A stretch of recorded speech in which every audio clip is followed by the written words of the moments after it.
stuff. I get lost in. Oh, sorry. What was that? There's a band. Fuck, I can't remember that, but they do a song called "Lost on Me." Get lost on me and get. I'll find that. We gotta turn the after show on if you're gonna, and you gotta sing that one. It's more rolling. Time. You said you want to do Tuesday? I said Monday or Tuesday would work. Either one's fine. Are you signed in on Twitch on your phone? I don't have the Twitch app on my phone. All right. Well, can I sign in? Yeah. Hey, can you do? You said tomorrow? Yeah. Cool. I gotta do it after work, but yeah, I can do it tomorrow. I'm gonna be on campus tomorrow too, so we can hang out. We can maybe do it while I'm at work. I'd be fine with that. Classic worldwide water. I can at least bring the mic and we can see. We could maybe watch the Real Talk video if you wanted to watch. Yeah, I would like to. I was planning on watching it tomorrow morning or something. Anyway, before the. You should watch the whole thing, but I think really it's like 30 minutes, maybe 40 minutes. Yeah, I'll definitely watch it. The main important part is like at the beginning of the video, they're like intercutting an interview with him and like him doing the speaking engagement, which the speaking engagement raises all the crazy things, but then he says some interesting things in the interview too. But towards the end, it's just like it ends up. They stop doing the interview thing. It's just like footage from the speaking engagement. I think at the end of the day, after all of the things I've seen and heard from this man, the most perplexing thing to this day is still the "What's in My Bag" video. Yeah, that's fucking crazy. I'll never understand that. What was in his bag? Okay, so this guy is skinny as a toothpick. He looks like fucking Ego Raptor. And he's got a polo. Aaron Hansen from... Yeah, sorry, but who are we talking about? Andrew WK. I know what he looks like. I know, but he's like buff. We're talking about general, What's in My Bag, like he looks like Aaron Hansen. So he's got short hair. He's skinny as a toothpick. He's got a... Oh, you say he looks really good. Yes, he's got a blue polo tucked into like pleated khakis. Oh, that's weird. Like he looks like a fucking dork. Yeah, he looks like a tech guy or something. Like he does not look like he doesn't even look like how I would think he might be out of character, like wearing normal clothes. See that fucking? I'm sure you have because you're the biggest Andrew WK fan. But have you seen that Hard Times article where it's like Andrew WK for the first time is enjoying a night at home or whatever? Yes, I did see that. It was good. It was quite funny. I didn't read the Beyond the Headline. It was quite humorous. I don't think I read Beyond the Headline. I never do with Hard Times. I don't think. I pitched a bunch of stuff to Hard Times and they didn't get back to me. Or they just rejected me for one. But That's the other ones they fucked never up. got back to me. Is your like Onion where you can just send stuff in? Or was Onion even like that? For some reason I thought Onion was like that. They used to be, they're not anymore. Like Hard Times or Onion? Hard Times is like that. Okay. Onion used to be like that. Okay. We eat onions. The Onion. The Onion. I got pee. You're on. You're loud. That's okay. That's Did okay. I film the Andrew WK podcast? Probably not, right? I mean, that's up to you. Huh? That's up to you. It's up to you, big dog. I'm not giving no opinions on I need that. guidance. Do we have a name for the after show? Or just Pod Space after show? I just space pod after show's fine. Oh, Space Pod. I was going to put Pod Space. That sounds like a podcast hosting thing. It's true. Talk show and podcast.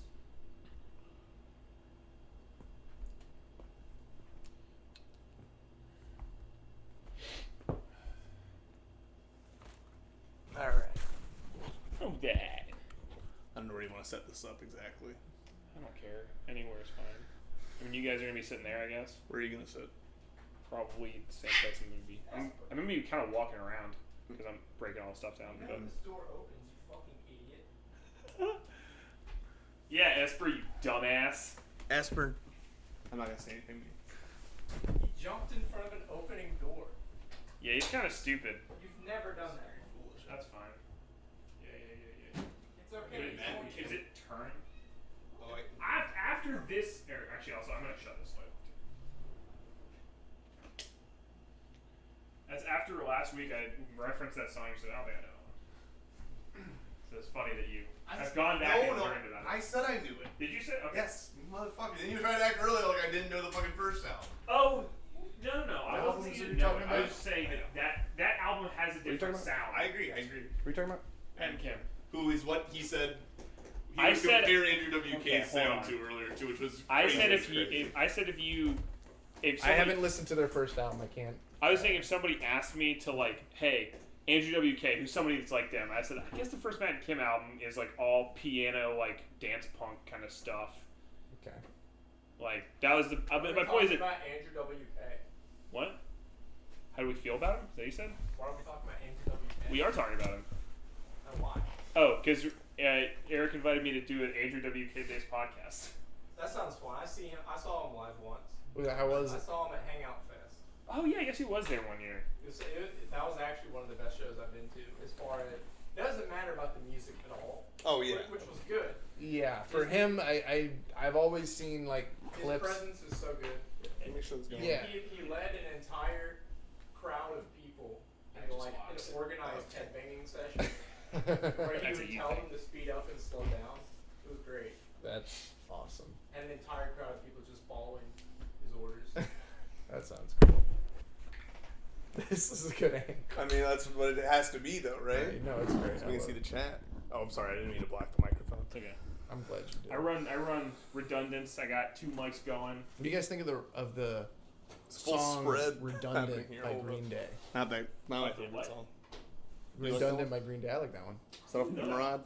It's on Nimrod, yeah. I feel like I like that one more than most Green Day songs at this point. But Wow, more than most. yeah. It's one of the ones where at this stage of my life, I feel like I can't defend most of the Green Day songs I used to like. That's fair. But Redundant, I still think is okay. I mean, even on that album alone, you got No, that album. Last Ride In. Last Ride In's the best one. It's awesome. I can't tell. I'm just worried when it goes off if we're still live. Well, you can turn off like I your screen know. going off. So you need like. Okay, Do you have a charger? Well, let's see. Let it go dark and Eric pull up on your phone, see if it's still running. I have 30% on my phone. But is there a charger that you could use? I mean, we could like have it plugged in while we're Oh, yeah. streaming. Okay. Can you? I mean, if you want to put it back up there, we can totally plug it in. Okay. Give me a second. It's over there, though, Danny. I'll warn you. You're in charge of checking the chat. I can check the chat too. You're gonna get up the console. Yeah. Where is it at? Where are we gonna It's put gonna it? be like in front of the TV. Well, also you can pull up the chat on your phone. That's true. I will. That's true. Should do But then I won't be able to prove that I'm not Jeff Winston if I have my phone out. Seems like you might be True. Jeff Winston to me. No, I'm saying that I want to not have my phone out so that if he joins, I can be like, see, What I'm should not- we do about Jeff today? Yeah, I know Jeff is really coming and he's taking a hold on us. Jeff's coming out. And he's gonna be Make this in party the Winston. stream. I mean, mine didn't make any I want sense. to be very clear in case Jeff listens. I don't blame Jeff that we had that conversation because I blame Jeff. I've had that conversation Jeff, with this at is least your 50 fault. people because I know that people think I'm crazy for having that opinion. Which opinion? The That objective one? I think that art can be objectively good or bad. Okay. That other people have said that that's an It's a insane head thing to scratcher, say. guys. I don't know. Especially because people have told me, be like, oh, sorry. Yeah, I think at the end of the day that was the only argument I was trying to have, not the bedtime stories Sure. thing. I don't care No, about that was an argument I wanted to have with me earlier. It wasn't even an argument I wanted to have. It's just I wanted to ridicule you. And you did. So, It's so No. true. I really took him to task this episode. You And I gotta think the love fans will appreciate that. that's like when people say, well, I was just doing it to fuck with you, and I go, yeah, you succeeded. Now I'm mad. Yeah, well. Yeah, I get that. So you're saying the podcast is a success. So, Yes. I don't know. No, Kind of seems like we won. and you did. I'm not doubting that you did. What are we talking about right now? Checkmate. Nothing. I'm not ever trying to annoy you, just for fun. If that's what you're asking. I feel like, just like you said you're not Jeff Winston, I don't believe that. I will try to derail it, but I always think that you were going to be in on it, and then you seem actually mad. That's when because it's he's a over. great actor. He was in theater. I wasn't. No. No, but then like when it's over, you do seem like you just like, oh yeah, that sucked. I hated that. And you But for I thought sure. that you were into it, and you were just going along with it. I mean, When I'm annoying you on camera, like during that, I'm not trying to actually do. I'm trying to make it seem like that's what we're doing. is okay, we're getting mad. I at want to each be other. clear. Whenever I say the podcast sucks, it is almost never about you. I disagree. But he times said I- almost. He said knows, almost. He knows how I I've only been on a few times, so Foot Fitch did kind of, but More than anyone else. okay. yeah. How many episodes are there? This is gonna be 20. 21. 21, sorry. Yeah. Sorry if my guest appearances have been underwhelming. No, I No, love that was a they good were one. awesome. And honestly, You got pizza. I liked sometimes I worry when people come through whether or not they're going to be like framed well, but I think Yours was perfect today. Yeah. There was one where you were editing it, and you walked in, and it looked like a 70s sitcom. You're like, hey! I do remember that once I saw the lights from the window. I was like, I'm going to do something this time. I'm happy you did. No. I didn't think it was underwhelming at all. Say, whenever you derail stuff on the podcast, I pretty much always have fun. But what did you dislike then about the Windledorf episode, for example? I didn't dislike it. You're the only one I hear that says you dislike it. No, the episode when I showed up as Windledorf, you said 100 times after it was over that it sucked, and that's why I don't like it. Grant, have I ever said that? He's never complained about that episode to me. I'm talking about that day. And I was saying Danny needs time to be away from his art before he realizes how good it is. I was saying I thought that went really good, and you kept saying no, that sucked. You told me like straight up, no, that was awful. And then when I went and rewatched it, I couldn't even finish half of it because I was like, yeah, I could see why he hated it. Like I derailed him the whole time, and now I know he hated it. But see the thing, if you were like, oh, that was awesome, then when I rewatched it, I was like, I derailed it. It's awesome. I have gone back and watched it, and I think that episode's really funny. I'm glad you think that. I will never think that because you said that it was like the worst experience you had on the podcast for that day. When you start with the gum episode, it was like literally gum episode was good and bad at the same time. No, but I get that. But look, the good, the bad, the chewy. My point was that I thought that me derailing the podcast was like funny bad. Like I think it is. I understand that, but at the time you were just visibly annoyed and you did not even want to engage in conversation with me. So what you're saying is you thought it was objectively bad, but it was actually only subjective. That's right. That's right. No, first of all, I didn't engage in conversation with you after. You did. I'm saying that every time I would talk to you, you seemed visibly frustrated with me. And you made that clear by saying that you were frustrated with me. Did I say I was frustrated with you, or did I say I don't think the podcast went well?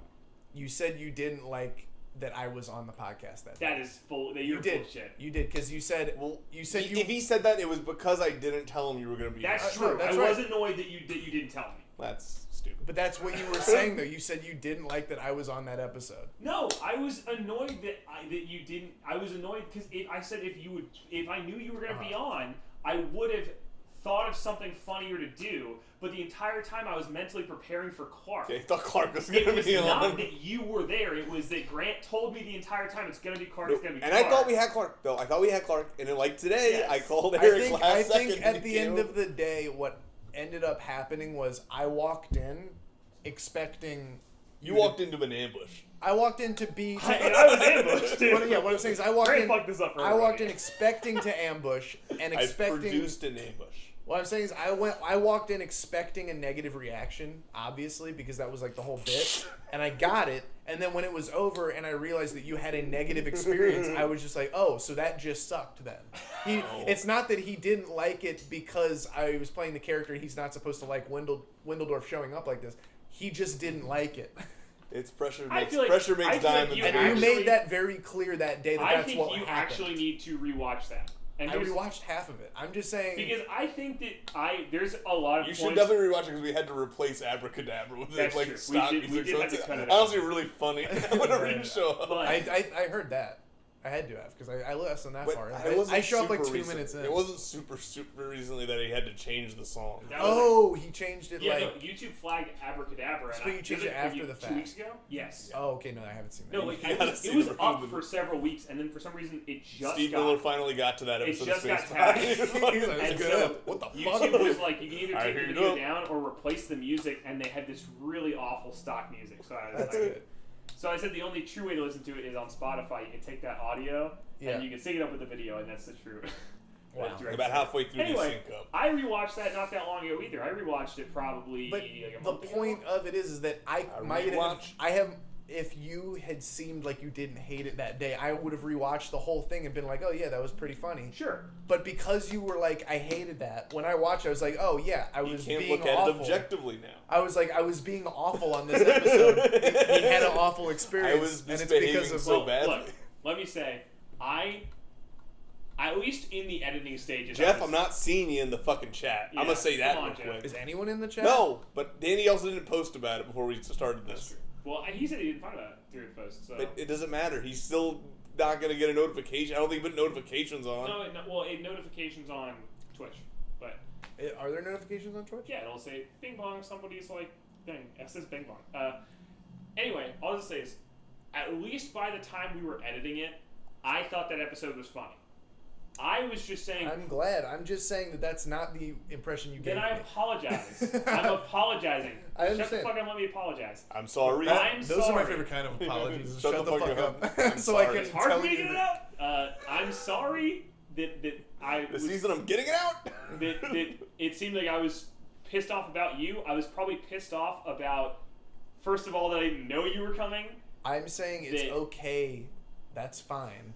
But at but I'm saying the day of, it was you made it clear to me that you were pissed off about how I performed. I like to get real reaction. When I produce a podcast, I like to get a real, raw reaction. That's what I think. I set out and got what I wanted. Honestly, no, I'm glad. I'm not saying that there's anything wrong with the episode. I'm saying the episode's probably really good. I'm saying I'm not ever going to enjoy episode on that episode sometime.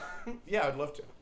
I don't think now, this is where things went wrong. I don't think even then I was as pissed off about your performance. It was just, first of all, I don't perform well under pressure. But and I planned this whole time to have it was Clark. the specific things you said after. You were like, that wasn't funny. Like, you were like, this should not have happened this way. And you were basically... Yeah, but I don't think even bedtime stories is better than this. Sure, but at the time it felt like you were saying that it was my fault without outright being like, fuck you. Right, you so that's what I'm ruined saying. the I'm sorry if it came across that way, but in my head it was never about I me. get that. Yeah. I'm just saying that's the way you're it like, felt. You're like, I watch it and you look visibly angry. I was not angry. Not at you. Okay, I'm just saying afterward you definitely were frustrated. It also didn't help that I introduced the soundboard that That episode was was crazy. being The really soundboard annoying. was crazy. I think you can tell I'm actually having fun in that episode if you watch it because That when was what I was Grant hoping keeps hitting for. the fucking He keeps hitting the soundboard, I'm laughing like crazy. That's what I was hoping for, but when I was watching it, it seemed like there were no laughs, and the Also- only time anyone laughed was at the soundboard or something else. So Well, I just felt like I was like, what wow, else it this was in that sucks. episode? Honestly, that I think probably bothered me more. Yeah, I don't think Solomon talked like that entire episode. he really didn't. But that's another reason why I thought it went bad, because I thought I was derailing it so much that he wasn't talking, or that he just hated the bit. I don't know. I didn't Which ask is him about both that. possible. Which is maybe true, but there was like 2 weeks in a row where Solomon didn't say anything, and maybe he didn't understand the bit and like didn't know how to react, but I was mostly annoyed that like I felt like you came in with a good bit that I wasn't prepared for at all. You are lucky we did not come in with a good bit. Not good bit the character, but you came in with a good bit that I was so unprepared to do. That I felt like that the bombing was not you; it was me not being able to react to you. But I didn't think I was bombing at the time. Is my point, because I'm day, bombing. I was bombing. But my point was that day I kept saying, like, when it was over, I was like, I think that went well, and like Grant was saying the same thing, but you were like, no, that was not good. That was the worst episode yet. And so because I was the guest, I felt like it was my fault. That was because of me. Eric, we have so much hindsight now. We've done such worse episodes since that one too. They've all been me. I don't know. I don't think so. No. The worst ones are not you. That would probably be the worst one I was on. I don't even know if that would be the worst one you were on. What's the worst one? The first half of this one. What's the worst one I was on? Maybe the one where I'm wearing the very colorful get-up, tasty... No, dude, that one's fucking... That one's really that's funny. one of my favorite ones. I don't know, but I think like the that concept... one. Some of the things that you did in that episode that were riffs, like... It felt like you didn't want to do a character, but then as we went on, you kept adding such bizarre... Like, the whole granola thing, I think about really just... funny. I think about the concept of the granola thing, though, and that one... Just thinking about that makes me laugh. No, like... Just doing First things. of all, I think Solomon and Grant's concept of the Waffle House Express being a sponsored Hyperloop is so funny. But that's what is the episodes I'm on. I feel like the stuff that's funny is what other people do. No, I think Tasty trying to sneak granola in all the food is like frankly, I think that you starting it with, you guys ever have Tasty sliders? And I said, yeah, they suck. And you went, yeah, they suck. I really like them. That was hilarious. I thought the Tasty rep was... I thought it was gonna suck when the episode started and you were refusing to name yourself and like state anything, but that's the more just my genuine opinion on the Tasty sliders. Yeah. Is this your phone? Yeah. Are we doing two different sets of audio? I was just doing 2 different sets. Whose phone are we streaming the? Grant's. But is it logged into GeekSpace? Yeah. Okay. You should. I'm just wondering why no one's joining.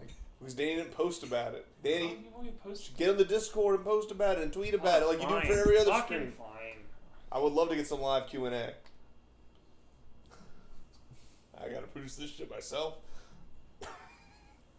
Yeah, Grant, you're the podcast. I'm fucking producing the video.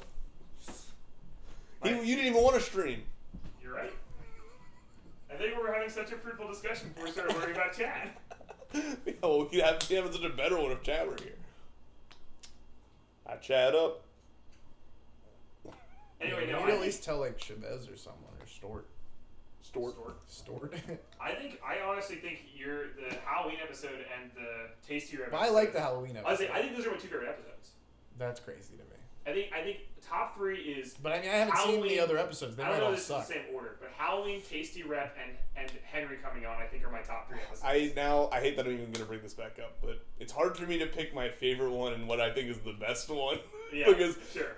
I loved when we were doing the first kneel down one for this one, when it was just solo you and kneel down. That one was good too. As we were recording that one, I think me and you both realized this is gonna have to be the shortest episode ever, because 5 minutes into the second half. Well, let's say that is another one where I thought during the recording this is gonna be fucking awful, and then I went back and I watched it and I went, this is hilarious. But I had the opposite. Is what I'm saying with the Windledorf episode, where I thought it went well, and then you didn't seem to like it, so I was like, oh, whatever. And then I went and watched it. I mean, I didn't take your opinion on it as like gospel that I wasn't gonna like it. Then when I went and rewatched it, I didn't like it. Time for the critical reevaluation of Lambert Grudio's Productions, or whatever the fuck the name of that episode was. What I'm saying, Live from Lambert Grudio. But we haven't had that. I mean, like just remember the Chavez episode of Worldwide Water. We were both just not confident that was. I never thought that one went bad, but I didn't think it went bad. The thing is, we had already had 3 false starts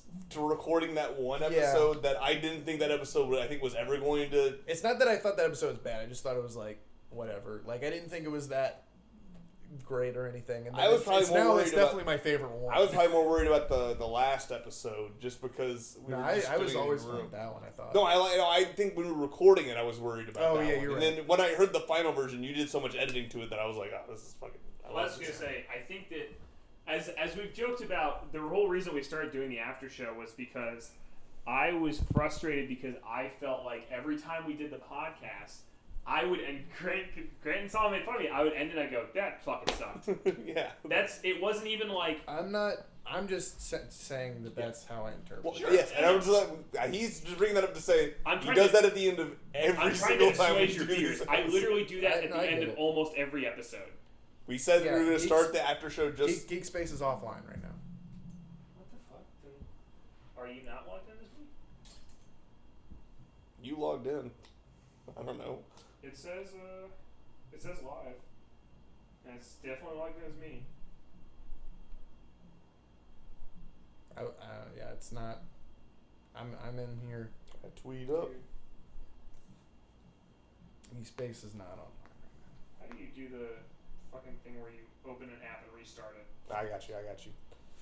What you have to do now is like hold the bottom of the screen and pull up like that. Maybe the app failed because it did seem to like freeze. I have a bunch of apps open. Actually, let me turn my VPN off. Also, that might be making it fucking that awful. Might be too.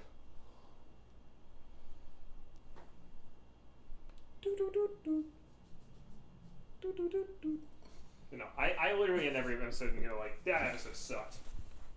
We did say we were going to start the after show just so that we could do a 1-minute recording at the end of every episode. Or Danny just goes, well, that was fucking terrible. I remember... You was conflicted. I remember you was conflicted. And I remember you saying that you thought the podcast was going to end soon because you're just like, doesn't seem like Danny enjoys any of it anymore. Well, that's also another... I was worried, but because I enjoyed the podcast. I think probably what it comes and down Danny was worried that I didn't like the podcast at a certain I moment, texted too. both you and Solomon and I'm like, do you guys want to keep doing this? I think what it comes down to for you probably is that you like doing Law Ready for this because it had a thing to it and a structure, and Grant said that too. Because this is so free form, it just opens itself up to being whatever. Just whatever. It's basically a show on freeform. Yes, it's basically it is. In fact, Freeform has picked us up. We can't cancel the podcast. Yes. Freeform. It's showing that you're live now. So. Okay, I don't know. It was weird. It must. Just to confirm. Sound S. I'm logged in as Sound S. Okay. Thank you. Sound S account. He's gonna be switching between tabs. I'm gonna close my phone. No, I was gonna say I think that you gotta check the chat. Look, I think that that's, I will if Jeff Winston joins and I can confirm that it wasn't me. I'll post it to the Discord. I'll start checking the chat. Post it on Discord and on Twitter. The new link. Yes, it's the same link. It's always just our page. Yeah, It's just. Danny, you do everything, so why would I know that? I don't do anything You're for the this. producer. Yeah, You I are produce Mr. results, not links. That's Anyway. Look, here's the deal. We're probably still gonna end the podcast. Here's the deal. Oh my god. Yeah, all right, we'll end it there. We're done.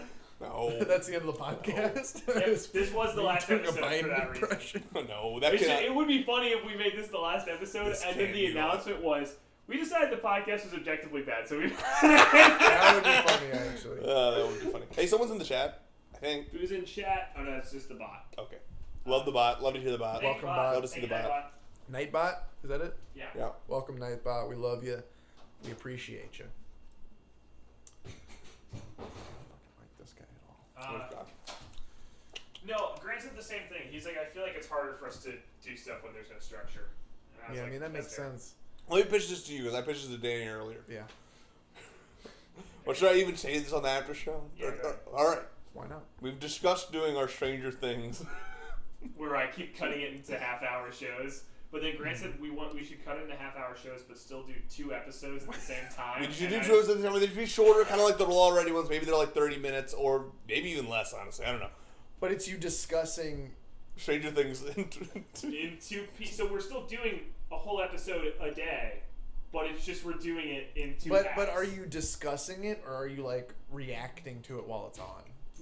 Discussing. Okay, I don't think, so- I mean, we could watch it So too. you would basically just watch the full episode and mark where the cut yes, is. that's why I was saying this is so insane that Grant can't watch hour-long shows because he's okay with watching 2 30-minute long shows. Basically, you would be like watching the whole episode, but then I- you'd pick a spot where it would be the He exact. said he would pick at the exact midpoint. I He said, would I stop said the even if it's episode. like a frame, I will literally cut it to the exact half. But I want you to put the credits in. Oh wait, you're gonna cut it? Like you're gonna actually export I mean, I don't know the if I'm show gonna- this way? I Maybe. thought you were just gonna watch it and pause it No. for a I mean- second. No, I need new files.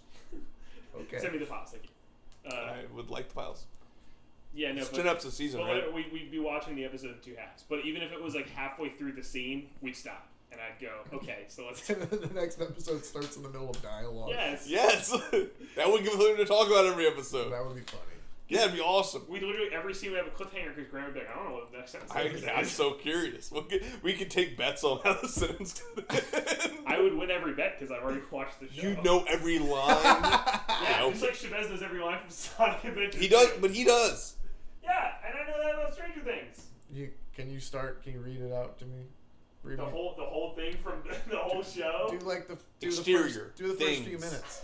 Exterior. Do things. the first few minutes. The first few minutes are all silent because it's the Well, do the montage of Okay. the first the shot of the upside down and then the shot of the tunnel, the split, Okay. and then it just is a slow pan and then a zoom in on the scientist guy, and that's Okay. like the first 4 Man of minutes of the science. show. Okay. Well, then what about Dr. after Brenner. that? Wouldn't the first scene after that be them playing Dungeons and Dragons? Yes. All right. Go ahead. You hear a low rumbling in the cavern. Is it Demogorgon?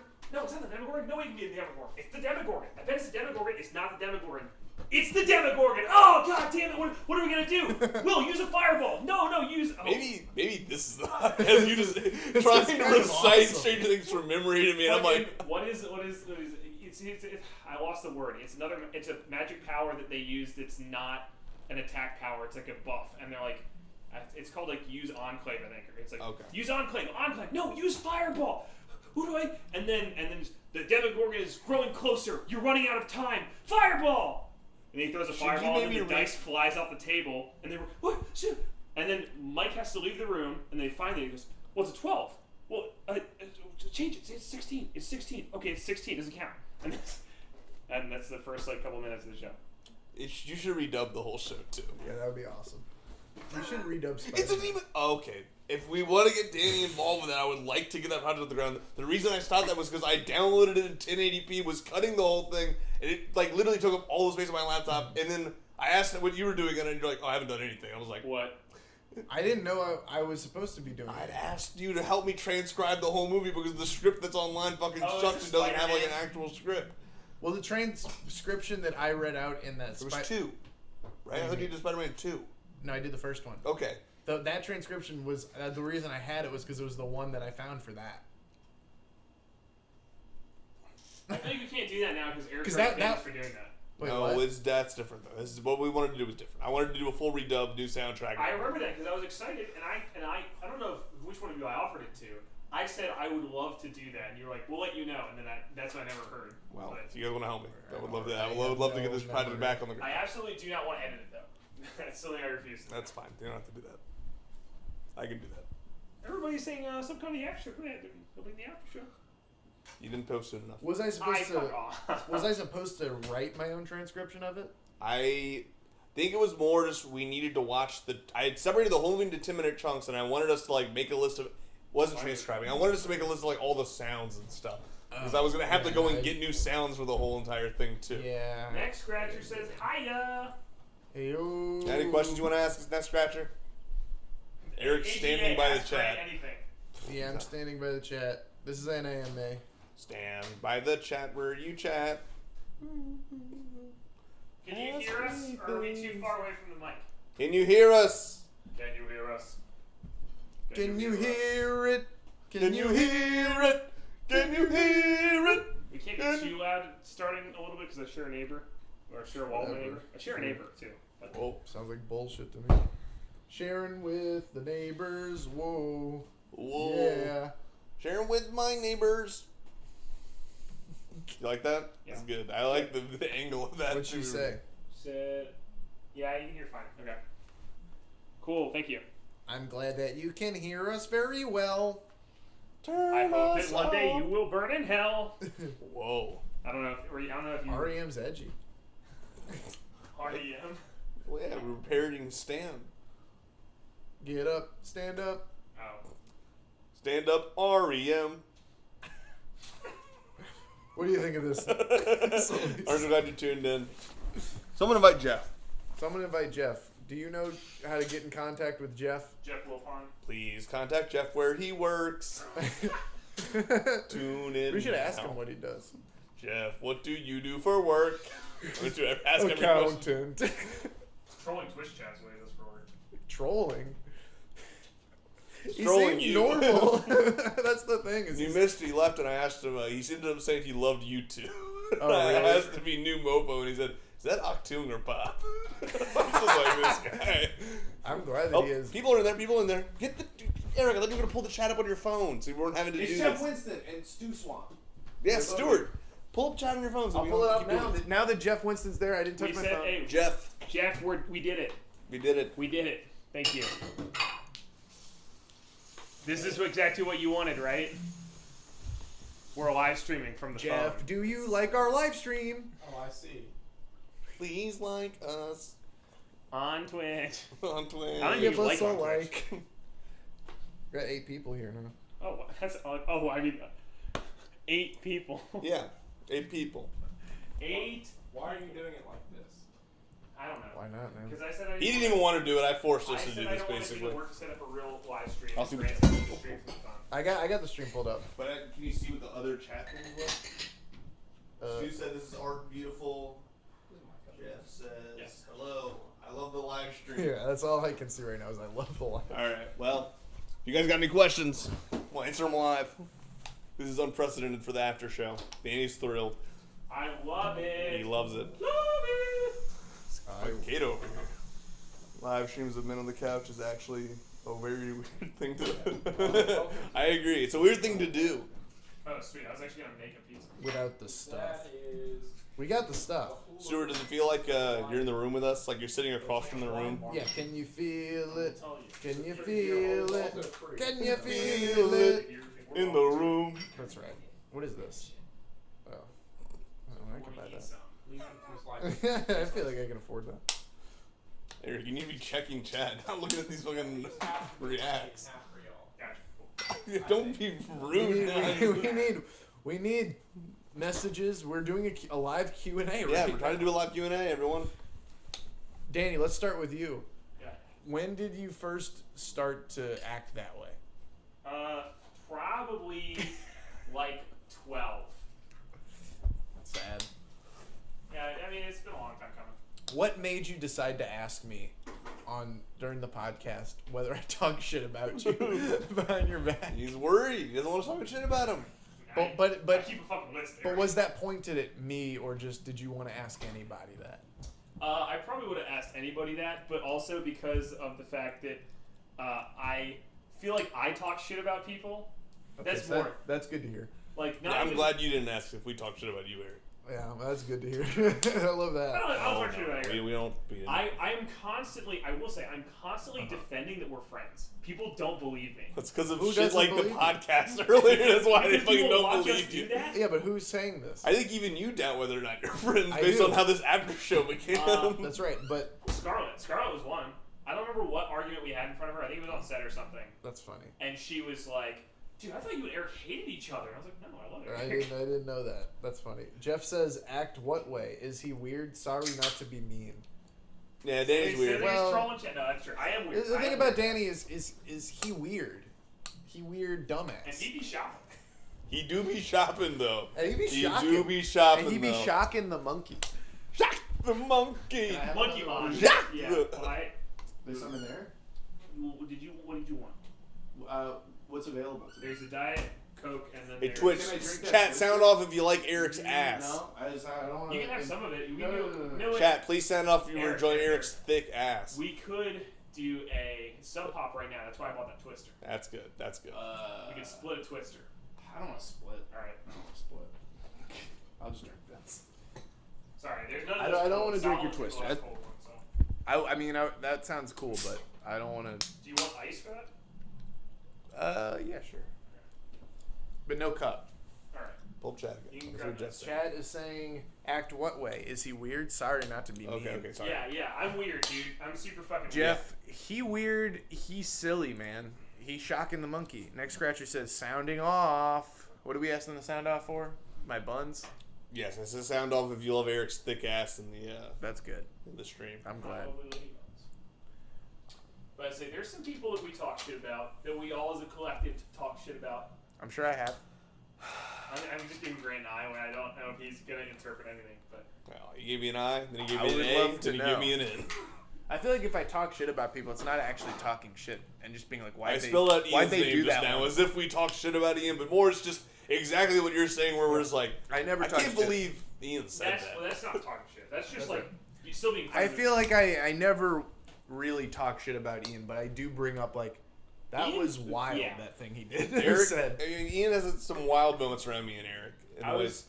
Well, I more mean like okay, so we've talked shit about a number of teachers at UNO. Oh yeah. And a number of classmates, probably at least I have. That's different. Like, what's I say? That's more what I was not. Are you talking shit about me on the regular? But like, You even talking shit to me? yeah, are you talking shit to me? You talking shit to me, Remy? But like even when we weren't friends. Nice. All right, thank you. I said go get it. You Oh, said no I cup. thought you were getting it for me. No, I thought you were said getting it I for don't me, want a too. cup. So I said, all right, well, if you don't want a cup, go get it. If you do want a cup, it's to the right of the microwave. I was before we were friends. Back when I was the dude who looked like Eric. What are you drinking? Were We're you drinking. talking shit about me? We're drinking Dr Pepper cream soda, and I got water. I said it was not. Are you talking shit about me recently? It was from even before we were friends. Were you talking shit about me? Like that guy looks like Eric Wareheim in my class is a fucking asshole. I'm taking ice from in here. Yeah, any of the trays. He's deflecting. I know he is. It's fine. No, I never did that. Okay. Now I he's didn't now know he's you enough reflecting. to do that. I literally didn't even know. Like, I knew that we were in that class together, and I didn't know that you spoke to me. So, no, I definitely wasn't talking shit because I wouldn't have had anything to say. I know. I mean, like, I get it, but yeah, I wouldn't have had anything to say about it is a bad quality of mine. I definitely will come home and vent about something that is a non-issue, and so it just comes across like I'm talking shit about somebody I barely even know. Well, back in the day, I don't know, but I try not to talk shit about people. Unless I feel like it's completely justified. You carried your soda. Back in high school, I used to talk shit on the after show.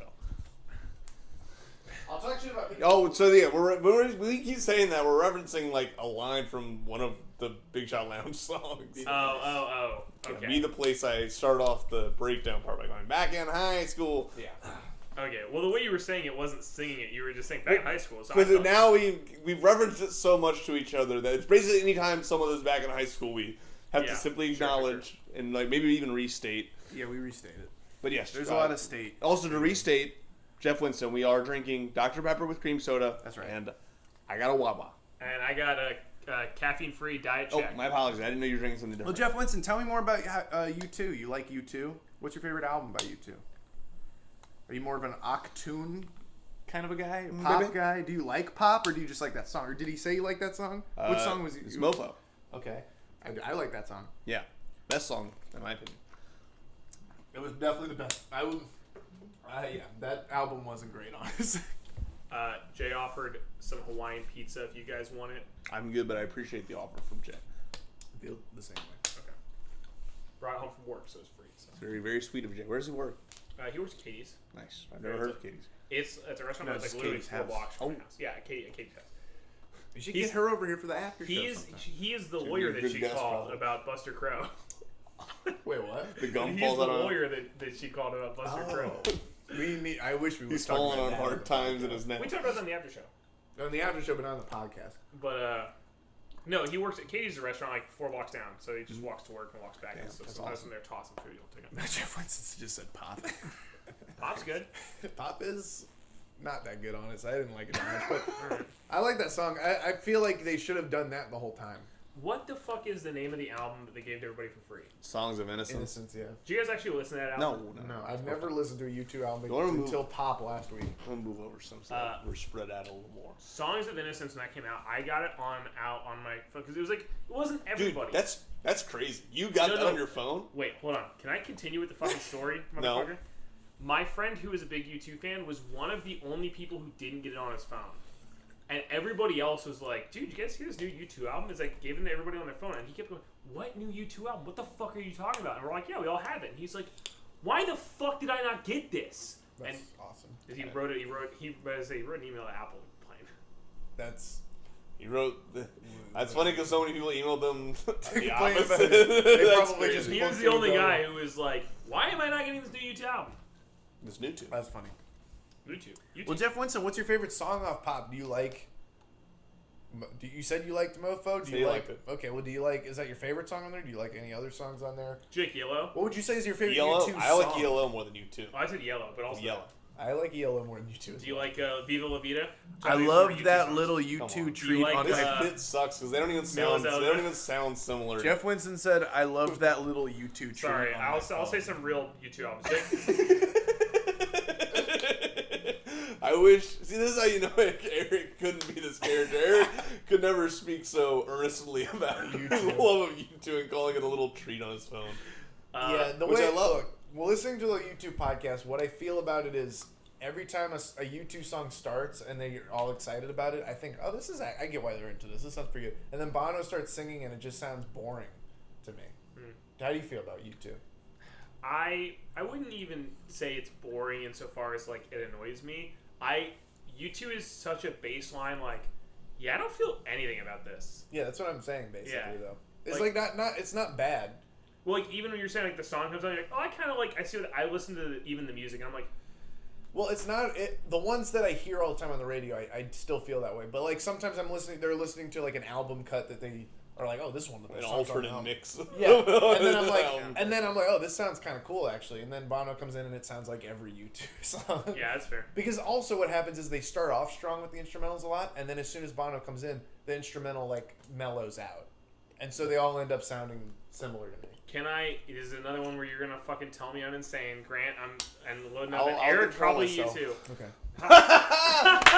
Anyway, so I didn't have an opinion. That was it. I just wanted to know. That's awesome. I think, honestly, the I reason kind of making... wished you had just left it there. The reason I was making that comparison was I think I like Coldplay more than I like U2. Same. That's I'm not okay. going to argue that. I think they're a better band. I don't like Coldplay, and I don't like U2, but I don't know if I could compare them, personally. Okay. I've But at I'm least just not- listened to a full album by Coldplay, Coldplay. that's true. I own albums like Coldplay. I like don't know Coldplay. if I have. I think I like 2 of Coldplay's albums. Now looking back on it all, now that I have the full scope of everything, I'd say I probably still do like Viva La Vida, As Oh, an I album. think Viva La Vida is a great album. I think that album's good, and I like the EP they put out all at the same time. I can't remember the name of it now, but it was in the same. Life in Jeff. Technicolor. Jeff, do you No, like It was Coldplay? like Prospects March, I think was Do the you name of like the In EP, but it Living had, like, Color? a- It's right here. Jeff, do you like Coldplay? Yes, Yeah, Jeff. how do you feel about Coldplay, Jeff? I like the first album. Parachutes, And- I think, is and still Jeff, is held up. You still my didn't answer my I would say those are the question. two, I think. What's your favorite U2 song? And anyone else who has an opinion can join in on that one. Rush of Blood to the Head has songs that I I was probably about to would say, like. I forgot about that. Is it Yellow first and then Rush of Blood to the Head? For some reason, Well, my head- Parachutes is the name of the album. Or Jeff, sorry, yeah. Yes. Jeff, Parachutes, save me man. from this. But I still haven't found what I'm looking for. I think that song's alright. I just seriously think of feel I like Pride more. I feel mean, so sure. flat. It's Yeah, like the I perfect agree. 5 out of 10 where I go, yep, that's there. Yeah, I agree. No, wait, Pride's not. Yes. Pride is in the name of love, right? Yes, Coldplay is awesome, and I like New Year's Day. Yeah, that song's good. I like New I don't Year's know that song. What album was that from? It's like on War, I think. It's an early one. Oh, It's this like- is you two? Yeah. Oh, okay. Yeah, that other song, than right? Coldplay, I was like, what? I don't know. Running on New Year's Day. It's like one of their most popular songs. Yeah, I don't know. You probably that would not have jogged your memory what I just did. It's your baseline from earlier. I think it's a I good- tried to sing Blue Monday earlier to him, and it was like it was very bad. It was very bad. And then I tried to follow up by singing the baseline from every move you make. Oh Every yes. every No, second. no. That I heard at least what you were saying when you played when you tried to sing every breath you take. Every hold breath on. you take. I I don't was know why I trying to wanted pull every up move you New make. Year's What's the Day. next line? Is- Yeah. Every move. Every smile you fake, I'll be with you. It's from War. You wait till you hear. Doesn't Adam Sandler do that one? Yeah, he does. Oh yeah. Sorry, Yeah. I just needed to I get don't over know that. that song. I didn't know it was Oh. called New Year's Day. Yeah, this song's pretty good. I think this album sounded good from when I was hearing them talk about it, so it might be good. But I like this song. This is probably my Can I see favorite the cover YouTube. more? I know this album. I know the riff's fine, but The riff sign. I'm just waiting for Bono to come in. It has a cool like synthy thing going. I know the song. Oh, yeah, okay. I've Yeah, heard that. it's one of those songs where I feel like, oh yeah, I feel like know I've that. heard it. It's like in a movie. I mean, it's not like an incredible song to me, but I like it. It's one that gets a lot of play on like the 95.7 and stuff. I should think I've heard that in a movie is how I know it. Probably, yeah. I mean, But they're rattle and hum. Rattle and fuck Rattle this Dome. album. Rattle what? Wow. anyway, I don't know. Rattle and Gum could have been the name of the episode where we Oh, God. hit all the gum. I and always prattled think on about. I was telling us Is this. there an ad on our video? I guess, yeah. What the fuck? It's Did I because- enable ads when we became a Yo. partner? No, That's it's super because funny. it's because we played New Year's Day.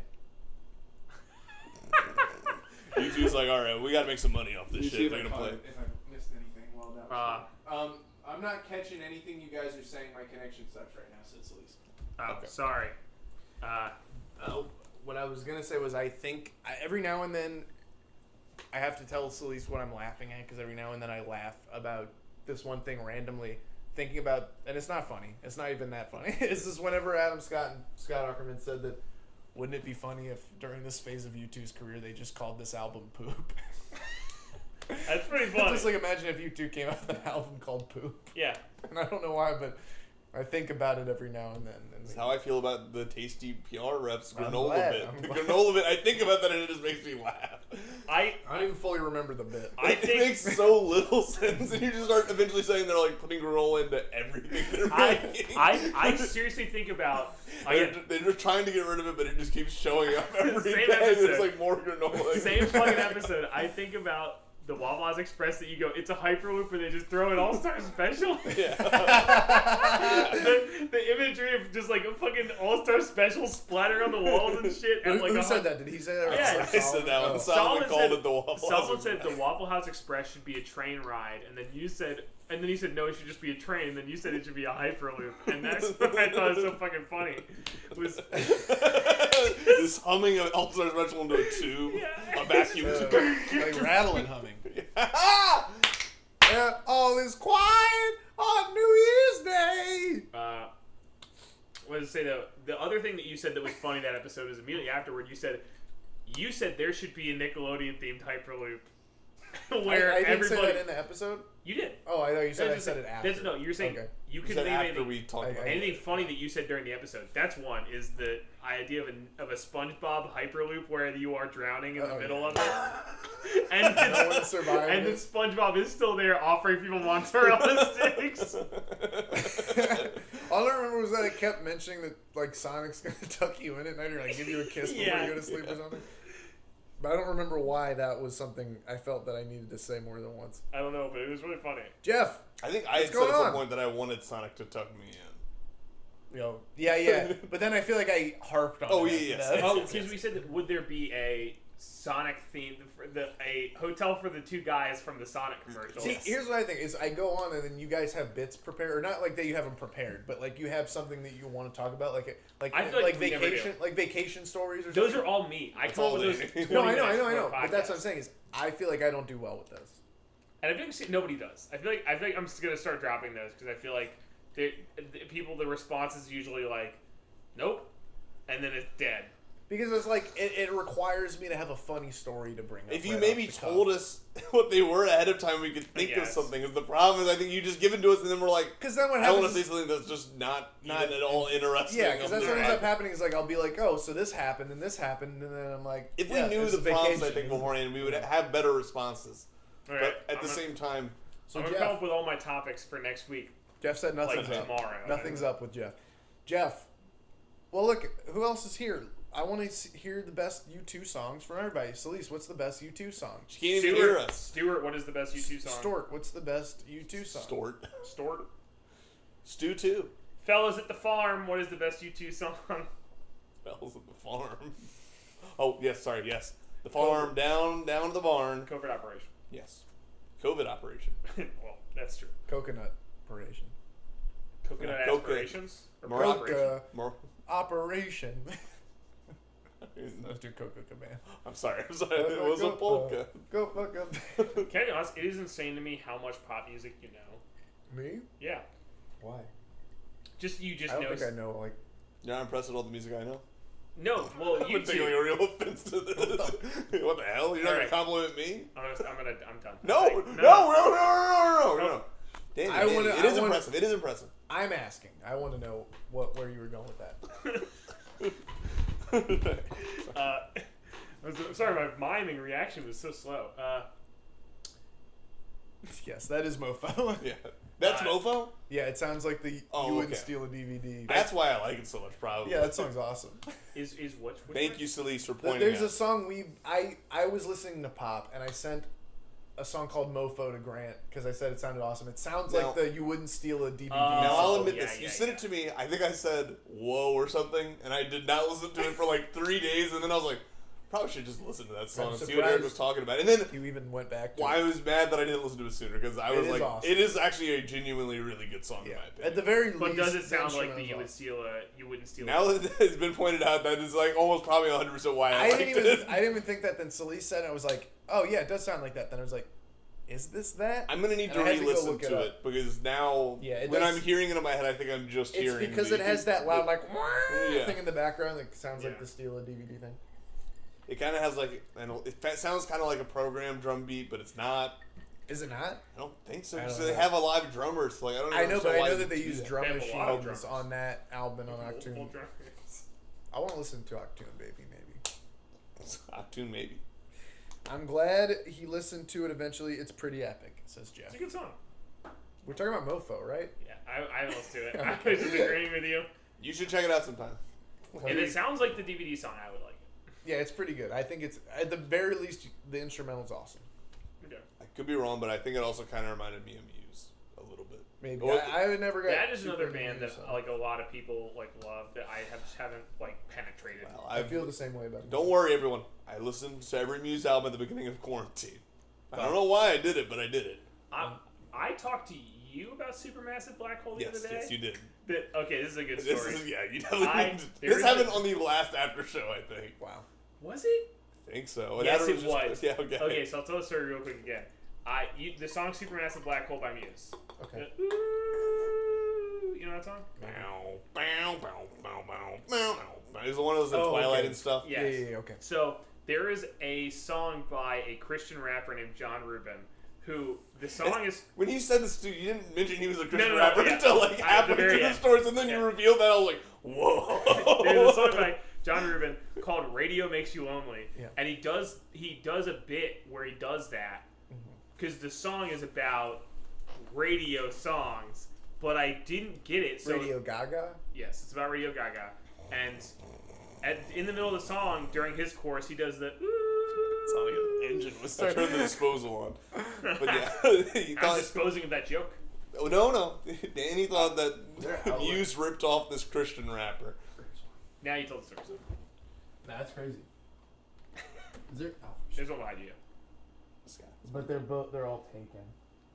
You can unplug one. Just the I lamp. can unplug this. We're not using it. That's true. Right. Just want to make sure. I Oh can wait, keep that's track of chat. no. Look No? at the outlet. Look at the plug actually. What? Without it. It's not a regular plug, dude. Oh yeah, you're right. Unplug the other. Here, plug this. Oh back no, in. it is. Plug that way. You can plug it in here. Okay. Maybe so. Yeah. I think, unless I'm wrong. I think Maybe- you're wrong. Maybe I am wrong. I think the other. I think I this. thought you could do it both ways, but yeah, you're right. Does it say unplug from the middle one? Unplug the lamp. This is super entertaining, guys. I'm unplugging the lamp. Where's that at? Is that this bottom one over here? It's the one that's not a Casting the transformer. pod, casting the pod. It's breaking the law by Juice Priest. Breaking That the was law. good. Casting the pod. What's this? Casting the pod. Casting the That's pod. from a Casio piano. You Casting the unplug that pod. shit. Casting the pod. I guess that's not in Casting the the remaining more pod. stuff. Casting the pod. Casting the pod. That's fine. Just leave it. I just don't want to fall. Casting the pod. Casting the pod. Okay. Yeah, I never got into Muse. Yeah. What about Judas Priest? I like Juice Priest. I never got like super into them. They should collab. He's probably not wrong, Danny. Says Jeff Winston. I don't know what they're talking about. I don't know. Oh, I think he's. What are you talking about, Jeff?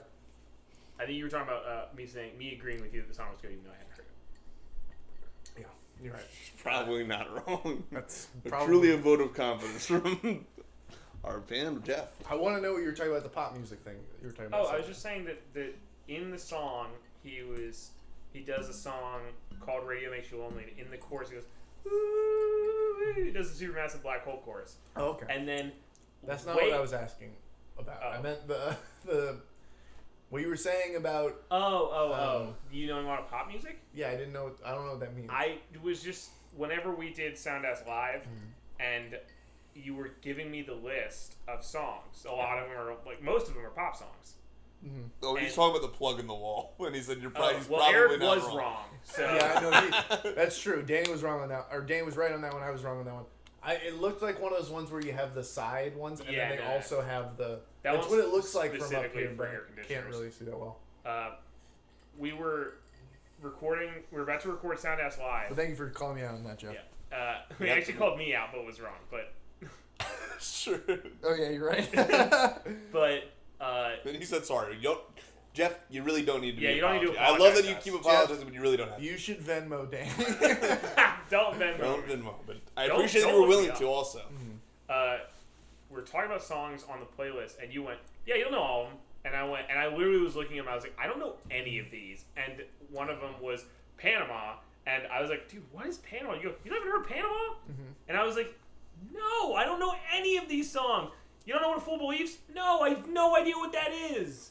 And I don't know if it's maybe me not knowing any pop music or you guys knowing a lot of pop music, but Probably both. I mean, I think it's a little bit of both, but because all, I just think like those songs in particular were just like, if you put the radio on at like frequently ever, you would hear them. seriously have not listened to music radio in probably 10 years. Okay, well, I'm not. Look, I mean, that's fine. It makes sense.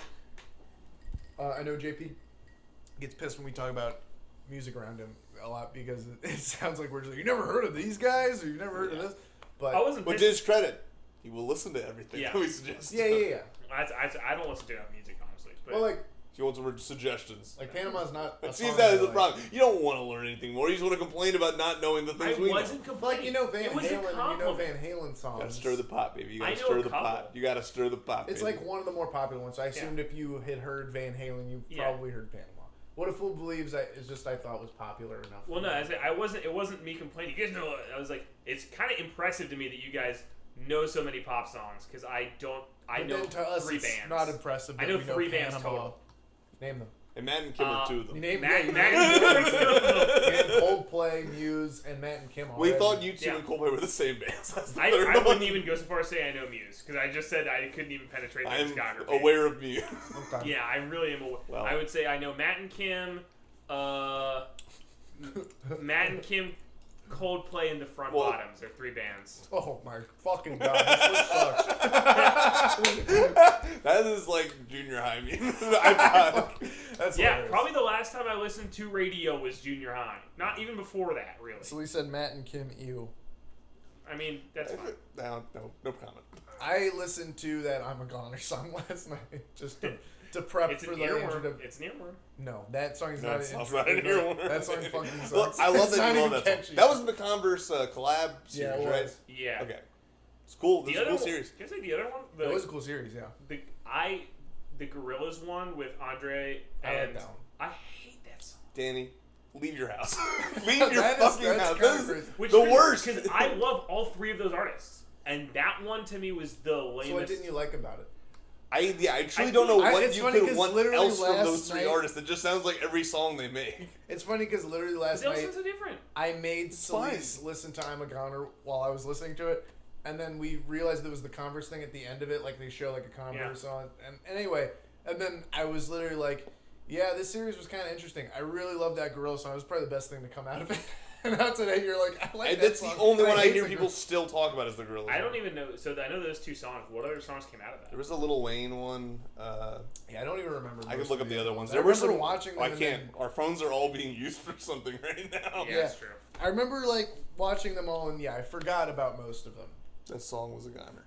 Uh, I don't even know if I saw "I'm a Goner" back. I think well, at least one of the artists who performed it is a goner. Sorry, Soldier Boy, but he's in prison now. Hey, he's out of prison. Or no, I'm sorry. I guess he got civil sued because of that the Soldier console thing. Soldier. Yeah, he got Cube or sued by whatever. Nintendo. You should have called it the Soldier Box. Ooh. But I just felt like I've that never Gorilla- heard of this I don't until know. just I now. feel like but that you Gorilla should've- song never got going. I feel like I was like always. I feel like that song gets going immediately. For Yeah, me. it immediately starts. Weird. I mean, it starts. Because that song's upbeat and catchy from the beginning to me, personally. If anything, it completely slows down if you're listening to the full version where they Yes. take all the instruments out basically by the end. That was one where I loved know. that version. Okay, I loved that song when it first came out, and I liked Andre 3000, but I was upset that it never went back to Gorillaz in like the 4-minute Oh, yeah. version. And then I listened to the 12-minute version. I didn't like that at all. And then I re-listened to it, I've never and listened to the full I version. got into it. I mean, I can't even recommend the full version No, if I you don't wouldn't. even like the single version I would because it definitely- Yeah, literally that's how I felt. it brings the tempo down to like half speed and And he's then just he like keeps saying, "I'm repeating. the shit." He's just saying I'm the shit, and then he keeps saying I am shit. Yeah. And then like he's not even dropping bars at least by the. I mean, it's just, if you like that kind of song, you'll Yeah. like that. But By by a certain point, he's just saying, sometimes I feel like I'm shit, sometimes I feel like the shit. he just keeps yelling that over and over again. and he starts sounding It's really awesome. sad. Yeah, it's really good, though. That's crazy. That's But I wild. love But hey, the- look, I love that you have a different opinion on so many different Yeah. things, Dan. I I feel love like you the guys don't original. love that. I feel like you guys No, are I do. I constantly act like I hating don't that. like it. No, I do like it because I never would have. Name one opinion that I have that you like. I like this Variety- one. I like this Variety is opinion. the spice of life. Yeah. I Ben love. oregano. Disagree. I loved when Ian was scared to watch Earth Girls. Are That Easy. was one of my I didn't know favorite what that is. film watching moments of all time. It's a Gina Davis movie with Jeff Goldblum and like It's Jim. like a Jim musical Carrey. sci-fi comedy. But not. The thing is, it like well, that's God, we don't Dr. even have Horrible time to thing get all into along. that movie. That movie. Ian was scared the Ian was entire time. It's terrified. not He was scared like for the character And in it's a way. not, that, and it's not like we're just like, it's not like I watch a lot of horror and I'm just like turned off. It's literally a comedy. It's Kinda. not even it kind is of one scary. of the lightest comedies like one could possibly watch. And he was like, "Oh my god!" He was watching it this like is- someone watches a horror movie. It like felt like his stomach was in knots That's the crazy. whole time. It was. I think it was That more was- entertaining for anyone else to watch than the Yeah. actual movie. Yeah, I wasn't crazy about the movie, but I loved watching it with Ian because he was just so scared of it. It was wild. It was. Sometimes. Celeste, by the way, said that song was a goner. Yes, I said Yeah, that I earlier. never spoke Oh, of that. sorry, I didn't. I said. Remember, I said Soldier Boy. What movie was it? You're right. You're right. Earth Girls Are Easy, I believe is the movie we were talking about. That's right. Yeah, Yep. I've heard that title. I've never watched that movie. I mean, it's It's not great. pretty inoffensive. Well, there's some offensive parts. There's some homophobic shit in that movie, but Right, I don't remember. it's a pretty like, it's like late '80s. Mhm. it's just pretty Okay. fluffy movie with Jeff Goldblum. You kind of go into any movie from a certain point expecting that, I feel like. Oh, Like, yeah. Oh, being like that old, yeah. Not even expecting it, but just being like, if that happens, I Yeah. know, I kind of see it coming. Oh, yeah. That was like, I watched Easy Rider recently, and the whole movie I was like, there's gotta be some part where someone's super homophobic, right? And then Yeah. they like walk into a diner, and there's a whole table of people being super homophobic for like a whole scene. I'm like, all right. That sounds... This feels very 70s. They got it right. I think back then it was part of the Hays Code that you had to be homophobic once in a movie. This is past Hays Code, but it was unfortunately they're the gays code. Jeff hasn't seen Earth Girls or Easy. Jeff, what's your favorite movie? Yeah, would love to hear your favorite movie, Jeff. You like musicals at all? He's like, I fucking hate musicals. You I would never watch one. Dude, I don't remember who was talking about hating the conceit of musicals. It was some podcast I was listening to where they just were like, I don't get music. Like, why would I get that, though, why someone would think that. I guess. I don't agree with it, but I get it. Yeah, where they're just like, I don't understand why you start singing. And I was like, but It kind of Ian baffles loves musicals. It kind of baffles. Yes, we know that. Kind of blows my mind when someone came and wrapped their head around the idea of something like just not even be able to understand why someone would burst into a song like that's just stupid. I don't know. I just feel like you're willing to set aside so many things usually when you watch movies to have such a block with like such a fundamental like you have to accept this for this genre to even make sense. But I feel like I say that, and then there's probably, I mean, maybe not with movies as much, because I think I forced myself through this. I'm not saying I don't have things like that too. What is it? I feel like I could say that, but I've said the same thing. I definitely probably have said the same thing about similar things. It just always, I think now when I really sit and think about someone having a block with that, I'm just like, it's just such a big thing to like have to. Yeah. I just remember back in high school, there was a period You where didn't hear that part of the song. Well, I mean, it might have been middle school. I remember back in middle school watching Sweeney Todd and getting kind of into it and being like, this movie's really good. And I remember hearing that when it came out, that people would go and like leave the theater whenever he starts singing, and that's crazy to me.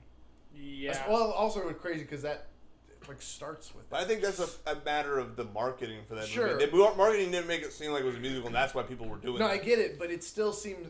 Yeah, I guess you're right. But Do you think people would do just the cursory research, like just Googling Sweeney Todd would reveal that it would be a musical? I get why people wouldn't look into stuff like before going to see a movie and just be like, I'm going to see this, it looks interesting. But then if you go in, like for example, if I've never heard of Sweeney Todd and I see like Johnny Depp on the poster looking creepy, I'm like, okay, I'll go see this. This might be good. And then go in and he starts singing, I'm going to be like, this is not a sequel to Edward Scissorhands. I'm going to be like, oh, this is a musical? I didn't know that. Or like, even if I don't like musicals, I'm like, oh, well, not really my bag, but whatever. And then I'll watch it and be like, yeah, that was weird. But it just doesn't seem like a thing where it's like, oh, fuck this. I got to get the fuck out of here. Yeah, I mean... Jeff, musicals are fantastic, but my favorite movie is Pacific Rim. That's awesome. That's honestly a I'm pretty glad good to hear choice. that, Jeff. You think it's a good choice for best favorite movie? I think if... It's not best movie. Yeah. Best picture. Best picture. I think I would love Pacific Rim. I don't think it's a movie where anybody would go like, "That's a shitty opinion." I know a lot. Well, I know a lot of people who don't like that movie. I feel like really. Yeah, when it came out, I was working at at AMC when it came out, and a lot of people left the theater hating it. Really, and I feel like that's a movie where a lot of people are like, well, that doesn't even make sense. But then I'm like, again, how are you willing to set aside the concept of mechs, but then be like picking plot holes in this? And the thing is, when I worked at AMC, I learned that if you work at a movie theater, you get to hear everyone's opinions on it because they come up and like complain about the movies to you. As if you as if I knew you were in the credits or something. They also just complain about how expensive all the concessions are. I hate that. I'm like, motherfucker, you think I'm picking the prices for this shit? This is where I would love that job because they'd be like, dude, I hate this movie. I'm like, you know what you should watch is Bedtime Stories. It's objectively better than Pacific Rim. Here's a popcorn. Jeff, he's talking about the movie. He's talking about Bedtime Stories. Maybe it was Joe time I thought about Bedtime Stories. Whoever says it is whoever says it is shitty is wrong. It is so epic. I like all the action. Dude, it is epic and all the action is the best part. Jeff, he's right. I don't know if he actually wrote shitty or if he did that because it censors words sometimes. But when it censors them on the app, you can click on it and uncensor it. So I think. No, sometimes it depends. I mean, I don't think I do, but sometimes. I was watching it earlier and it was doing that. Oh, really? So it also censors the entire word when that happens. I see. So I think he might have just wrote. I was just gonna say. Maybe don't get flagged some time out like you. That's so interesting to me because I don't anybody who like vehemently didn't like that movie. Like I heard people be like, "Yeah, it was okay," but Yeah, I never heard I don't anybody be like, "That personally movie was know bad." anyone I feel like I've heard people talk shit about it and mainly just be like, just stupid Cinema Shins. Cinema Oh. Shins. That's Cinema That Shins. sounds like a website we should start. Cinema I would Shins, watch where that it's just over. shins. We just get Style. shin shots. Yeah. It'd be like a feet wiki or whatever. Oh yes. I blocked my swear words. I don't want to swear on here. All right, That's fair. that's fair. That's I Hey, you know respect what? that. Good for you. We I love feel you, like I Jeff. had a lot of people complaining cinnamon sins. That sounds awesome too. Cinnamon Sins is a bakery like dish. Cinnamon shins. People just complain about stupid plastic. Like if they had a Like who? sword, why didn't they use a sword the whole time? I don't know. I don't think Like cinnamon.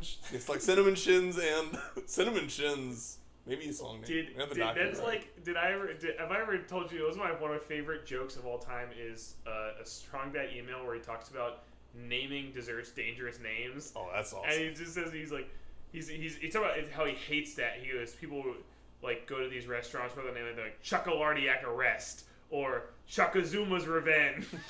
Yeah. And that's what I was like, is Cinnamon Sins is one of those. Cinnamon sins. There's devil foods cake with a side of cinnamon sins. They tell you about me wanting to. When you went to say cinnamon, you said cinnamon. Yeah, I know. This is the worst. I hate my brain and I don't think it's connected to my mouth because I'm so constantly like stuttering. It's the worst. Did I tell Cinnamon you about- twisty words. Jeff, I love you. I wanted to start a like as a joke, start like a mid 2000s rap group like D12 or something, and they were gonna be called Synergy. Now talking about look, we're saying we know a lot of pop music. He didn't know my band by D12 the other day. I'm sure That's you true. do if you know D12. I had to be shown my band and my salsa. If you said my band, like you just said, have you ever heard my band? I probably wouldn't have got it. But if you said, have you heard the song "My Band" from D12, I would know who D12 is. Oh, okay. But you don't know the song? I thought it was the most popular D12 song. I know I've heard it, but I can't like play it in my head right Just now. some of the salsa verse for America. I can't do the salsa No, verse. go on. Just do part of it. Just do the part where he says salsa in that song at the end. I'm the lead singer of my band, and I get all the girls to take off their underpants. Okay, yes, I'm yes. the lead singer of my band. I do know this All song. the pretty girls want to try my salsa. Yes, I do that song. But if you, Oh, I don't think I could. Word for word. but if you were like, you know the song "My Band," I'd be like, I don't know what the fuck you're talking about. My It's Sam. These chicks don't even know the name of my My band. band. Yeah, I know that song now. I'm just saying. It's not like a good song or anything. You'd have to It's a do great that. song. It's an awesome song, one of the best. D12 is the best band. Yeah, I would agree. Who's your favorite member? See, can you name any member of D12 who's not the member of Is D12? Royce to 5'9" and no. D12. I know they don't did think Bad so. Meets Evil together, but I didn't know if he was in D12. I think actually maybe he was at one point. I can't name anyone in D12. I definitely can't. Literally, Eminem's We're the only hoping person. that Jeff bails us out of this Jeff. D12 conversation. Oh, Jeff actually said it. He said his favorite. Say member something of about you too, D12. Jeff. Jeff, who's your favorite U2 member? Why is it Edge? Larry Mullen Jr., right? Yeah, Larry Mullins Jr. Adam Clayton. That was Keith Moon. Adam Clayton. The Edge. Bono. I got him Peter all. Chris. Peter Peter Chris. Chris. Peter Chris, Paul Stanley, Gene Simmons, Eric what's the name of Carr, Peter, Paul, or whatever and the Eric? guy's I was name. gonna say, yeah, the guy who I correctly said died and then got recommended to us afterwards. Very bizarre. Jeff. Jeff. I need to know, Jeff. But This yeah, Aftershow's about to be as long as the actual podcast. Yeah. Pretty wild, right? No, It does not feel like we've been sitting here for an hour. It's nuts. Yeah, that's crazy to me Yeah. that it's even been over an I hour. just feel 5 like hours we ago. usually go for a while for the after show. Or at least I don't know how long you guys went last. How long We you went guys for went an last? hour A and a little half, flip slip probably there. again. What? We probably went for an hour and a half last time. Oh. Hey, we went Well, I intend to go longer than that. Thank you for inviting yourself 5 to my hours. house in the middle of because we got to double it every time. I'm doing The 10 Edge hours is tonight. so cool, guys. Do you not like No, him? I like Edge's probably my favorite member of the band. Yeah, I- maybe, yeah. I What, who do you like more, Larry Mullins? Larry Jr.? Mullins Jr. Sorry. I don't know anything about you two, so Well, you know the Edge, Well, which is you important. gotta know that Larry Mullins Jr. is the fucking king of rock and roll. We do like the Edge. He's cool. I like that he calls himself the So Edge. disagrees with Jeff. And he's got the coolest name. It's cooler than Bono. The only thing I know about the Edge is that he was in that He's super cool. the Three Guitars documentary. Oh yeah, it might get loud. Yeah. What a cool documentary. What three cool guys that I would like to hang out with? The most recent Jimmy episode, Page, That was a cool documentary. Jack White, and The Edge. that does sound like abysmal. I wouldn't click on That sounds like I enjoyed that. I mean, it might be good. I'm just saying. I I feel feel like like- a lot of times, whenever I see a music documentary about a musician I don't like, I end up enjoying it, but I would never ever want to watch it because it's probably always going to be interesting. Because it it's was just cool. about Like, I'll be making honest music, with you, but- it was just.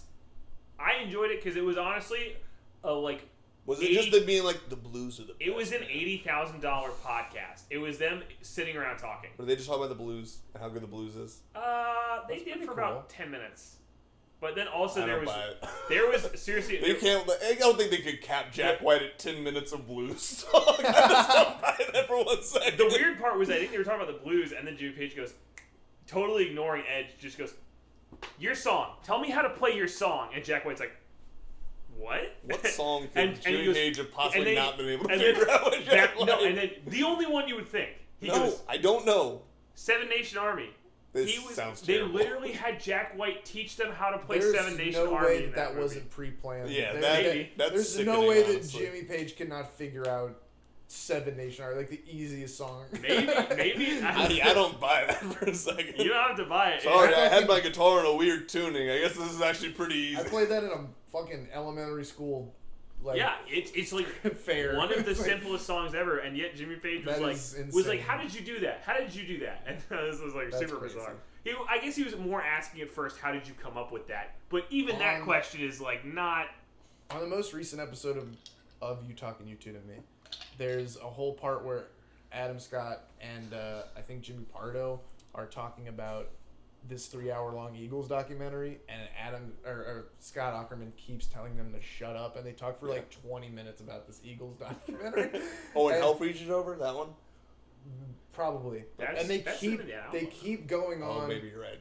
They keep But I thought they going on didn't do it about after it. the album. Maybe I it thought, is. It might have been. I thought it was like a reunion tour or something. And they keep talking about it for so long, and the entire time, Scott Aukerman's just saying, "Shut the fuck up! Quit talking about the fucking Eagles." He doesn't contribute at all to because why? I mean, I'm sure he was just like, "What?" So the this fuck guy is was when going we tried on? to talk about Coldplay earlier. Hot take. Yeah. Hot take. That might be my favorite Eagles album. You can have that take. I've That's never fine. listened to it. I don't know if you guys I have think any the Eagles Eagles fucking opinions. suck. That's I my, don't- that is You my didn't- strongest You opinion. didn't know that opinion from us? Or When from- would we have talked about I the guess Eagles? you're right, I guess you're right. I know. I feel like every time I say anything, Grant just goes, "Well, that fucking sucks." So That's Come on, I've never been to more than when I'm talking about the Eagles. no, yeah, that's one word, but I feel like that makes sense. I feel like I sometimes, feel like a lot of people don't like them. That's fine. sometimes They had the I most say- high-selling album of all time, so people do like them. no, yeah, for What's sure. this song? Their greatest Their hits is greatest like hits. the best-selling album technically when you adjust it for inflation. Oh, like by dollar, you mean? By copy. Yeah, it By like copy, beat, it's Thriller. It beat They Thriller. can't adjust It copy beat for Thriller. inflation. It beat Thriller like literally within the past like year or two, or whatever it was. I'm not talking to you anymore, Danny. All right. But no, I agree. Sometimes, Just copies for inflation. Sometimes I'm- That's not what I meant, but whatever.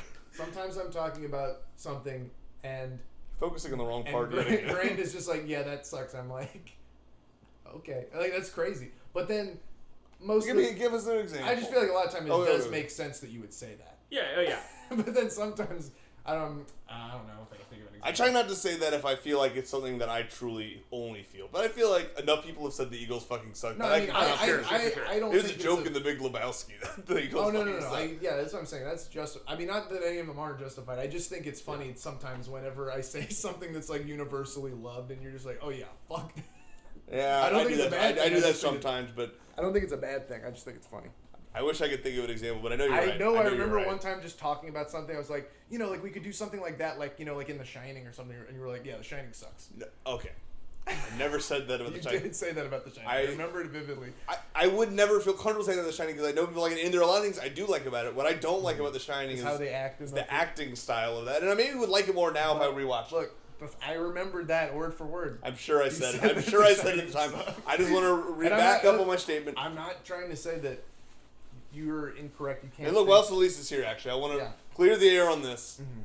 I feel like everyone is trying to make it seem like I love skipping stones, by Splinter from the film I Coming love- Out I of the did Shells love tour. I wasn't trying to build it up because I thought it was a good song or anything. That song's very funny to me in concept, and it's the only one I remember. Besides I Hate Music, which barely even qualifies as a song. So I was like, just happy to have something that I remember. I just genuinely liked it. Yeah, I like it too. I just feel like everyone, when you made it seem like when you guys got back in the car that everyone was like, why the fuck did you Well, I it was pumped also for that. because as soon as we left, Sleece was like, I was tired. Like, I feel bad that anyone stayed. I know. didn't think. if I would have known, I would have done the same thing. But no one said that they were too tired for it. No. And I did want Ian to be in pain. You hyped us up for it so hard. That's because I was excited to get to the one point. I think he hyped I'm it up. sorry that everyone else was built up by my hype. I was hyped for sure because I hadn't revisited that song since I was like in high school. I think. But I've back never in seen high the school- video really. Back in high school, I used to listen to Skipping Stone. I think he hyped it up, and it exceeded the hype. Well, for me.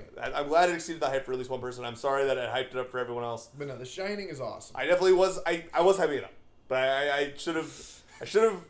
I didn't realize I was hyping everyone up. I thought I was really just hyping Eric up because I And thought I I feel like thought that Eric was too. gonna like it. Yeah, I did. I didn't realize people were perceiving this as me thinking it was like a really good song, and that's what I feel weird about now that I've heard this from Eric. I just Well, feel I- weird that people think I'm going around being like, "Oh, dude, I was feel listening like to I Skipping did Stones the other day. That song's awesome." I feel like I did the same thing with Getting Down in Your Town. That Well. song I genuinely think is awesome. I did hype it up so hard though. Yeah. So I But The okay, Shining's look at The that. Shining's good. Yes, Shining's good. Shining's good. But that's just one of those things where it's like I've never heard anyone insult The Shining. That's why I Like, not can't even- believe I said that, but at the same time, I'm sure I said it super offhandedly. I wouldn't stand by me saying. There's nothing wrong with not liking The Shining. It's just that it's one of those ones that takes me off guard, where it's like I'm just Yeah. obviously just talking about The Shining because it's The Shining. Yes. And then you're just like, oh no, fuck that movie. Dude, And then you actually love The Shining. the other one was. I do think it's awesome. I just feel bad that I hyped it up for everybody and made it seem like I thought it was like I don't know. I didn't want people to think I thought it was like a genuinely great song. The other I one thought it was is. fun. I think is really funny like that. Is he's not in here, but Chavez's review of the Seventh Seal. Oh, that's cracks awesome. me up. That's one of the best. Oh, was it just like It's the sleepy emoji. Yeah, Just the sleepy emoji. Yeah, I love that one. Does he actually Chavez- like hate that movie? I think he just doesn't like it. I think he's just boring as fuck. Yeah, I think it's just boring. Yeah, I mean it is. But I like it. I mean, I- Chavez will say something fucking sucks the same way too. I No, feel no, like, no, and I like totally, that. totally. he does. Yeah. I'm just also on. I feel like with me, I don't say that I dislike stuff when it's movies and stuff as much, and that's just a thing with me where I feel like I end up going into a movie trying to like it more, or not even that. I watch movies that I'm pretty sure I'm gonna like more often, Maybe. than just anything. Can I ask you a question that maybe you guys would know as film majors? Is well, former. I don't know the answer. no. If that's Well, what it's a starting. personal opinion. Okay. Do people, when they hear that you're a film major or that you work in film, do they immediately assume that your favorite movie is some weird classic? Like one of my friends. Okay, here's one. They just assume that I've at least seen like all Sure, the yeah. classics. My mom was like, "You still haven't seen Titanic?" I'm like, "No." And Why I was would like, I? "Have you seen it?" And she said, "No," but like film majors should be required to watch that. And I'm like, Yeah, but she hasn't seen it. Why would she? Anyway, it's a weird thing. I know exactly. That's what I mean. She's like, "Well, it's just one of those classics." Like I had a friend. People say the same thing about Gone with the Wind, probably. Yeah, probably. I'm not watching a fucking 3-hour movie. I'm I sorry. watched Gone with the Wind, and frankly, not worth watching. Frankly, you didn't give a damn. I think it's alright. Eric said, I went to that movie trying to like it.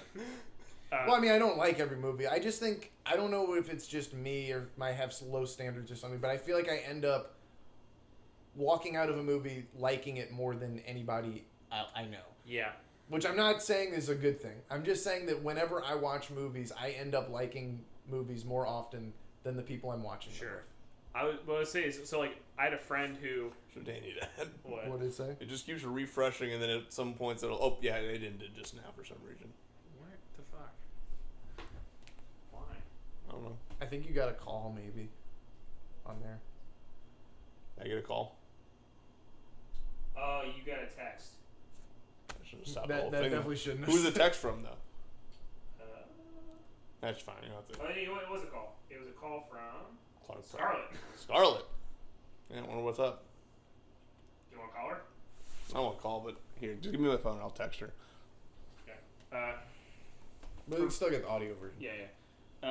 For me, it's always like I had a friend of mine who like I went off to college to go do film, and then I came back. He was like, "You're a fucking film major. Your favorite movie's probably like I don't know, fucking Maltese Falcon or something." And I was like, "What?" Yeah, I feel like all the shit that they have on the walls and the They think that those are now my favorite movies. That they're like, "Yeah, I bet you love the African Queen." I'm like, I've never watched that movie. Queen. Yeah, I don't know. I've never had that happen. You gotta love This asshole loves Citizen Kane. I'm like, I actually have watched Citizen Kane now, and I would say Is it good? No, not your favorite. Is it good? I never watched it. Yeah, it's awesome. It's, I think Citizen Kane's awesome. I know. I just love that. I don't know. I was saying, it's if Citizen you Kane. like movies of that era, you will like it. It's I like probably one of the 70s better movies. I mean, ones. people. 70s is my favorite. The only complaint I hear about Citizen Kane, personally, or anything I've seen, is just that people think it's boring. That's because of the time. Most movies from that time are kind of boring to our modern eyes, but I didn't think it was boring. I love movies of that era, like this thing, and so I like Citizen Kane. But but it's also one of those things where it's like, hey, do you like spicy food? If the answer is yes, then you like this. If the answer is no, then you won't fucking like it because it is a very 40s movie. Like it is. Do you know what I mean? I kind of got the analogy, but I felt like you kind of threw it away mid-sentence. You said, I really like spicy food, but if you don't like spicy food, then you're going to hate this movie because it's a 40s movie or something like that. But you know what I mean? It's like, no, I get what you're saying. There are those I feel the same way about music, where you'll hear an album and you'll go like, well, that's like the most accessible version of that artist. And then and you go, that time they were going full on, like, you know, and that's how I feel about it. I feel like oftentimes with bands that have like a album that's really acclaimed, that ends up not being their best one. Sure. When you actually go and listen to their albums. Yeah. Or at least in my opinion. Well, I was thinking about like a band where like their idiosyncrasies are like pleasant and like, but not like a hurdle in one album, and then the next album is like super idiosyncratic. Right. So that's how I feel about Citizen Kane. It is all of the most idiosyncratic parts of 40s and 50s cinema that turn a lot of people off that I enjoy. Then it's also got that whole thing about it of it being the youngest, the movie directed and written by the youngest person ever, big budget movie like that. So that has a whole thing to it, and it's also just been considered the best movie ever for so long that now it's just not going to be the best movie ever to anyone who watches it. So yeah, I mean that makes sense. But I don't think it's the best movie ever. I don't either. I think it's good. But I enjoyed watching it. But I would say like that's the thing where like I enjoyed it. But unless somebody like loves that era of cinema, I probably wouldn't tell them to go watch it. Yeah, I mean I would just to be like it's Citizen Kane. I mean it's a classic. I would maybe tell somebody who's really interested in film to go watch it. The standard moviegoer, I wouldn't be like, take your time out and watch Citizen Kane. Maybe, yeah, maybe. But I'm not. I'm definitely not like a highbrow film guy at the same time. I think most people who are interested in film even aren't. But people assume that when you become, it's like people who go to school for art. They all assume that you do nothing but stare at Monet. That's what I experienced. That's true. Staring at Monet. That's definitely what I experienced the one semester I did film. Was that I found that there were a lot of people who were pretending to enjoy movies. That were just, not that there's anything wrong with the art house highbrow movies. I like a lot of them, but there's a lot of movies where it's like, oh, because this is a very slow, well shot, sort of high concept movie, or not, but low stakes, high concept. It's it's subtly brilliant. Awesome. Yeah, and even that that is awesome. Oh, that's awesome! Thank you. I love that. I'm gonna. He's holding up two dark magicians. Have the weirdest reference here, but Billy Bob Thornton on Mark Maron's podcast complained that subtle actors win the Oscars and people who are over the top never will. And he said, I don't feel like that's true at all. That's definitely true. I think it is. That is they definitely fucking true. gave Tom Hanks an award for Forrest Gump. I feel like they absolutely reward no, super but that's a over-the-top different kind of performances. over the top. I feel like he's saying that what he was They saying. don't reward. I agree. They don't reward actors like Billy Bob Thornton, but not they even say that. that they reward subtle performances. What that's he was crazy saying to is me. that- I do not feel like that's the case. But the point he was making was that people respect subtlety, Yeah. and they think being over the top is cheap. Is cheap. Yeah. But he was saying that in real life, people are subtle and people are over the top. So one shouldn't be looked at as... Yeah. Sure. And that's, I think, how I feel about that kind of film. Yeah. Well, I mean, view. yeah, and I think also it's like a lot of people when you become a film major, which I think is fucking stupid. It's just a thing you're studying in school. But a lot of people think that they have to give a shit about like all the classics or whatever. Like, and I'm like, no, dude. Like, just fucking watch. Like, make the movies you want to make. Yeah. Like, I'm not like, ooh, shit, I'm a film major now. I gotta like. Yeah, that's definitely how I Serpico. feel with movies. Well, Serpico's awesome. I love Serpico, but I'm just saying, like, it's not like I had to change my opinion. And I stop loving would the shit totally that I did agree, like. though, that movie, a lot of people are going to think it's just boring. Yeah. Because it seems so exciting, and it's not. Yeah. For most of it. But with movies like The Seventh Seal, I watched it, and I like the concept, but I walk out of it thinking, like, that was a movie I was supposed to like. And it's like that's the movie that the people, like, movies like that people who are into film are going to watch it, be totally bored most of the time, and then pretend that they then walk out and be like, "Oh, that was so smart. It was so genius." And maybe it was, but you didn't enjoy it. Yeah. And you end up watching way less movies because you only want to watch those kind of movies. There's a great interview with Paul Thomas Anderson. That is one of my favorite interviews ever, where he talks about the Academy. Yeah. And he says, you know what you'll never see at the Academy in Memoriam thing? You'll never see that scene of Ace Ventura where Jim Carrey climbs out of the elephant's asshole. He's like that is the fucking funniest 30 seconds of cinema ever. I could watch that over and over, and nobody will ever. Paul Thomas Anderson say. No, and it's like I listened to it and I went, "There's no way Paul Thomas Anderson said this." Right. But then it's like an interview with him, and he was like, "That's the funniest thing I've ever watched." No, but I get it. I mean, like I can't remember what he said his fucking inspirations for Inherent Vice were, but like when you read like his list of what he said inspired that movie, you're just like, man, what do you choose to watch your time all day? Like, it's crazy that these are your cited inspirations for that movie. Yeah, but I totally get what he's saying, though. Yeah, where it's just like, I feel like people, like, they value what they think they are supposed to like. Right. And that they never want to give any, like, credit to, like, things that everybody's, like, secretly guilty pleasure. Like, it's, I don't know. And I've seen movies that are acclaimed, I mean, maybe it's just me, but I've seen movies that are acclaimed masterpieces that, at the end of the day, is just very well shot, very slow, but the same exact concept that you can see in any other. I agree. Like, that isn't that interesting or that, like, deep of a concept. Yeah. That, well, me and Grant talked about this, having this. I said that they should, at the Academy, just have a separate section for biopics now. Yeah, that would be great. You said that to me? Was it? I don't think it was to me. Oh, maybe it was somebody else. That would suck. I mean, I just wish they would just stop nominating biopics altogether. I just fucking hate that we'd have to. No, this must have been to you. I think we said it during a stream. We talked about biopics, I feel like, but I don't remember you saying you think they should introduce a new category. Well, I was just saying that. Which I agree would be nice to get that there just so that we could stop fucking nominating all these shitty ass biopics they keep making. Stop being nominated for Best Picture. They should be Best Picture and then Best Biopic. And just like, so that we stop having half of the Best Picture category being made up of biopics. But I just didn't feel like people would be making even more biopics because it has its own category. Can you make even more biopics than people already fucking make? But they're all trying to fucking win an Oscar. It just fucking incentivizes so now them they all again. Get a fucking second-class Oscar and they can suck my dick. Maybe the fucking Golden Globe should introduce that. I would love that. Yeah, everybody starts trying to win a Golden Globe. That's really funny. I don't know, man. Well, I think it has to be the Oscars because the Oscars are the ones that piss me off the most about it. I just am done with the Oscars. I'm done with the Oscars, everybody. I'm done, and we're over it. I'm done. I'm over it. I thought I cared, and it turns out I don't. That's like how, like, what was it that we'll talk about? The Founder. Everybody talked to me, they're like, you gotta watch The Founder. And I was like, that movie doesn't even seem like an interesting biopic. The Founder, the Michael Keaton movie? I was like, maybe it is a good movie, but honestly, that's like the amount that I'm interested in that story is the amount that I would maybe go read the Wikipedia page for it. Yeah. And then, like, I'm not interested in McDonald's enough to watch a whole fucking movie about it. No, that makes sense. I'm trying to think of a biopic that I like. I feel like most of the times when I like those movies, it's not biopics. It's just about something that really happened. That I like those. Like movies. An event?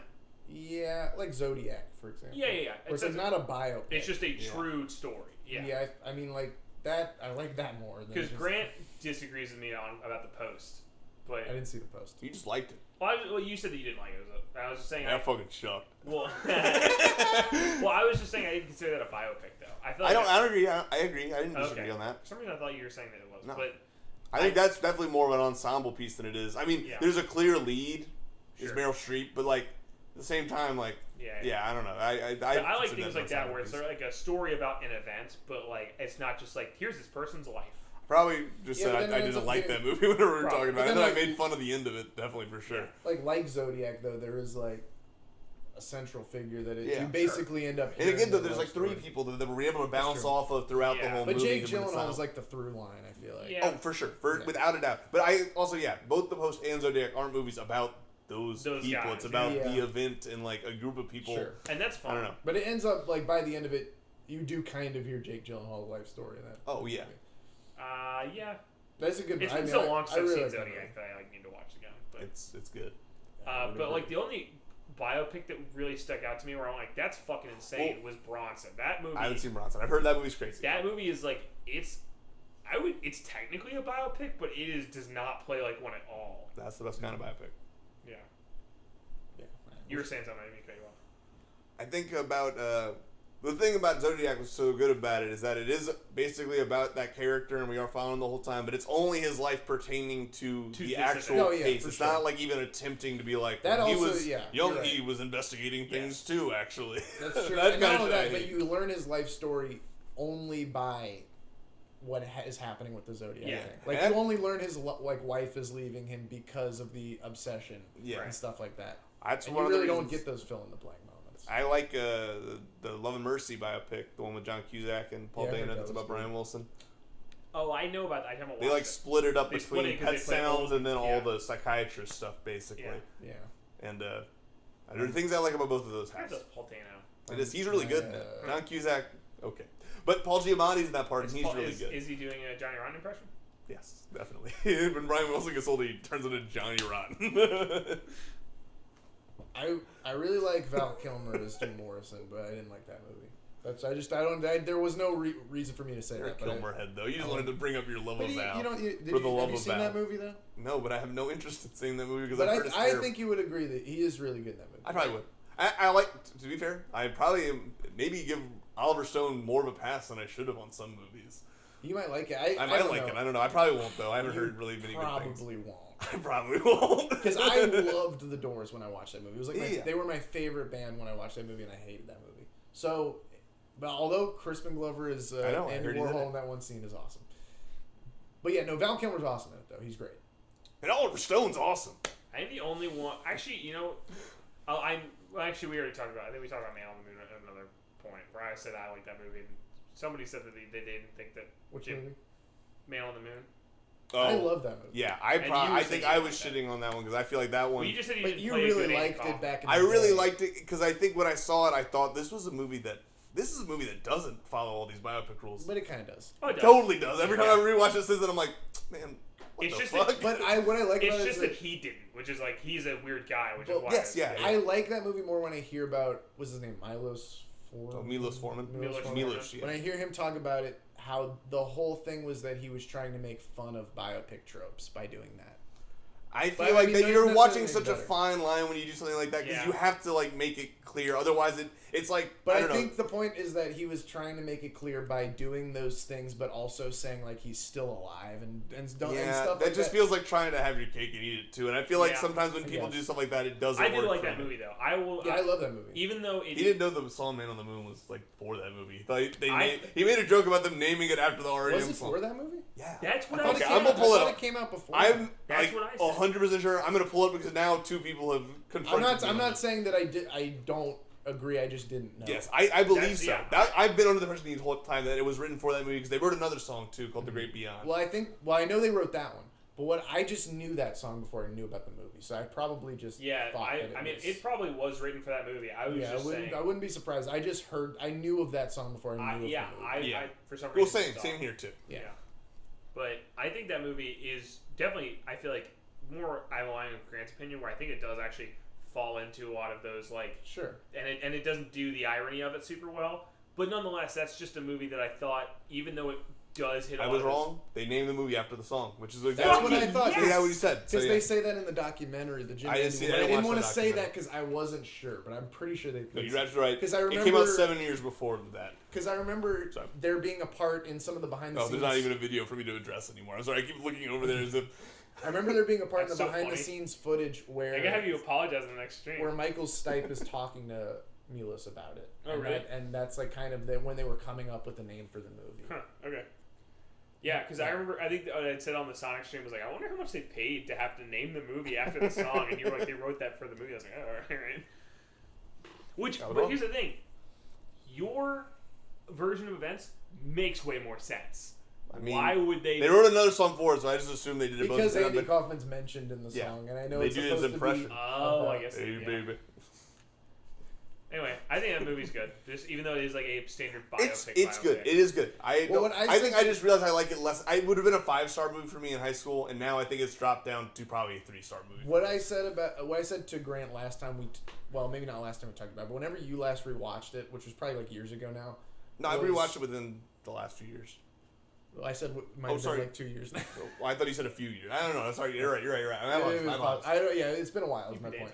Yeah, I was being pedantic. I was turned into a real Danny of myself there. It's been a while. It's been a while. My point is that last time you watched it, you said that you just wished also that they would have went more into like his actual like life beyond just and that's what public you said performances, which makes a lot of sense. Yeah. But what I think ended up saying was remember these conversations I had. What I ended up saying was that I think it always seems to work against me. No. That's a valid point because they really don't explain Andy Kaufman like outside of his just performances. Like it ends up being a lot of just reenacting performances. So I get that. Yeah, I think that's more. But what I guess my reaction to that was that Andy Kaufman's like when you watch like The Doors, they need to explain Jim Morrison because you saw him perform. And you know that guy, but you don't know like what happened beyond that. You don't even know that guy when you're seeing Andy Kaufman. So I felt like the movie wasn't trying to explain his personal life, but was just trying to explain his public life. Yeah. So that's why I felt like it ended up. Was it you or somebody else who told me also that you felt like that Jim Carrey did not play a good Andy Kaufman? I think that makes sense too. I don't think he plays a very good Andy Kaufman. Okay. Now that I'm like, the thing is, I think also I didn't know Andy Kaufman when I saw that movie. Now that I just know more about Andy Kaufman and have seen videos of him, I just feel like it is exactly an actor trying so hard because they want to get an Oscar or something. Is what I feel like when I watch that kind of. I get it, but then also. So I would see a lot of Andy Kaufman stuff, and I was like, oh, he did a perfect Andy Kaufman. But then I saw this one interview that was like him out of character. I was like, oh, wow, he really is nothing like that. But then I saw another interview of Andy Kaufman out of character, and then another one, and he's never the same in any of those. It's just, what the fuck? So, like, the way that Andy Kaufman is out of character in every single out of character interview I saw is a completely different guy, and it is exactly the thing that Jim Carrey was doing. So I'm not saying that Jim Carrey is a perfect interpretation of it. But the fact that he seems like he's hamming it up even when he's out of character in the movie is kind of accurate. Yeah. So I can see that either way.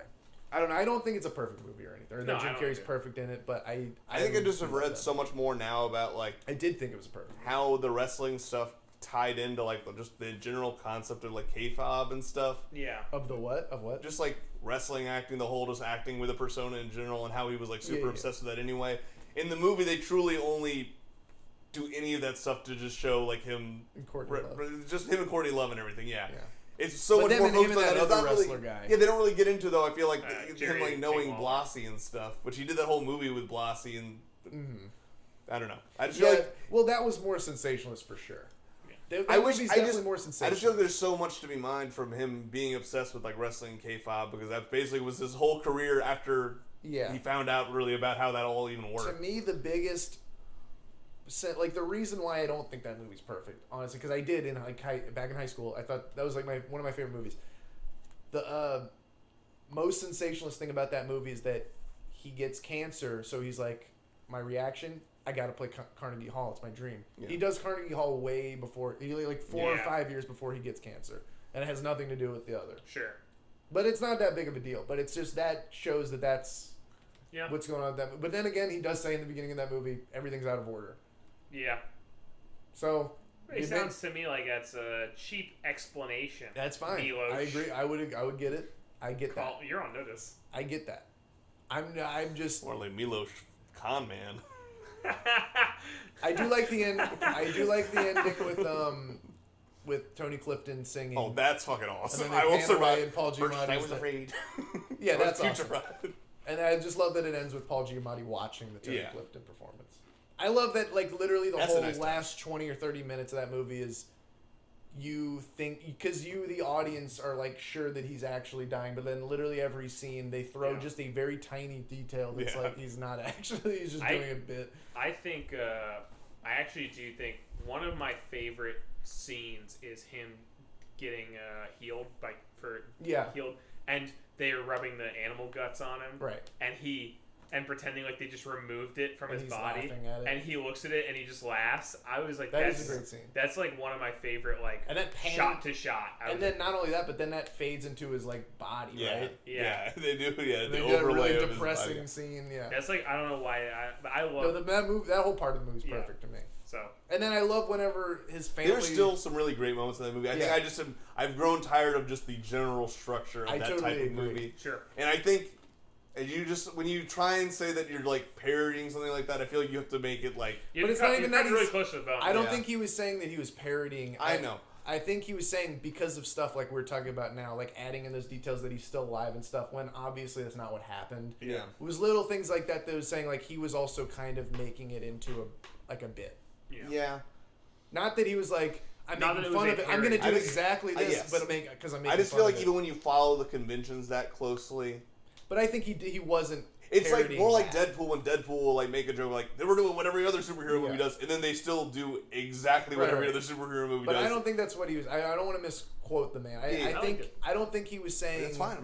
I'm not even disparaging Deadpool. I'm just saying it's the exact I exact know kind what of like I'm But gonna I reference think it, so he- it's actually kind of fine that we're doing this. But I exact think same thing. I think he did want to make that kind of movie. I don't think Yeah. he was saying I'm parodying this kind of movie. Like, these kind of movies are goofy. I'm gonna do exactly that, but make fun of it. That I don't think that's what he was saying. I think he was just saying that at the end of the day, I do want to make a biopic, but I'm not gonna play it completely straight. Yeah. I'm not gonna take it it's too the same guy that made seriously. Amadeus, which is exactly that. Yeah. What you're saying, he did the exact same thing with that. I just feel like Man on the Moon, in particular, still adheres a little too much to that kind of No, I get structure it, for for me sure. to like fully fucking think it's awesome. I That just being said, think he's Amadeus saying- is way too fucking long. I don't really Yeah. like that movie. I actually very don't much. watch that movie. I just think he's saying Too long. I want to make a biopic, but I'm also not gonna take it too seriously. Has Milos Forman made a movie that isn't a biopic? One Flew Over the Cuckoo's Nest. That is a biopic. It's not a biopic. I guess that it's, didn't happen. it's- That was based on a book. It's an adaptation. Well, but the book was his. It's based on a true story. Yeah. I thought so, but Oh, then I definitely look don't know. again. I am wrong. I mean, didn't sure, know he's that. not really a biopic as much as, like you said, like an event movie. But, Yeah. But his. I didn't know that was based in any fact at all. I thought that was a fully like. Well, I'm not 100% It's like a sure either. fictionalized. I mean, he's That's what I thought. Yeah, it was okay. in a Then fictionalized- I wanted to say that. I Yeah. thought it was entirely fictionalized. I didn't know it Yeah. was like based on any. Now, you type guys are really gonna love this tidbit. For a long time, Is Tidbit always dropping facts like He this? is. Okay. the youngest person to make a big budget movie was Orson Welles making Citizen Kane. Oh And, no. and he was topped. Milos Forman. No. He was topped by Emilio Estevez in 1986 making That's the movie very funny. Wisdom, which sucks. It's Yeah. not a good movie. I think it's kind of hilarious. What is big budget? Eric, Not just you wrote a like review that it's a that big tried- studio, like budgeted a movie. If you ever want to read a review where someone's really bending over backwards to be nice about this movie because they really like someone involved, you should read Eric's review of Wisdom on Letterboxd. I honestly you still just- give it a 3 stars, but you literally I you did shit enjoy on it. it pretty hard. Honestly, like you say, well, it has a lot of flaws like this, and you like, do a whole paragraph about Because to me, a bad movie. I know, yeah. At the very end of the day, is I was like clawing my eyes out watching. I was just like, this is so boring. I was into it the whole time. I was like, this is exciting, but like, yeah, it was a lot of like voiceover where he's like, I decided to be a criminal. How old was and stuff like How old was Emilio Estevez? He was like 26 or something like that. Or no, he was 23. He was like the year before Okay. Orson Welles.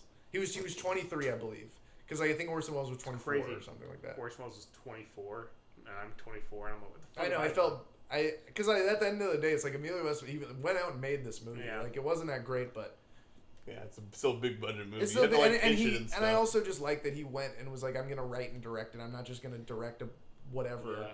Like this is something he wanted to make, and I don't think it's that bad. I just think it feels like something a 23-year-old thought was cool, but it is pretty. I mean, it's well made. I mean, it's not awful. Yeah. And I also did just feel bad because for a while, like people shit on it, and apparently he was very embarrassed about it for a long time because he. Eric's hoping he reads this review. Speaking of Here's what I'm something, reading it. I loved it. thank you, Then he Emilio, reads the for Mighty listening Ducks to review. the after show. Yeah. I want to bring up something that we talked about last time you were over here, and it's literally, I just want to say 2 seconds, and then we don't have to talk about it. It was the Stranger Things thing that we were talking about, that episode. I have no. I wasn't talking about you, so Okay. I was saying I don't want to have a whole other Stranger Things conversation. Yeah, you gotta share Was with the pod. episode that you said was based on Repo Man. I rewatched that whole season. It's obvious, right? It is obvious. It's super obvious. And I think that, honestly, I like that episode better. It is just placed really poorly. No, in I the agree. season. That's what I basically. Yeah. I think it is because everyone was like, "This episode is the worst. It's like terrible." I think they're saying that because of the fact that the episode before that ends on a really important cliffhanger. Yeah. If I agree that episode is pretty. And good. I forgot what the cliffhanger was, and I watched the episode, the whole season, and I went, that is the worst cliffhanger you could end it on. Yeah, honestly, in my opinion, it might be one of my favorite Stranger Things episodes. I still wouldn't go that far, but I think that, unlike other episodes, it does stand out the most. That's what it is to me. I feel like most of the show blends together. Yeah, season and 2, that if you episode go, is very interesting. and the thing is, if you say, I love season 2 or I hate season 2, people immediately go, oh, that because episode. of that episode, yeah.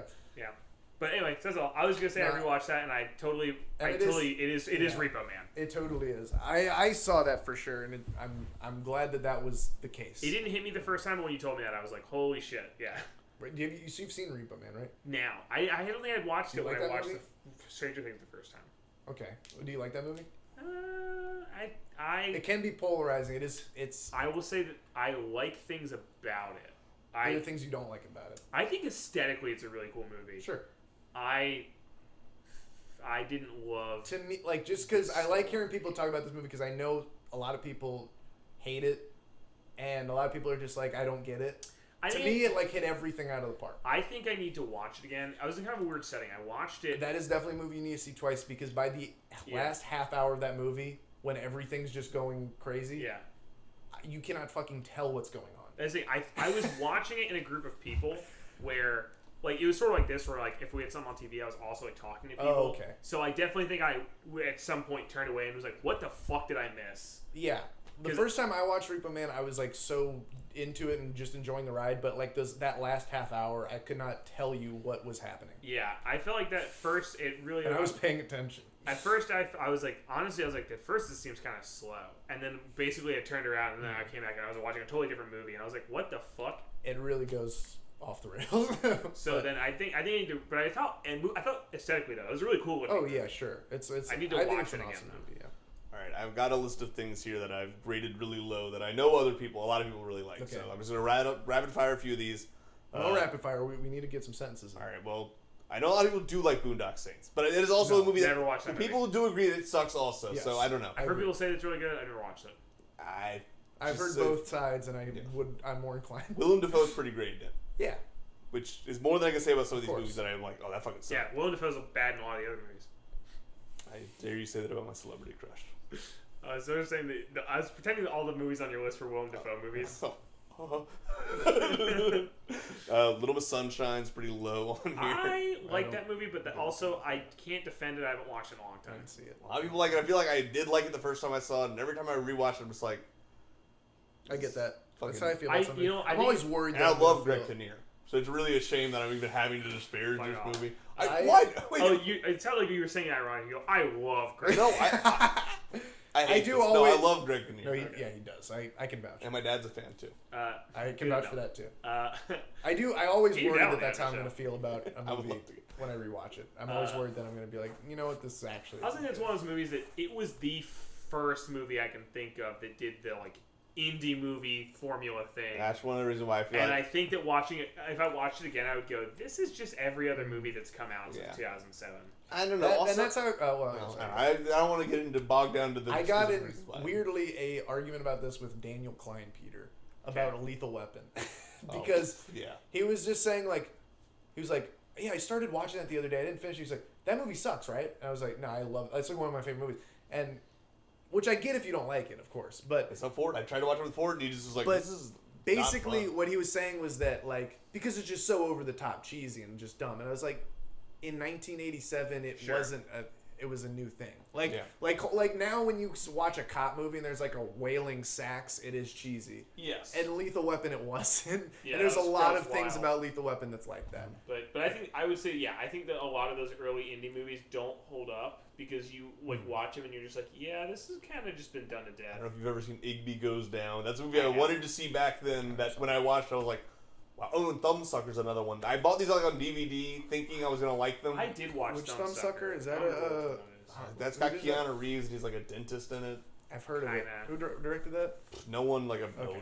I I don't know why I This thought guy's Harmony making one Korine movie did and never Thumbsucker did for again. some Pretty reason. much. The Master's pretty low on here. I think that movie Never watched kind of it. fucking sucks. But All I've heard is good things. there are but I've never seen appreciative it. things like their performances are good. I just wish I liked the actual movie. Which I've I heard. don't. Kind of how I feel about Synecdoche. I thought, well, actually, That's similar fair. to Synecdoche, I feel like I've heard everybody has talked about them, weirdly enough, I'm not comparing them in like a qualitative way, about Citizen Kane, where they go, yeah, it's clearly like a masterpiece, and it's really boring. What No, about I've heard that Synecdoche? too. Master. The Master. Oh, The Master. I thought you were just talking about Citizen Kane again. No, I'm saying Okay, so you said Synecdoche- comparison, yes. but I see. Synecdoche, Master, and movies like Citizen Kane, I've heard the same thing where like, yeah, it's clearly like a I movie guess- made by somebody who is a genius in their thing is craft, with this and I thought it Master was and really Inherent boring. Vice, I just feel like he's being like purposefully obtuse about the way he's presenting the story in a way that I don't find I've never interesting watched at all. it, I'm just letting you know that's yeah. why I feel about No, like- about those. In what you're saying, I can compare at least two of those movies. With Citizen Kane, if I get bored in a movie that's from that era, I usually just blame it on the era. Sure. And just because that's how it is. With Synecdoche, New York, I mean, that came out like 2006 or something like that. That's just a long movie and very drawn out. It's so like and I get slowly why paced people love it. too. I think it's awesome in concept, and I love a lot of it. But it's just like, oh my It's god, not I a fun wanted it movie to fucking watch, end when I was watching the old. It's kind of how I felt about Holy Mountain, but that was because of Jonah saying the movie was an hour 13 when it was actually like 113 minutes or something. Well, it was something like that. That's a completely different thing, yeah. I know, and I was like so fed up with it after I knew that it had been like an That's hour so and a half funny. at least, and that movie felt. It probably wouldn't feel that long to me if it weren't for the fact that That's how I felt about Synecdoche too. When we rewatched it, I appreciated it on a whole different level, but I agree that it's not a movie that is fun to watch the first time, nor is it really fun to watch another time at all. I think I grow to appreciate the scale of the whole thing. And I probably would. I mean, I do appreciate the scale of it, and I give it like 3.5 stars, which is probably the highest I would ever give a movie that I just was that bored during. That's fair. But it was really good. I mean, I don't dislike it. It's just like, man, it is a so fucking drawn. slog. It And felt I like feel like it's more of a slog than I'm thinking of ending things, which is longer, and it is also a slog. that. I'm not. I felt Personally, I don't feel the same way, but I get it. I don't know why I feel that way. I didn't even listen to that one, but that one's right above Green Book down here on movies that I have like given 2 stars. Vice is here. People did like Vice. You didn't like Burn After Reading? No, not really at all. I mean, You the know one what? extra stars from You know Brad what? Pitt. Me and then they neither. killed I him. didn't finish Burn After Reading. There are parts of Burn After Reading I do like. I like the dildo chair. It I was love a that George movie, Clooney's yeah. whole character builds to him building a dildo chair. That And movie, though, I totally agree with. I was kind of let down when I was watching it. The whole time I was like waiting for it to get good, but I liked like almost every bit that was happening. And then by the time it was over with the J.K. Simmons thing, just saying like, what even just happened? But then when it ended with that, I was like, I kind of loved that. I kind of loved that it did that. And I kind of loved that was kind of the point of the whole I movie. didn't finish it. I literally started it, got 10 minutes in, and because like I love, first of all, I love every actor in that movie. Yes.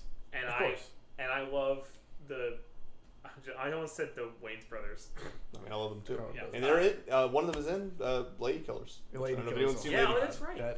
I hate that movie. But no, You the like that movie more than that? Yeah, Definitely more than that. That's crazy. I love the I would rate several movies below Lady Killers in my Coen Brothers ranking. But I think I did actually. That's wild. I'd say I love the Coen brothers, but Man for Who Wasn't some There is one reason, of the boring. If we're talking about fucking boring movies, The Man Who Wasn't There is so fucking I didn't boring. see The Man Who Wasn't It is There. so boring. I didn't see that. I've only watched that in the context of watching in class. So Of all of the didn't watch Coen it in class. Brothers, I watched it on free time. Of all the Coen Brothers movies I saw, Lady Killers was just like, I couldn't even believe that they made it. It's shocking, but honestly, I get it, but like there are moments that I see it and I'm like, okay, that's funny. But then a lot of the moments, like the whole like you brought your bitch to the Waffle Hut scene and like I don't remember. The joke was that he kept J.K. Simmons brought his like wife to the meetup for the heist. Oh yes. And she says Wayne says you brought your bitch to the Waffle Hut, which is like it was funny at first, and then he says it 20 times. Wow. And then after that, J.K. Simmons is just talking about how much he wants to shit because he's got like IBS or whatever. Oh. That whole movie, I was just like, these jokes aren't funny.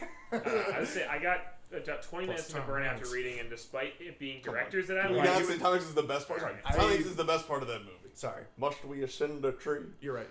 Sorry, go ahead. I'm done. Tom Hanks is good in that movie. Go ahead. I was say sorry we didn't let you cut off our original conversation to say what you want to say, but go ahead. The original conversation was burn after reading. I was trying to follow up on that. Yeah, but I'm done with that. Dan, please, all right. please, I want to hear what you were going to say. It's burned after reading is... It's not even important anymore. No, I would like to hear it, please. No, audio listeners can't see this. Eric is smirking as he says this. No, he's not. I was smirking as Eric said that. That's also true. I cut you off just now. I was reacting to whatever we were saying. I want to hear what you were going to say. Despite it being... React after burning. No, Danny, come on. You did that on purpose. I did that on purpose because that was too good of a burn not to use. That wasn't that good of a burn. And hope it doesn't burn.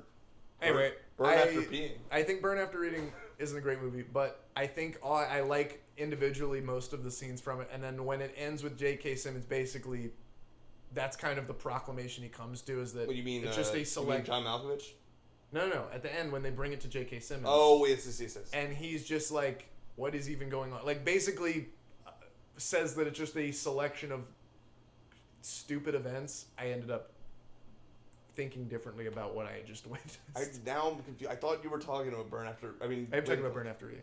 I said, but J.K. Simmons is not in that one. Yes, he is. He is? He's the head of the fucking CIA? Yes.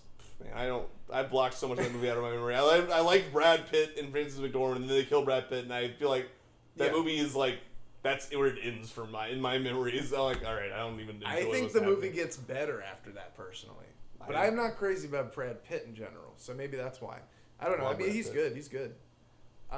He's just the actual kind of character that I would have enjoyed seeing in this movie. No, I love the character. You're fucking right. Mercilessly. It wasn't. I didn't think it was better because of that. Oh, I know. I thought it was just better after that. I don't know why.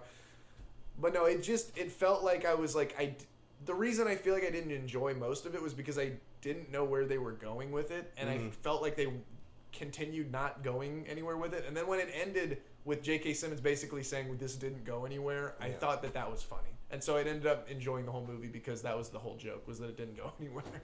Which is like kind of the same thing as Big Lebowski, but which is done way better. So I get like I get why people would not like Burn After Reading, basically. Is my point. But then my mind is blown when Justin, who has hated so many movies, or just been like, I don't know. I'm so puzzled by Justin's opinions on movies. Walked out of Boyhood. Look, I don't even want to even try and unpack what he doesn't even like, because he can't even. I don't know. It's pretty wild when he said that. we were fucking kayaking, and he's just talking about how much he hated Boyhood. If I understood what he didn't like about it, maybe, but like, I think he just thought it was boring. That's fine, but he never says that. He just said it fucking sucked, and I'm like, Well, he said to me that he thought that movie was boring. So I mean, I get that. I didn't see Boyhood, but again, I know that's why isn't anyone Googling the movies they choose to see? He chose to see the 3-hour movie that they filmed over like 17 years. But I can see why you would maybe think, oh, that's a cool concept. That's probably gonna be cool, and then see it and then be like, yeah, this is pretty just boring. I get it. I didn't see the movie, so I shouldn't say that, but. I also had the opposite opinion of him when I was watching. I didn't think it was boring at all. I put it on at midnight thinking I was going to fall asleep and stayed up till 3 a.m. watching that entire movie. I mean, I'm not saying that he's right. No, I know you're not. It is fun. It was crazy when he said that. I've only walked out of one movie, but I did end up walking back in. What? I walked out of a movie being like, this sucks. What movie? The Mark Wahlberg Transformers. Age of Extinction? Well, yeah, that's the first one. It's the first one he's in. The first one he's in, that's what I mean. Yeah. I watched like half of that movie and was like, oh my god, I cannot watch anymore. This sucks. And I left and I sat on like the bench in the middle part of the AMC and I was like, but I paid to see it. And I went back in and watched the rest of it and I didn't like it anymore. That's crazy. It was the only time when I was just like, I know that I'm not going to change my opinion by finishing this movie. Yeah. So I felt like I should just leave, but I didn't. I'm glad you did. I'm glad you stayed. It didn't get better though. Just to finish this list out, I got Place Beyond the Pines here. You gotta start naming some I movies I've watched it. seen. I don't know which ones you've seen on here. You gotta name them all. Click's on here. Click's joining the ranks with all I get these it other though. ones. I mean, Yeah, it's that good. one. You should just name them all, and I can stop you when there's one that I Unforgiven. Gave 2 stars. That movie haven't fucking watched sucked. Wait, so you skipped the 1 stars? I mean, they're like I don't give a lot of 1 stars. They're like 9 1 stars. Boondock Saints is one of them. Joker's one of them. Machete Kills is one. I can't talk about one of them because I said I'd never talk about it with you again, but it was in orbit. Drill Bit Taylor, which I really have 1 star for the joke of saying I barely even remember the movie, but I think about it, watching it a lot. 8 Crazy Nights is here. Hoodwink 2. I kind of like Drill Bit Taylor. I've said this. I liked it when it came out, but I was how old? I shouldn't say that. All I remember is that it did. Most of my 1 stars are just because I think it'd be funny to have it once. So like, Yeah. Year of the Comet doesn't deserve 1 star. But it kind of does because it's the movie where it's like that is the most obvious pick for like worst movie or something like that because like who wants that? I don't know. Like it's well, not Red even Wine it's Lovers. not even awful. It's really not. It's just like who wants I don't this even know what movie? it is. It's just movie. How the fuck did we even come across this movie? I don't know. It's an adventure movie about someone trying to steal like the biggest bottle or the oldest bottle of wine or something. Oh, weird. Which like doesn't sound awful, but then like literally it's the love story is so bland and like not interesting, and then like it's literally just like it's a movie about how much these people like wine, and like for the most part. And then on the Wikipedia page, the director's like, the movie failed because audiences just don't care enough about red wine. Like he blamed it on people they're not being an interest in And red yet wine. Sideways did great. But honestly, though, he's probably right because I can only imagine people liking that movie if they liked red wine, and I don't dislike that movie like it sucked. Yeah. Like nothing was bad. I just remember. It was just like I remember nothing. I remember Exactly, nothing it except was that like it was a about nothing. them trying to find the oldest bottle of wine. it was like Now, I watched Danny, nothing. before you left, I cut you off. I don't remember what I was saying. It's about the Coen brothers. I genuinely don't remember. Well, I think he chose to forget. All right, That's I chose to forget. It's fine. I remember right now. I want to rewatch Oh, Breakfast. Ghostbusters is up here. I didn't even say Ghostbusters. Oh, you're skipping a bunch. First, I skipped a ton earlier. I just know, didn't I want to hear mention I every want to hear single the one. ones you skip because there might be some that I like. All right, which is Harry Potter and the Goblet of Fire. It was That one's awesome. okay. It's the best movie ever made. I know you like Scream, but like, I don't know. I didn't. I watched that before. Scream is on here. Yeah.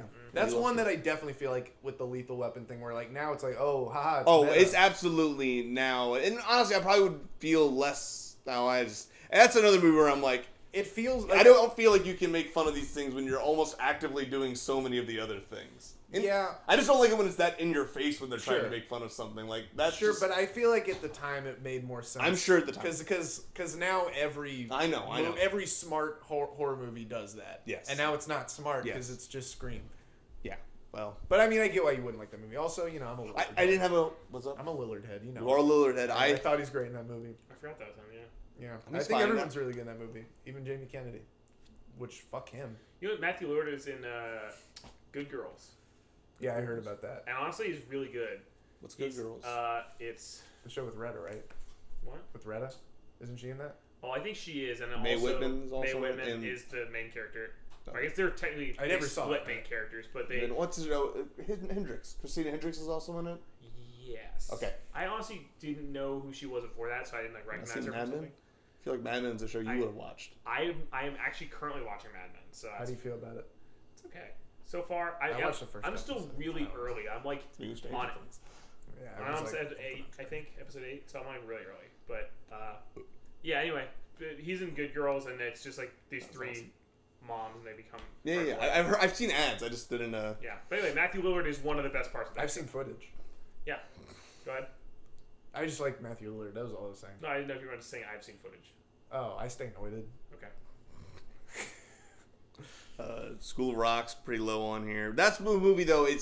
I just had to rewatch it so many times, like at school No, I and get stuff, that. that I've dropped stars as the years have gone on. I still love that movie though. Cars. So there's a lot of ones that I just didn't feel like were worth No, mentioning. that Cars sucks. I agree. Yeah, I mean it sucks, but it's not like I needed I know, to I say know. that one. There's a lot of you that just don't even feel like I need to say necessarily. Yeah, I guess I you're don't right. feel like engaging in some of these conversations about them. Space Jam. I mean, it's low, but I love that. 2? Is that 2? The thing is, I don't feel like it's fair for me just to scroll through the 2-stars because there are a lot of 2-star movies that I like. Yeah. I was trying to find the ones I specifically Okay. didn't like. You didn't like Yes Man? You didn't like Bolt? I just fucking forget about Bolt until somebody brings it up. Bolt is awesome. Let's put a pin in that. It's a quote from that movie. Okay, that's funny. You could literally say anything and say it's a quote from that movie. I'd believe you because I don't remember anything from Well, that that's movie. the only quote I remember from that movie, so I can't do it more than that. You didn't like Stranger Than Fiction? Nah, that movie sucks. That movie does suck. I don't know. I've never seen it, but It's a movie that I feel like... I know it's people... I watched it and I didn't like it. Yeah, I mean, I thought maybe I didn't like it because I was young and I was like, Will Ferrell will be funny. It wasn't It's funny. a movie that I keep wanting to get around to watch, but also I don't. This was cruelly exposed the other day because... cruelly exposed. Because, like, Celise and JP on Halloween wanted to watch The Witch, and I'm not against watching The Witch, but it was a movie where it's like, oh yeah, I want to watch that, but I never really want to watch it. Yeah, it's... And I get that. And Celise was saying this about a bunch of movies that, like, she's like, you every time I ask to watch this, you're like, I don't know. Yeah, where you're... And that's one of them. You're like, I gotta wait till I'm in the right mood. How'd you and feel then once you just never finally end. watched it? I don't know. It felt like how I thought it was going to be. Did you see The Lighthouse? No, but I want to see that more. It's the same guy. I don't know. I know. I want to see that more than I want to see Who the fuck Witch. was telling me that they were like, if you don't like that movie, you don't deserve to work in film or The something? Lighthouse? Yes. That's That crazy. sounds It like was something that would be either- said. It was either Ian or Blaine. That's wild. The Witch just Or, sorry, reminded I said me of Blaine, Hereditary. Place. Blaine is my I mean, Ian definitely gave it 5 stars and saw it multiple times, so I couldn't see him. I guess I could see him saying it. I don't even. It know. was one of the I nights we think went I'm to gonna like Starbucks The House. Lighthouse. I don't know if my opinion on how I felt. Oh, they said The White House, and I was like, No, The Yeah, Lighthouse. Lee Daniels, The White House. Right. I feel like maybe how I felt I was gonna feel about The Witch might have colored my. okay. I thought on Do you it. remember Lee Daniels, the butler? Yeah, I remember the movie. Now, The what Butler. if Lee Daniels had made Lee Daniels the Joker? I pitched this to Danny the other day. Lee Daniels, the Penguin. Well, I'm picturing him serving under different He presidents says still. there's a Joker for every president. There's cool. a Joker under every Yeah. president. I don't know. That's And pretty good. you came out of nowhere with that. You just turned to me when we were in the lab and you go, you remember Lee Daniels, the butler? Well, I was Yeah, probably probably that's something people are still thinking about. Well, it was spurred on because we had talked also about. I said I would like Joker more if it had been called Jokerman. Oh yeah, I just said that there needs to be a documentary about Joker. Yes, I agree. I agree. There should be, and I think the movie. I would have given the movie 2 stars if it had been called Jokerman. I want to actually write a dramatic film about like a social network type film about how Jokerman came to be. That would be fucking awesome. What were we talking about just now? Oh, Lee Daniels, the Joker. Before that, I didn't finish whatever I was saying, but I don't. Oh, Lighthouse. The Witch is what I was just saying. That I feel like the way that I thought I was going to feel about it probably colored how I ended up feeling about it when it was over. It reminded me a lot of Hereditary. I just don't watch Hereditary. I literally don't watch movies. Have you seen both of those? Seen Hereditary. Do you think they're similar? Oh, you haven't seen I've The seen The Witch? Witch. I haven't seen The Witch. Oh, okay. Well, never mind. I think they're structurally pretty much the same. That's interesting. Literally, I think the only movie I've watched in the last Hereditary. 5 years Don't even is say. Us. Us? I liked Us. Did you like Us? I didn't see Us. Yeah, I liked it. We talked about this in the lab actually. That I said I completely understand why people don't like that movie because if you didn't know what Hands Across America was at the end, you would go, "What the fuck? I don't get it." I feel like it still works even if you don't know Hands Across America, but it definitely helps. It helps. Yeah. Because they also talk about Hands Across America. There's at least like references to it. I saw it twice also. And stuff, but There's also like a tape and they play it a whole I news guess they thing at did, the movie opens with like a story yeah, on but it. then you have to like remember that that's what played at the beginning of the movie. But it helped. I saw it twice. Yeah. So then I knew I didn't even do more research on Hands Across America, but I at least understood what I was talking about how the whole time that Tim Heidecker was in there, I was like, it's weird to see him not be funny, but I mean, I thought he did really well. And just watch Office Hours. fucking slam. I'm sorry. I mean, I haven't watched Office Every Hours, time but I know see nothing to Tim say. Heidecker do anything where he's being out of character, it seems like for him being out of character means I can't make jokes ever. Did you guys watch Decker? Yeah, I like Decker. He watched You like it. Decker? Yeah. Okay. I didn't.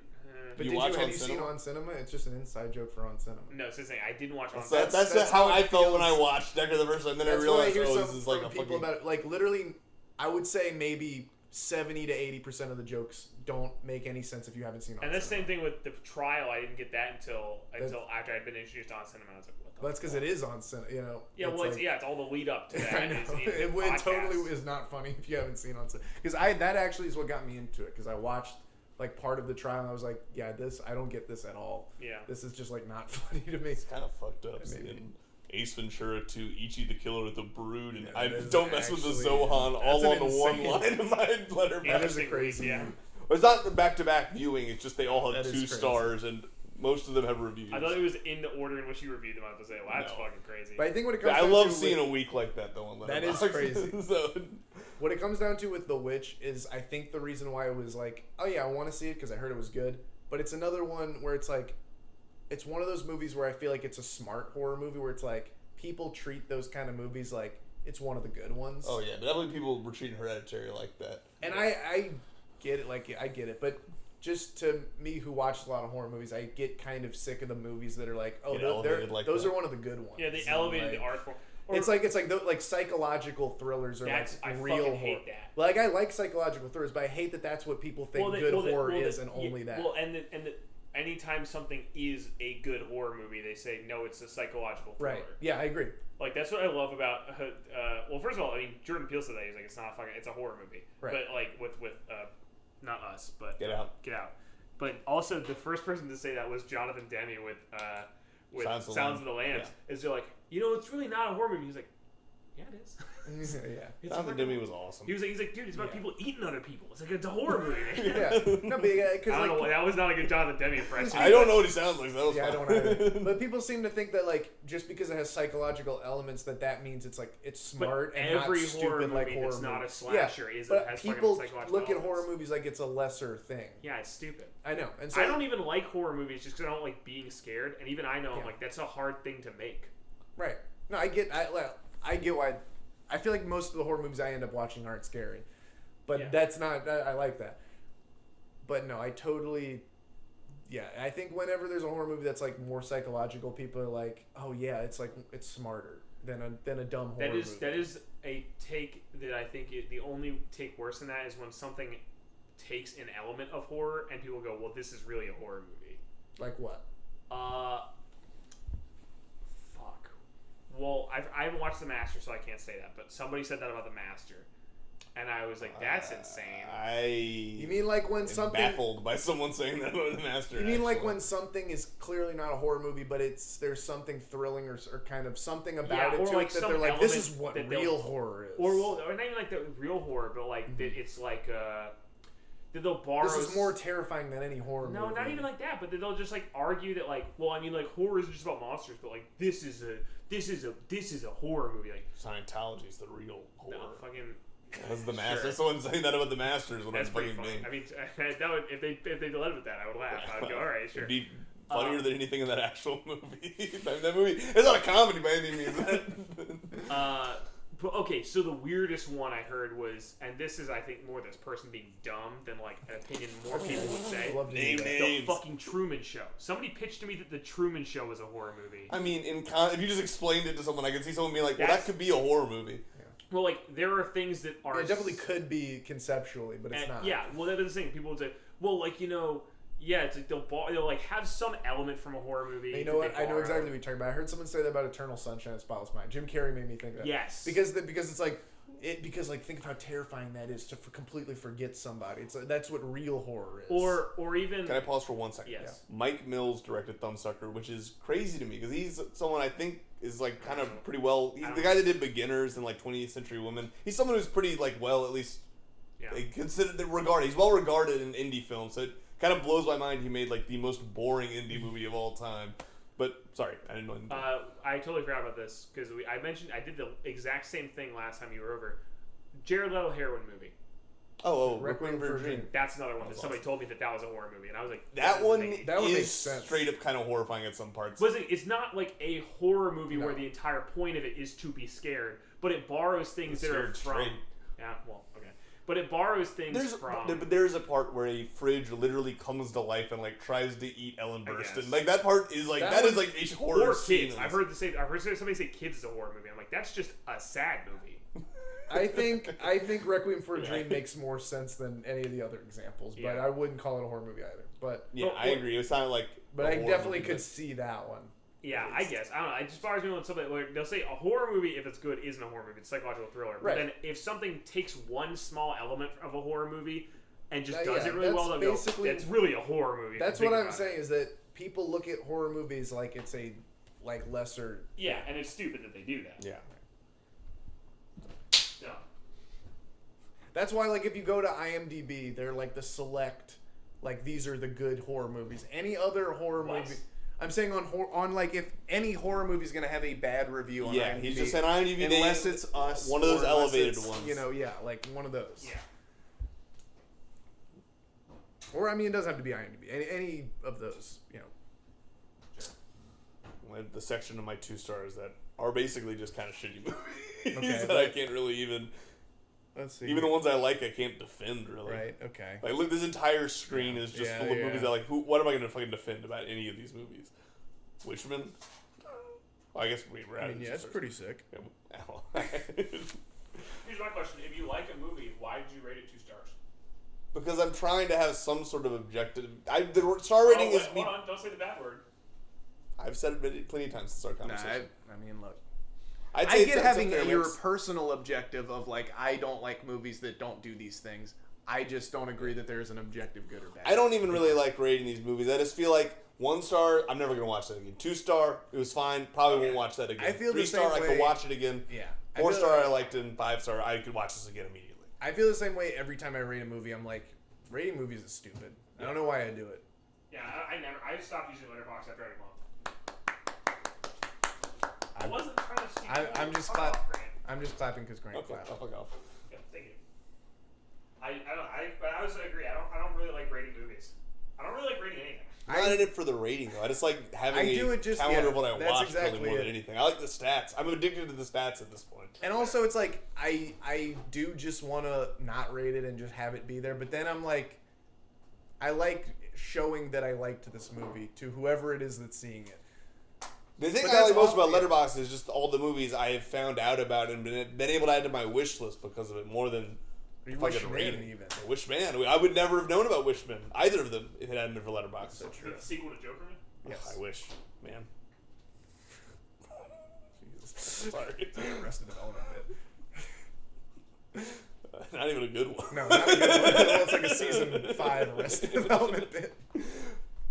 We got to this one section, the 2 stars, where I was like, I kind of do like these movies. The Weekend at Bernie's. Well, I haven't seen. Wait, what which is one are you that? pointing at? Which one are you talking Oh, about? was that Rocky and Bullwinkle? I don't know why that looks like the Weekend at Bernie's poster it's to me. someone in the middle. Yeah.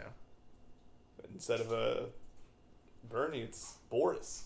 Right, Forrest. I haven't seen that movie since I was a kid. I don't really remember. Would love to rewatch. I it heard sometime. that it's actually pretty good going back, or like that it's like at least fun in a surreal way. Whereas when I was a kid, I was just disappointed in it. But I feel that way about a lot of movies that I was disappointed in as a kid. I remember I saw it in theaters. I don't think I really liked to watch it in theaters. I rewatched it a few years ago, and then I fell asleep while I was rewatching Like it. I'm sure you're gonna love hearing this again, but Nacho Libre.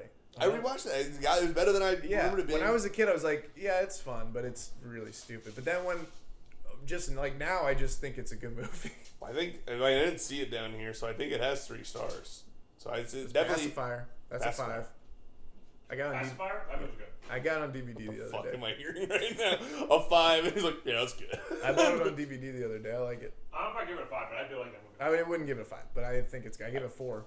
I could recall things about it, which is not something I can say about If some you of these recall, movies. it was like the longest dry spot on my Letterboxd. Is I left like a 4-star review of it, and then I didn't use the app for like a month. So like anyone who ever went to my profile, the last thing they see is just me being like, awesome or something. It like, just says very, very good, and it's a rewatch review too. And then I just went silent for like a month. It was a real Howie Scandell moment. Yeah. Well, it was a movie that just came on TV, and I was like, you know what, Pacifier's awesome. I thought Mask of the Red Death was 4-star worthy, personally. I don't know, and I don't know. Not for me. Not for me. I know. But we also weren't paying full close know. attention. It's such a dialogue. But if I had liked the movie, I would have been sucked in. I feel like even if I had been by myself, I wouldn't have been paying attention to that movie. Maybe, I don't know. But we just started. It was my fault too. We just started talking from the moment it started. I welcomed the talking. What's more confusing? Oh, I guess that's not confusing that someone would love a movie but give it 3 stars. But Ian made it sound like he was like really loving that I movie. can never read whether Ian is enjoying a movie or... Well, I No, but can he tell literally... his ratings just always confuse me. Yeah, but I because don't he know. literally was like, I I don't know about you guys. This is awesome. And he was like, I'm gonna be honest, that was like an amazing movie. And then he gave it 3 stars, which like it's fine. I just was like, that's weird. Yeah. Yeah, I thought it was good. You didn't even give Paul Lynn 5 stars. Me? No, he didn't. Oh, that's. I didn't rate it. Obviously, it's not a movie, so I don't. He did say the whole time that he was loving it. I know. He said it like every single line. He's like, I'm gonna love this. He said it like Paul Lynn. He said I like Paul. I love it. Kato knew Paul Lynn. Let's talk about Paul Lynn a little bit. Okay. No, let's not. It would just be you guys hating me again. So. No, I don't hate you for no. Absolutely not, Dan. Have you seen Bye Bye Birdie? Yeah. It was a long time ago, but yeah. I think that movie's really good. Okay. Just a thought. I liked it when I watched it.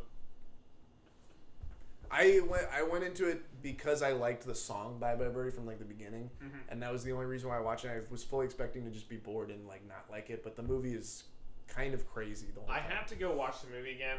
I watched the movie when I was younger and liked it, and I mean young, like probably like 8, and then I watched the musical like in person, like a stage show, maybe 5 years and like ago. that more. And I thought that was trash. I was well, like, the this movie, is super lame. but the movie is so not the musical is the thing. Yeah. Like a lot of people who love the musical hate the movie because they like practically rewrote the entire thing. Sure. And it's this thing. I might go back and like think it's better, or I might go back and think the same thing. So I probably will never go back to it. But I think one of my favorite things about that movie is some of the effects they do in it is like, I don't know how they did it at the time, and then there's just a lot of wacky editing and just nonsense in that movie that I just enjoyed. And I didn't think that it was going to be that way. Oh, I was gonna say it's interesting to me though, because the cast is very good. I feel like I always say that like I'm gonna go back and watch this and like maybe I'll like it again. And you guys talked about rewatching something and liking it more. I don't know if I've ever actually watched something again and liked it more. I've definitely watched something again and liked it less. Well, I've done that too. I don't know, but I'm saying I don't think I've ever once in my life if I watched something and gone like unless it was like to me, it's just I watched it when I was like, 5. Punch Drunk Love is definitely one that I didn't like as much the first time I watched it, but every time I rewatched it since then, to me, it's just a chance to like really nitpick it, and really like if you liked it, it's a chance to like go back and be like, okay, you know what, I didn't like this stuff, or it's a chance to be like, man, look at how awesome every little thing here is. So it I don't know. It's kind of how I felt with Synecdoche, but at the same time, I understand any criticism being I might levied at it I'm for being slow. definitely saying I might love that movie if I rewatch it. Yeah. I never chose to rewatch it. We only rewatched it because JP wanted to watch it. Yeah. No, and I'm blown away at how frequently he watches that movie or like wants to watch it. Watches it frequently? When he watched it again like within the week, and then he watched it again like later that month, and then he told me that he wanted to watch it with me, and I was like, okay, and then I never like secretly made sure we never got around to it. And then when we it's a movie not even like with the horror thing, but that was a movie like The Witch where I was like, I do want to see it. But I also hope I kind of never get around to it. Because it's like it seems really long and drawn out, and it seems like it's gonna be kind of depressing. It's just one of those things where it's like you have to like if you're gonna do it, like you can't do anything else that day.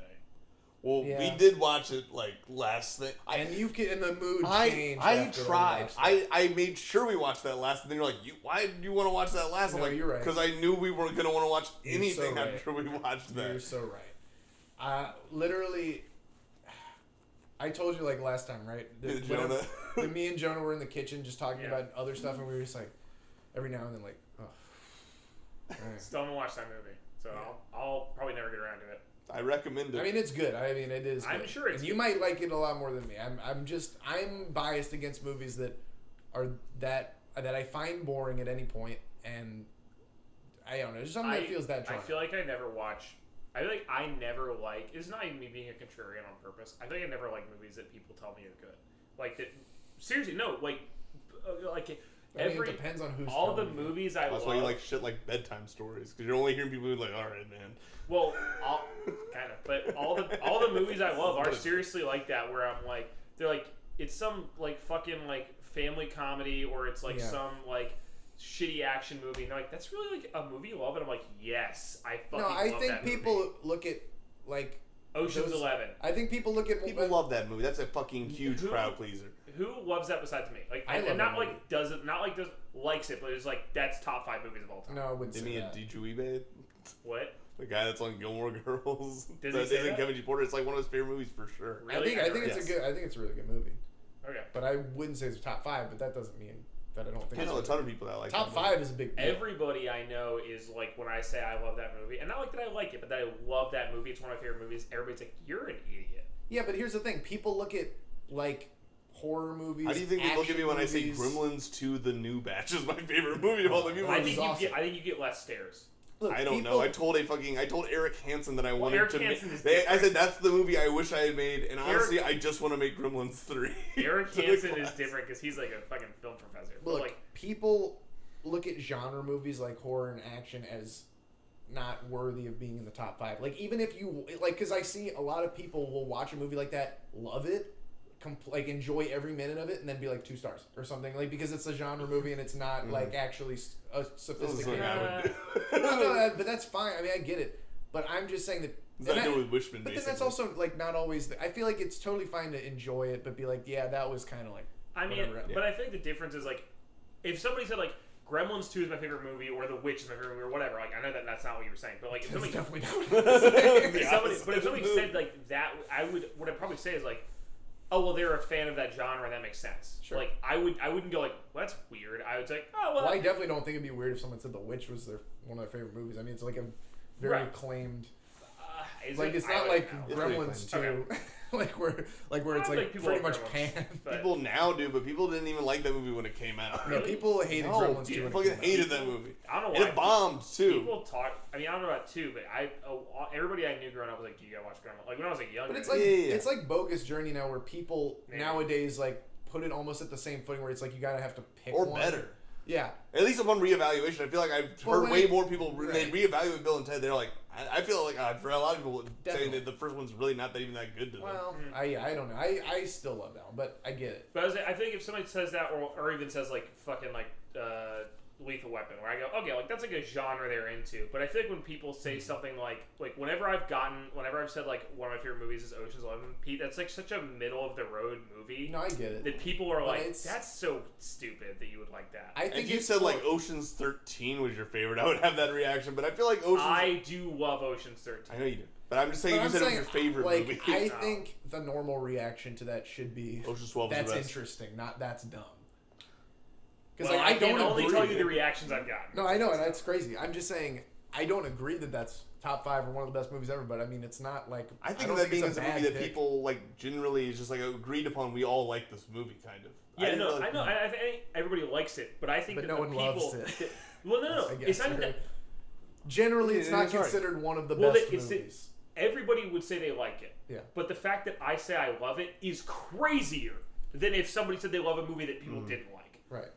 Like, first, Yeah, Well, I'm sorry that yeah. people say that because I don't feel like that's a crazy I thing to get say at what all. you're saying. And I understand why it would be your favorite because I mean Yeah, he's still doing his Steven Soderbergh thing, but he's also at the same time making a fucking Because if I said movie I that like doesn't feel Synecdoche, bad. I love Synecdoche New York. It's one of my favorite movies. There are some people who don't like that movie for a lot of reasons, but people go, "Okay, I get it." Like that. Yeah, I guess yeah. that's like an artistic movie.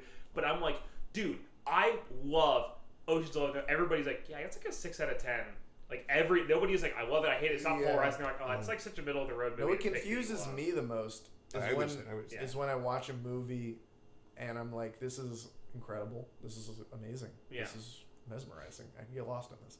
And then it ends and I go and look at reviews and like I literally can't find a single positive review, Yeah, I've which definitely happens had that. to quite often to me. Like sometimes it really does. Like I kind of am like am I is something wrong with me? Yeah. Like I watch a movie and I'm like, this is literally hitting everything for me. Like, this is an awesome. Yeah, And that then happened a few and then I look at like there's not one good review of it. Because sometimes I watch a movie that doesn't have that many reviews in general. So like when the fact that they're all bad, I'm just Yeah. like, what the fuck? Like no one thought this shitty movie was good. Come on, name some names. Okay, I watched. I know there's got to be at least one. In There's particular. one at least in the last week. Free Jack I found was really good. Yes, I yes, never yes. watched that. Well, no one has nowadays, but it's a movie. Literally, listen to this. It's a movie where Emilio Estevez is a Formula One racer who, moments before crashing and dying, is transported to the future where Mick Jagger is a body bounty hunter who's trying to steal his body so that he can put pretty sick. so that he can put Anthony Hopkins' soul into Emilio's body. It's like being so John, already the best being movie John ever made. Malkovich meets Looper, kind of. Pretty much, and then crazy. not only that, but whenever I read a description like that, I'm like, that's gonna suck because it sounds awesome, and I know it's not There's gonna. no way they could even portray this on screen in a cool way. They did though, in my opinion. I think they nailed it. I thought Sounds awesome. I totally cannot justify giving it 5 stars. I knew it like as soon as I did, I was like, oh, I should not give this 5 stars. It does not deserve 5 stars, but it's awesome. See, I don't ever want to justify anything. I'm gonna add the time. And then like Ghoulies is one for me, where People love Ghoulies. I feel like when we talked about They really Free Jack, you focused mostly on the fact that just Mick Jagger was in it.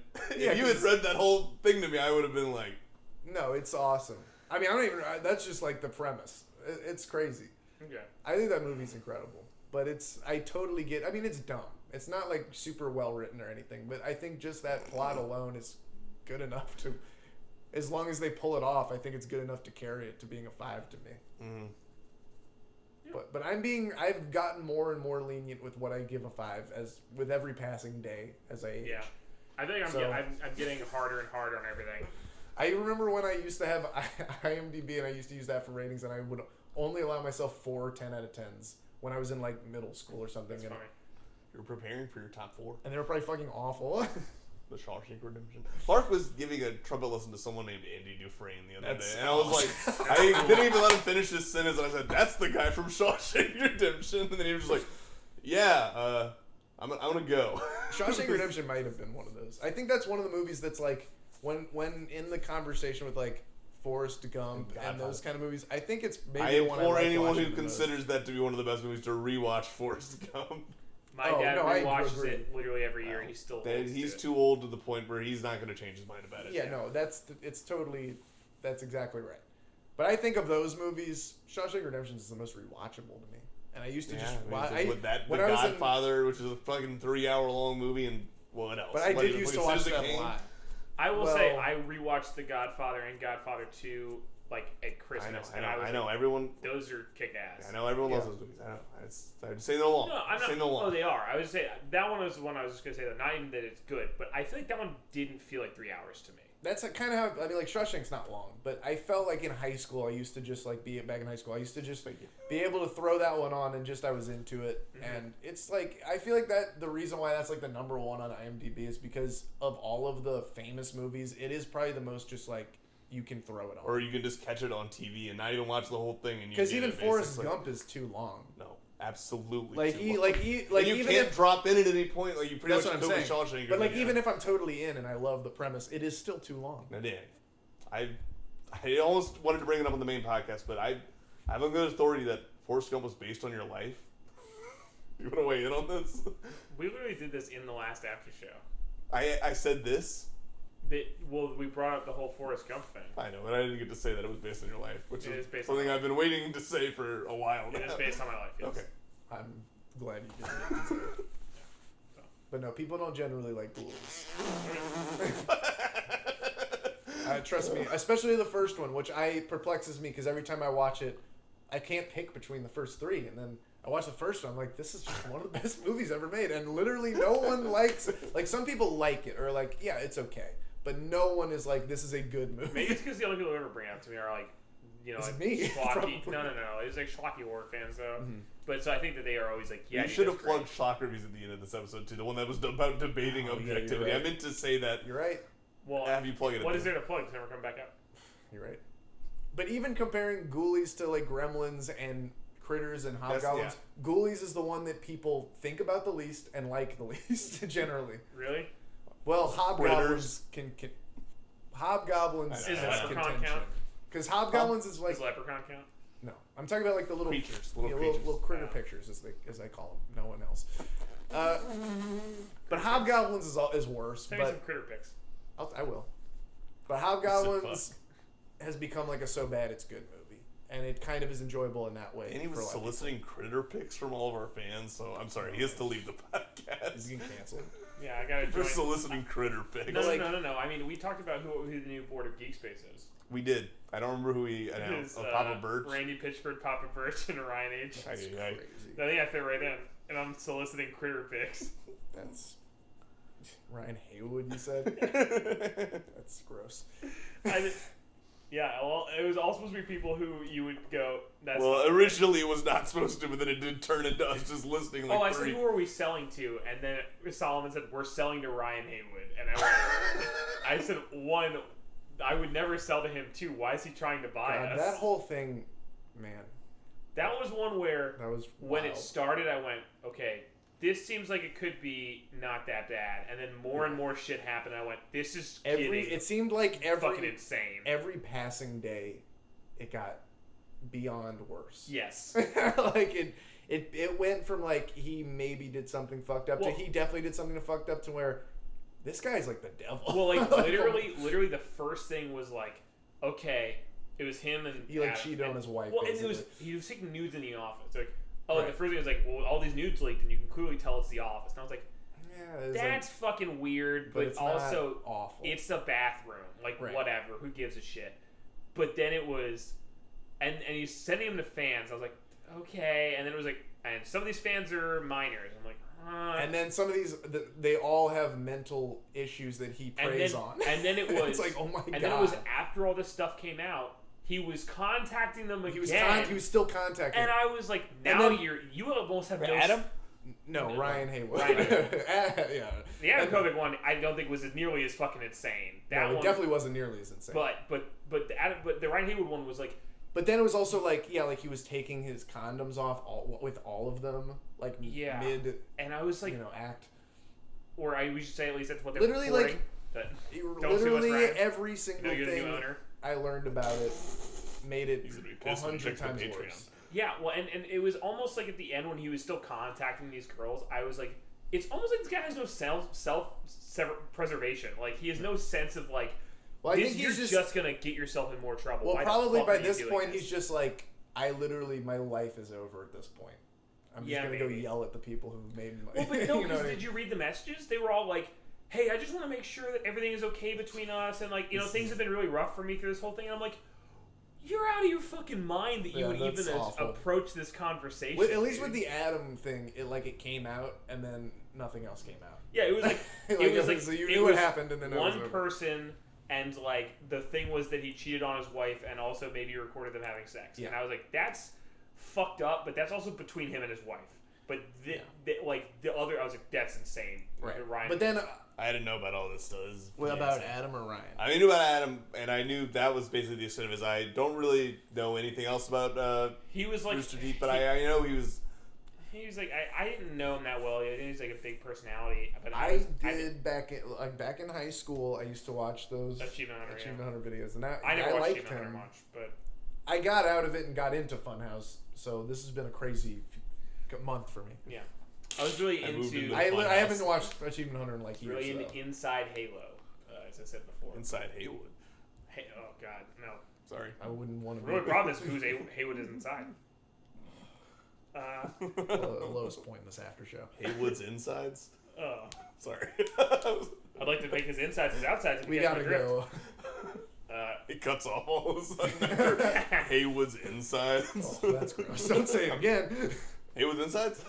But yeah, no, that It's insides of that whole thing sucked, and I was like, it really became clear at the end that guy had like, just like insane levels of like. But that also made it worse too because his whole character was that he was crazy, basically. But then what also made it worse is I didn't watch enough Achievement Hunter.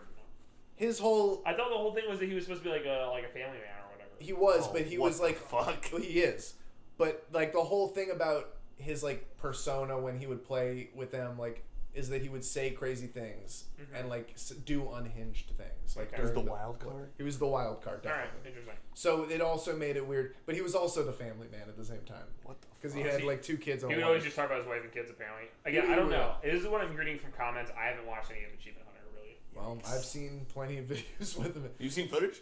I've seen footage. I'm telling you, I'm staying noited during this whole thing. I would too. And informed. I'm staying noited, but I'm also staying informed. Please watch Fox. What do you think? Here's a question. The truth. Oh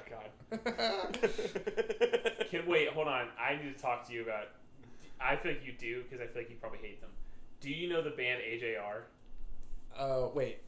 Sorry, I thought you were talking about Andrew Jackson. That's what I thought when he brought it up. AJJ, no. Alt J? No, not Alt J. AJR. They had like a few radio hits. I feel Allie like and AJ? I definitely heard of them. Can you sing one? The only song I think would come on the radio is called "I'm Weak." It's "I'm weak, and what's wrong with that?" I don't remember what the next song is. Maybe. But anyway, they had a few. I think you were hoping we would join in. And what's wrong with that? And you know I love it when I fall for that. I knew it. I knew we knew that. He does a really high pitched thing. That sounds awesome. But anyway, I was awesome. telling Grant that they had like two albums out probably like the last 4 years that were like radio things, and they had like an older album that didn't do so hot. And I, for some reason, was listening to that old album because like my friends were really into them, and I think they're okay. And I was like, I've never listened to this album, so why not? One of the songs is called Woody Allen. Uh-huh. And it's 2013. This is like pretty late to be doing this. And the whole thing is the chorus is just he goes, I feel just like Woody Allen. I'm exactly where I'm supposed to be. And I'm like, that's so I don't know what. Oh. And I was like, you should never be saying anything That's like crazy. that. How do you feel about Andrew Jackson Jihad, though? I like how you said it. Jihad. Jihad. He's Sorry, like, AJJ. Yeah, sorry. First of all, how dare they change their name? how dare they? And also, if you're gonna change your name, at least change your name. Don't just make it a acronym of your fucking first name. I guess. It's like people being like, I've wait. literally never given it a second thought. Because Because people already called them AJJ how about anyway. this? The Millard Fillmore Militia. That's good. If they changed their name to that, I would actually think that's super funny. But it's like they're like. I mean, the only reason why they changed it to that was because that's what people called them anyway. Well, So they were like, we want to change our name because of whatever, but also people already call us AJJ, so we might as well just change it to that. I just think that's silly. I think same with Lady. I guess, Lady but at NFL. the same time, it's a good move Look, from it like is a from marketing. from every normal point of view. It is a good. I can't thing. believe I'm even sitting here talking about Defending the good marketing of AJ. from every normal the logical. man that put out the Michael Jordan of drunk driving.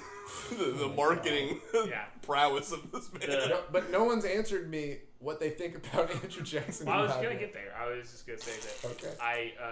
I think that they were a pretty good band. I never really got into them. I like that. You already know I like that style of music, like emo type Acoustic shit. kind of stuff. Yeah. So I mean, like, I listen to modern baseball. I listen to front bottoms. Yes, I listen to shit. Fucking God. No, Eric's right. All my music That's sucks. No. I like From Bottoms. I like the Talon of the Hawk is an album I listen to a ton Grant of. says he hates everything I not like. true. No, Danny's right. Thank you. All of his music is objectively terrible. The song where he says that girl was like all those breakfast foods to him, that's a good song. From Peach? Sure, maybe. I don't know. You are my peach, you are my plum. I remember he So says... you do like Andrew Jackson Jihad? I remember he says something about you were my biscuits and gravy at some point. He like has a really... You are my homemade mashed potatoes, biscuits, and gravy. Yeah, that's a line where he really shoves a lot of things into one line. You have to appreciate that when it happens. I don't know if I have listened to enough to say I like them like I could give a qualitative opinion on their whole discography. This is a real fugazi situation. What I have heard of them, I like. Okay.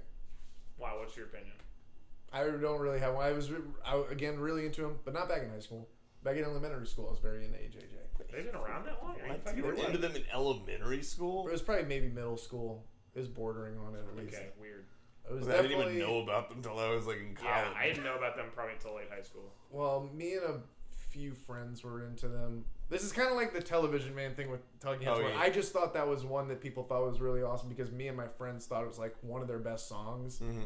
So you think Television Man is one of the best Talking Heads songs? Yeah, definitely. That's wild, but hey, look, I love that opinion. I mean, I think it's a great song at the very least. But I'm hearing this has been making me reevaluate that song. Not even like that I dislike it now or like it less, but it's interesting that people think that may be the worst song on the album. It's crazy. What I really need to do is I need to listen to the whole album again. Because I did just go and listen to Television Man to figure out what it was. And you also said Little Creatures was the other song you didn't like. I re-listened to that one. I don't really like that one that much. I get that one. That one's a grower for me. I wasn't crazy about that one either. I'm not crazy about that R.E.M.? What are you thinking? Sorry.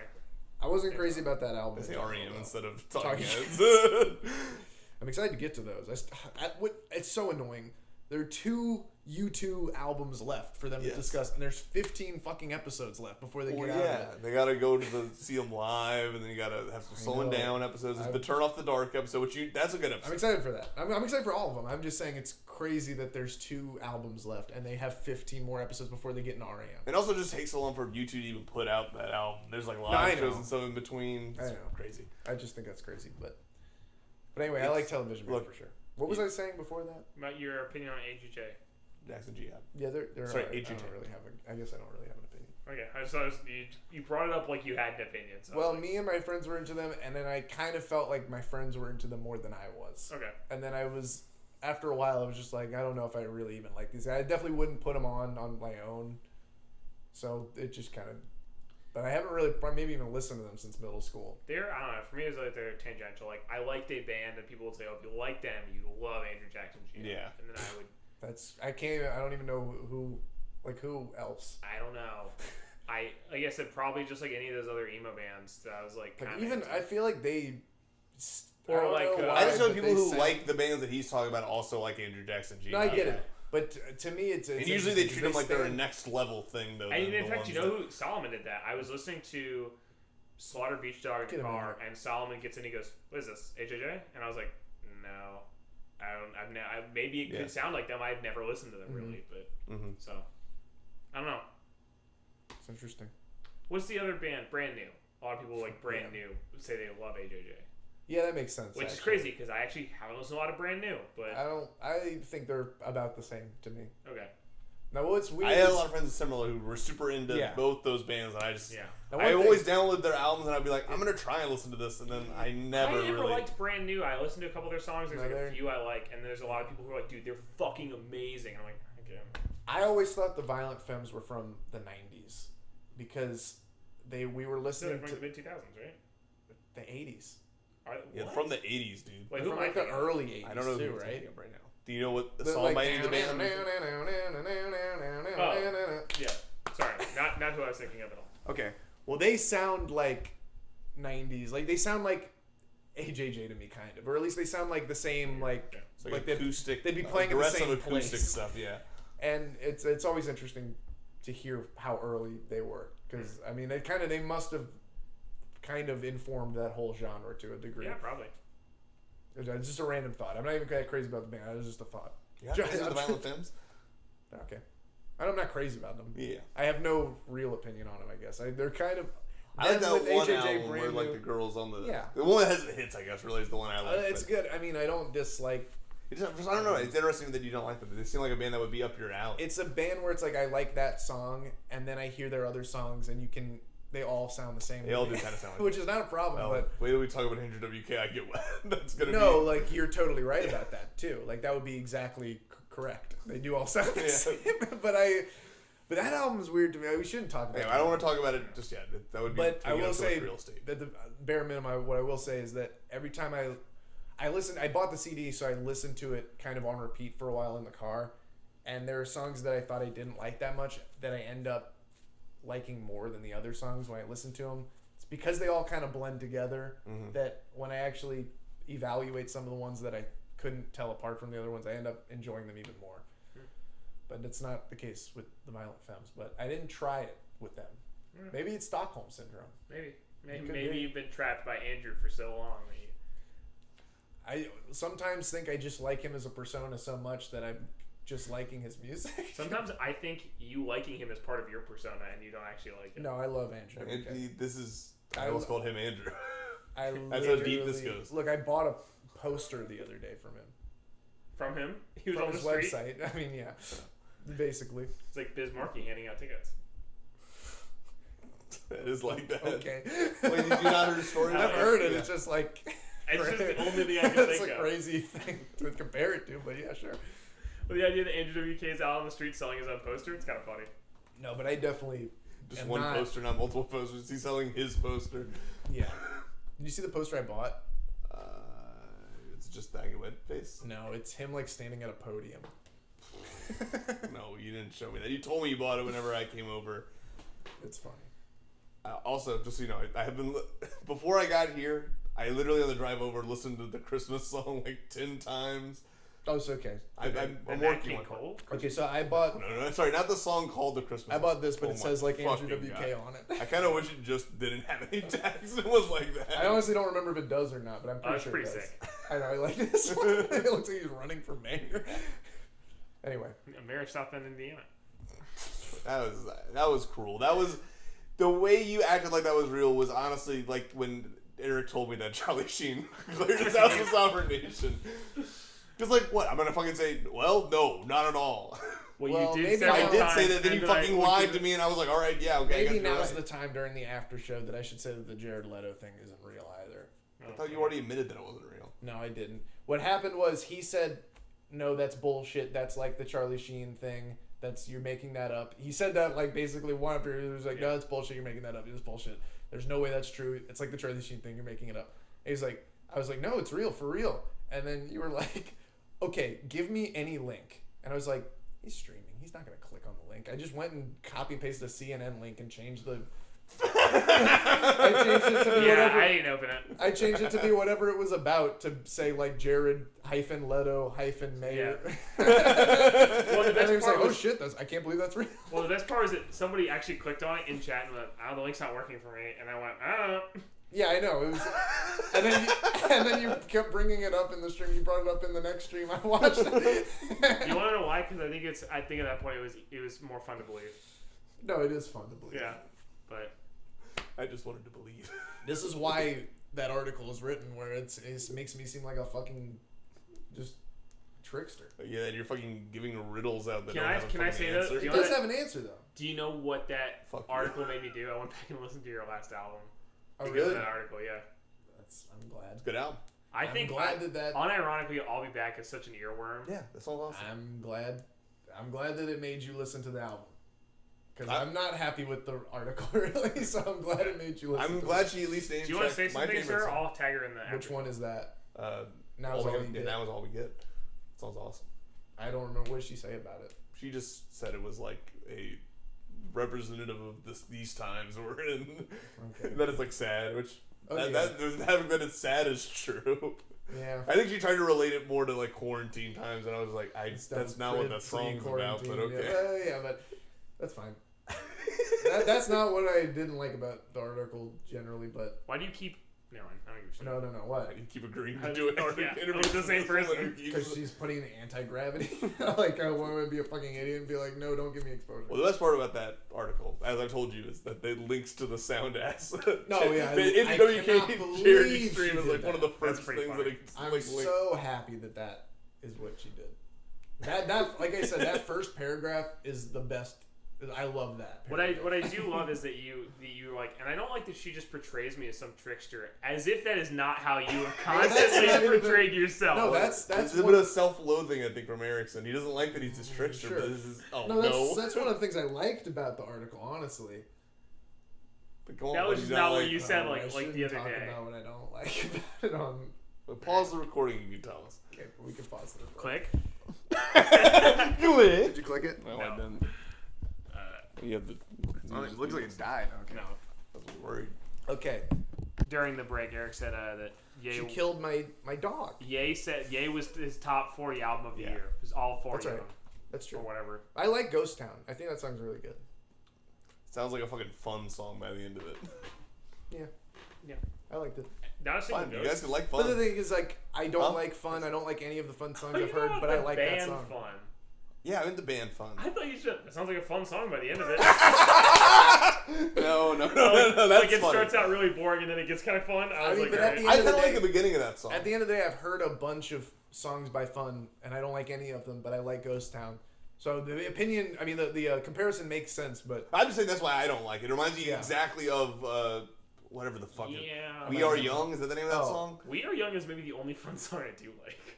Well, well, I just don't like that song. Some I nights heard drives me crazy. I don't mind anthemic pop. I just don't really like it being like the whole second half of that song, and I already You're don't not really gonna like. the Andrew WK album. I already listened to it. I know.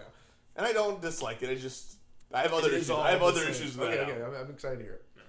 And that's not what I hear when I listen to a Kanye album. I mean, it's not even that I'm he definitely hasn't done excited to anthemic hear pop. He's done what anthemic you pop, so I'm not saying he can't do that. It just Yeah. I don't like that song. The album we're gonna talk about, I always liked it, but didn't think it was anything special. but I didn't know that he Did all the did instruments. every instrument. Okay. That, He, like reading that made me want to listen to it. I know, and it's crazy because he like literally ditched his band for it, and was Yeah. like, and it was like me and Steve Mike came up with this idea to just do it with just by myself in the studio. Oh, is that why he called it the wolf? Because he's the lone wolf. No, No. I read about what he wanted to call it. You need to. That actually might need Was to be it called? saved. Wait, what was it called? Save it. Is Save it called Something My Bone? Save it. Save it. Okay, Save it. Don't fine, even fine, mention fine. I'm gonna pull it up and I'll let you read. I remember what it is. I looked up the alternate cover they were talking about. Have Oh, you I seen want to see the alternate cover. it? It sucks. Well, But then the cover they went with Yeah, wasn't it's good. not It I like it, but it's not the cover that they went I'm gonna with say most of his was covers kind of aren't good. insane. It was just like super close up of his face. Yeah. Most of his It album looked covers like one of aren't- those like I'm not crazy about. those memes where it's like the person and there's the head over the back. I wanted to say this just looks like a meme picture to me, but it does just look like a meme picture. What's it called? Oh wait, sorry. Let me just look at it. Yeah. Yes, that's it. You got to see the cover for this. Yeah, I'm excited. It also sucks. I mean, maybe it's better than that one, but it still sucks. It really sucks. That's insane that he wanted that to be the cover. Look at this shit. He looks like a mullet on that cover. It's fuck- like is it drawn? I think it is. That's And then like, look at this. Looks like one of those like motivation posters. yeah, that's insane. I don't know. That's wild. I'm excited for you to be shown that on your This episode. fucking sucks.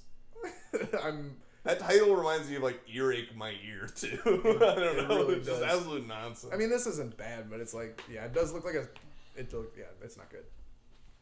But I'm excited to talk about that one. I'm excited to talk about this one. I re-listened to it yesterday.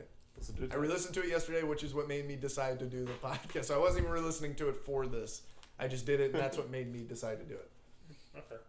Yeah, it's good. I'm really mad that when I watched that video earlier, that it was like basically everything that we were like kind of talking about. He just says it like almost verbatim the way we were I describing it. We know. just couldn't find it. That's the thing, is because I was like, this would literally vindicate everything I'm saying. I don't understand any Andrew WK fan who's following him who has any issue with what we said. It doesn't make any sense. Every day on Instagram he's doing this shit. Every single I don't know what you're fucking talking day. about. just the clone stuff. Like The he literally conspiracy is theory always stuff. fucking being like, this shit's not real, but like But then every don't day know. he's posting shit like that. Every single fucking day. So like if you follow him at all, you see it. I don't get it. I don't get it. I just and this whole vision journal shit blows my mind. It's pretty cool. No, I think he's definitely, at the very least, even if I totally get why someone wouldn't like his music, but I think he's a very interesting oh yeah, persona. yes. Yeah. I guess. I love Destroy Build Destroy. I like Destroy Build Destroy too. I I never got super into it, but I I watched did it a like lot. it. I should watch more of it just to prepare. I don't know if it's been said before, but he kind of tried to destroy our careers Yeah, it has been said before, I think, by me, by us. Yeah. That's great. by me many times. So we on our many letters back and forth. Hey, that's fine. I feel like I've tried to. Dear Eric, I believe Andrew WK is trying to Hope destroy this finds you well. But yeah, Ye's okay. Yeah. I like Ghost Town, and I like He likes Violent Crimes. That was the one. And my brothers all love that album too. So it's not like Violent I'm just Crimes trying to is say I know okay. people who are like Honestly, consider themselves musicians who think that album's good, and I just can't believe anyone likes that album. So I You consider, consider yourself a musician, and you like Ye? that's how I feel. That's how I feel in my head. But Honestly, I'm sorry, Danny, but I'm thinking of the track list in my head, and honestly, I don't know if I like any of these songs other than Ghost Town. I like the one that samples Slick That's Rick. the other one I like. The Believe It or Not, that Yeah. one. That one's good. No Mistakes. That's right. Make no Like, mistakes Yikes is about okay. you. I'll be honest. I couldn't even tell you the track list, and before you're like, "Why mean you don't like it?" No, I was- it Well, because a lot of people will say, "Well, you can't even think of this I song." wish y'all could see how fucking hard I'm shaking my head at this. Well, I was telling Grant, all those songs or all the albums that he produced came out at the same time. Yeah.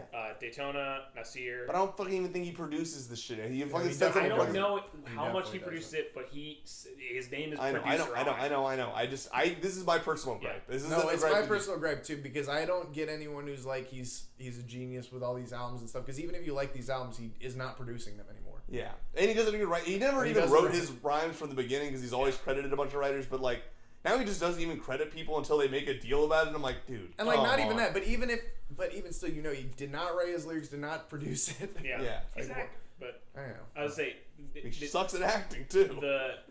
I hate his performance. Lo-fi documentary, I was listening to it all the time while I was driving. So I don't actually like know all the track titles because it'd be somewhere I'd be like, all right, new Kanye album's out, and I hit play and I just start driving and I'd listen to it like several times on repeat, but I couldn't tell you the names of songs. Yeah. I remember Party Next Door is on 3 of those albums. Songs on that album? He's on the beginning of Ghost Town. Yeah, he's on Ghost Town. The part that everyone thought was. There's so many things.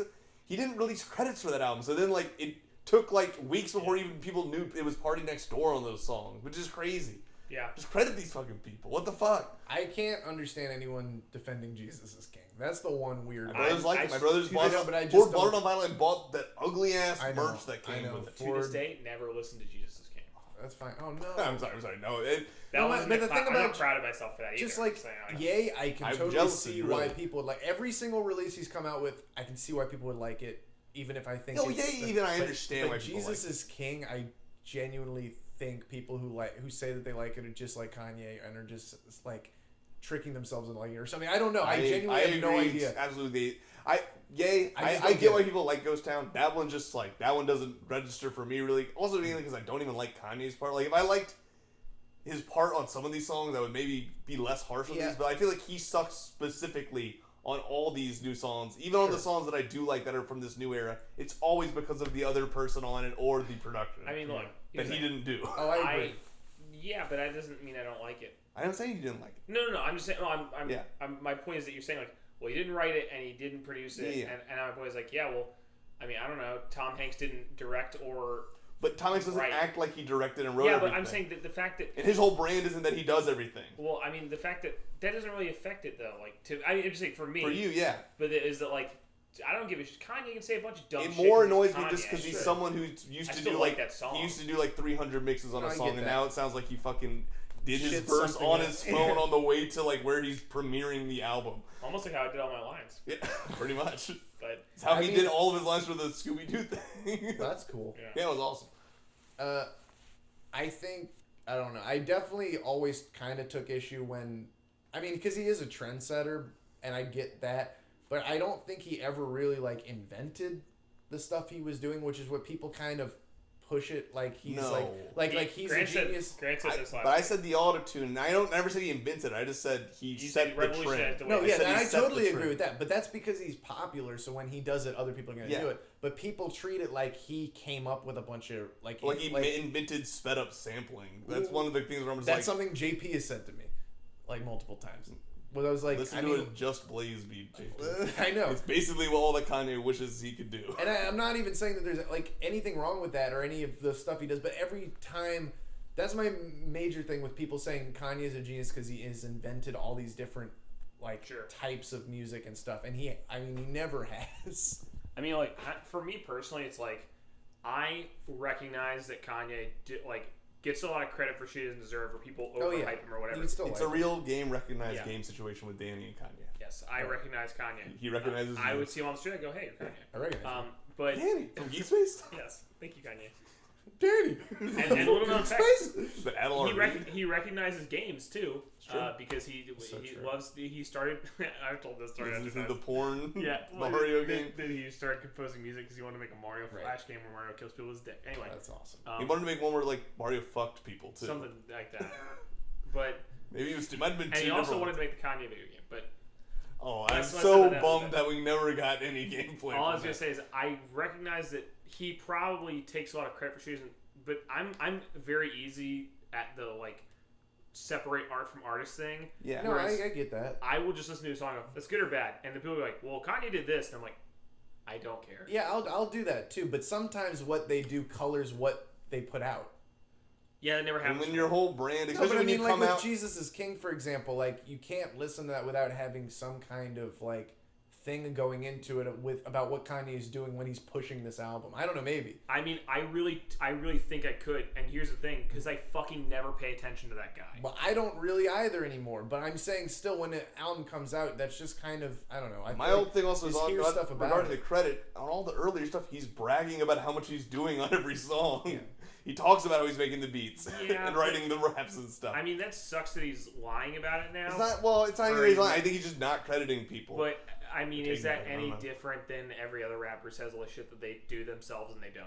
it bothers me more when it's like on an artistic level. I don't really care what you're saying. You're doing. I think what at the end of the day it bothers me that people think Kanye is like the ultimate genius. Sure, and I think that's stupid too. Yeah, I'm just saying that. No, I get why you could still like his music. Yeah, I mean, it's not even like I just still like his music because I frankly don't like a lot of Kanye's stuff. But it's like that you're like it colors what I seriously. I it doesn't have. I'm saying totally for me sincerely. Yeah, I don't think that ever happens to me. I don't know. For me, it's difficult because I feel like people say you separate the art from the artist. Not everyone, but a lot of people say it whenever they want to do it. Sure. But don't stick to it. Yeah.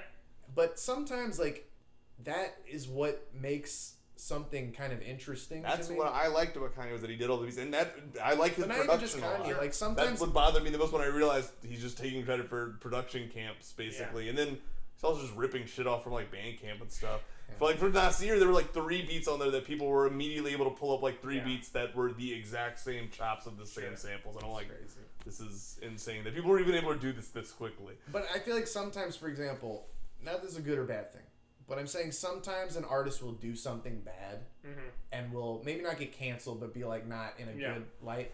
And people will say like, oh, it's kind of weird listening to their music now, hearing it on the radio or something. And then someone will say, well, you separate the art from the artist. But like sometimes what they come out with after this has happened is all about that. Is about that, or like is them confronting it or them. Sure. And maybe that's what makes it good. Right. Yeah. You know, and so like kind of tossing that aside is like, oh, he's a shitty person, so I'm still gonna listen to it and just not pay attention. You're kind of sometimes missing a whole part of it. I'm not saying that It's hard, like, in the case specifically of My Beautiful Dark Twisted Fantasy, you literally, it's all about him being a shitty person when that album was, like, coming out, too. But see, the thing is, like, I'm not saying this in a way that, like, well, it's good that I do this, or, like, No, I'm just saying. I enjoy it more when you guys don't.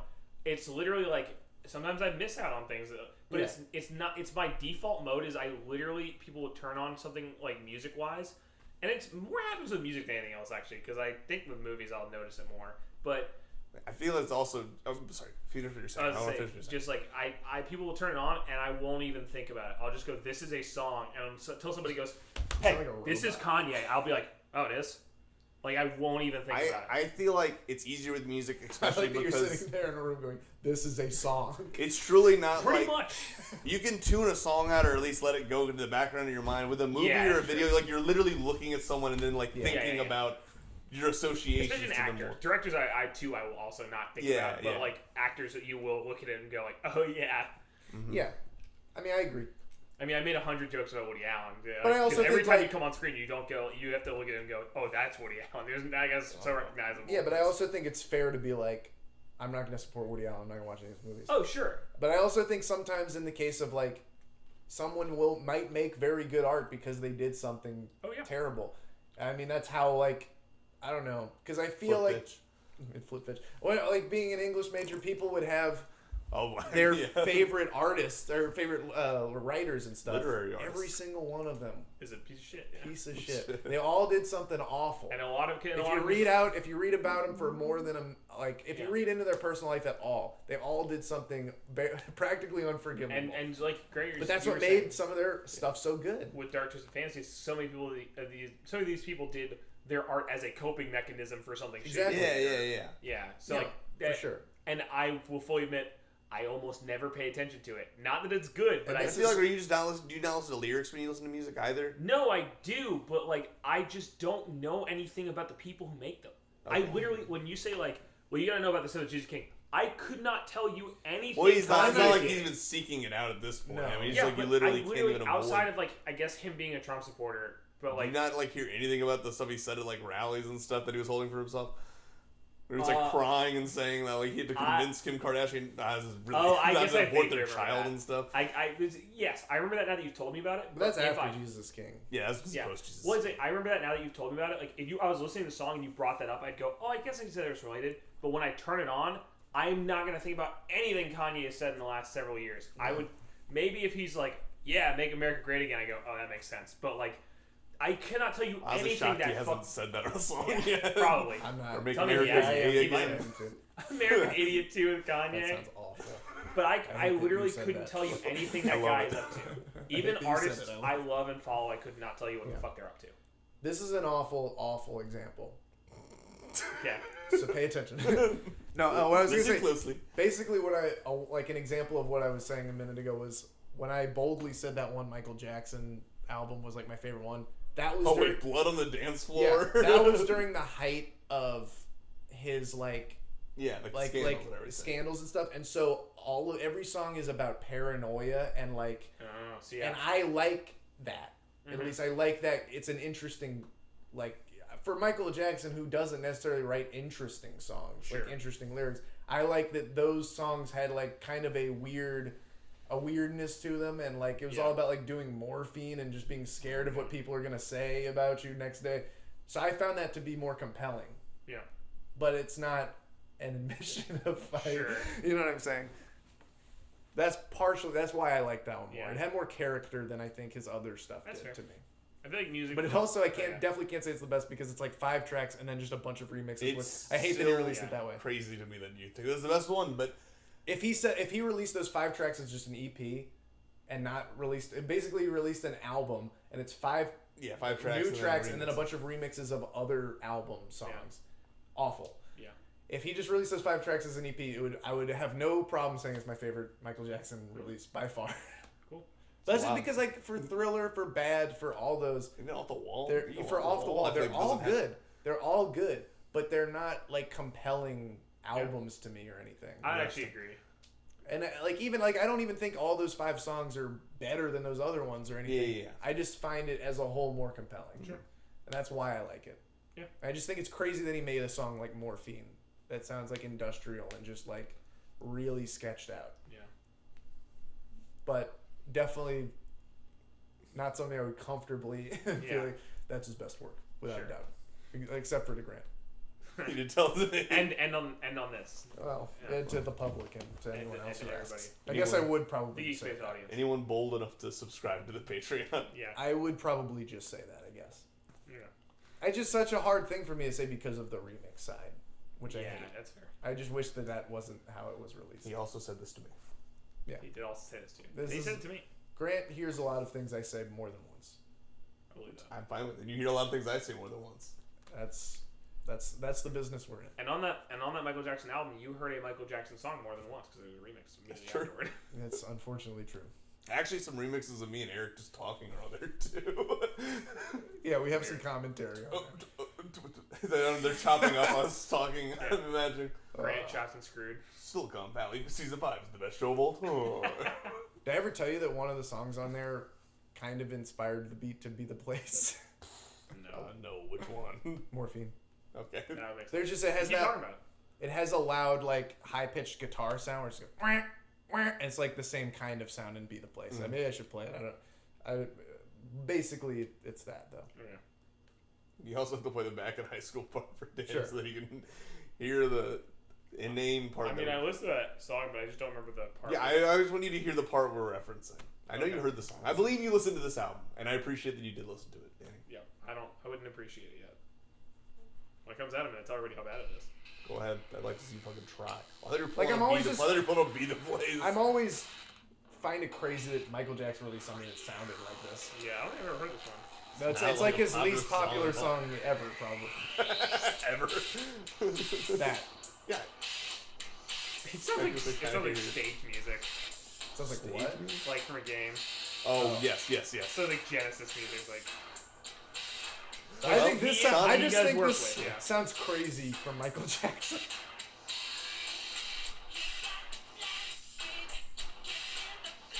I think it's really I've good. listened to it before. I'm not. No, I just think it's good. But that is like maybe his least. I looked before to like see all the other album cuts and stuff, and I think it is his least popular song, which I think is crazy. But I feel like a lot of my favorite songs though are always like weird album deep cuts. yeah, those are the more. Mine are always Weird Al album deep cuts, which Well, is that's even crazier. Oh, really? Honestly. Like which one? Not so Albuquerque. Okay. Genius in awesome. France. that song is also awesome. Fuck, I just forgot. Down at the. Sorry. There's always one from Off the Deep End that I fucking love. The Leprechaun. What was I to say? Party Leprechaun. Oh, okay. Off the Deep End. The one that's the Beach Boys parody about guns.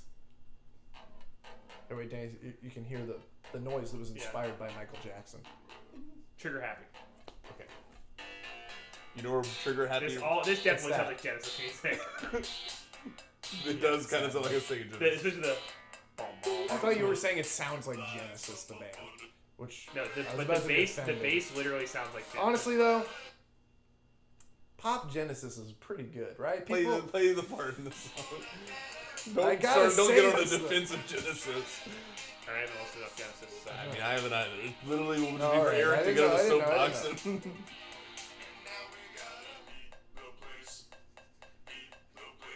Can we get no It's comments this part on right this? here. That literally the... That was it. Okay.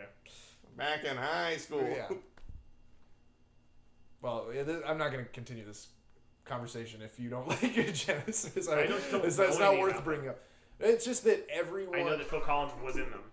Well, the thing Peter about Gabriel, it too. is it's kind of like... It feels like the high art film thing to me, where it's like they were a prog band when Peter Gabriel was with them, and then as soon as he left, they went pop and they went shit.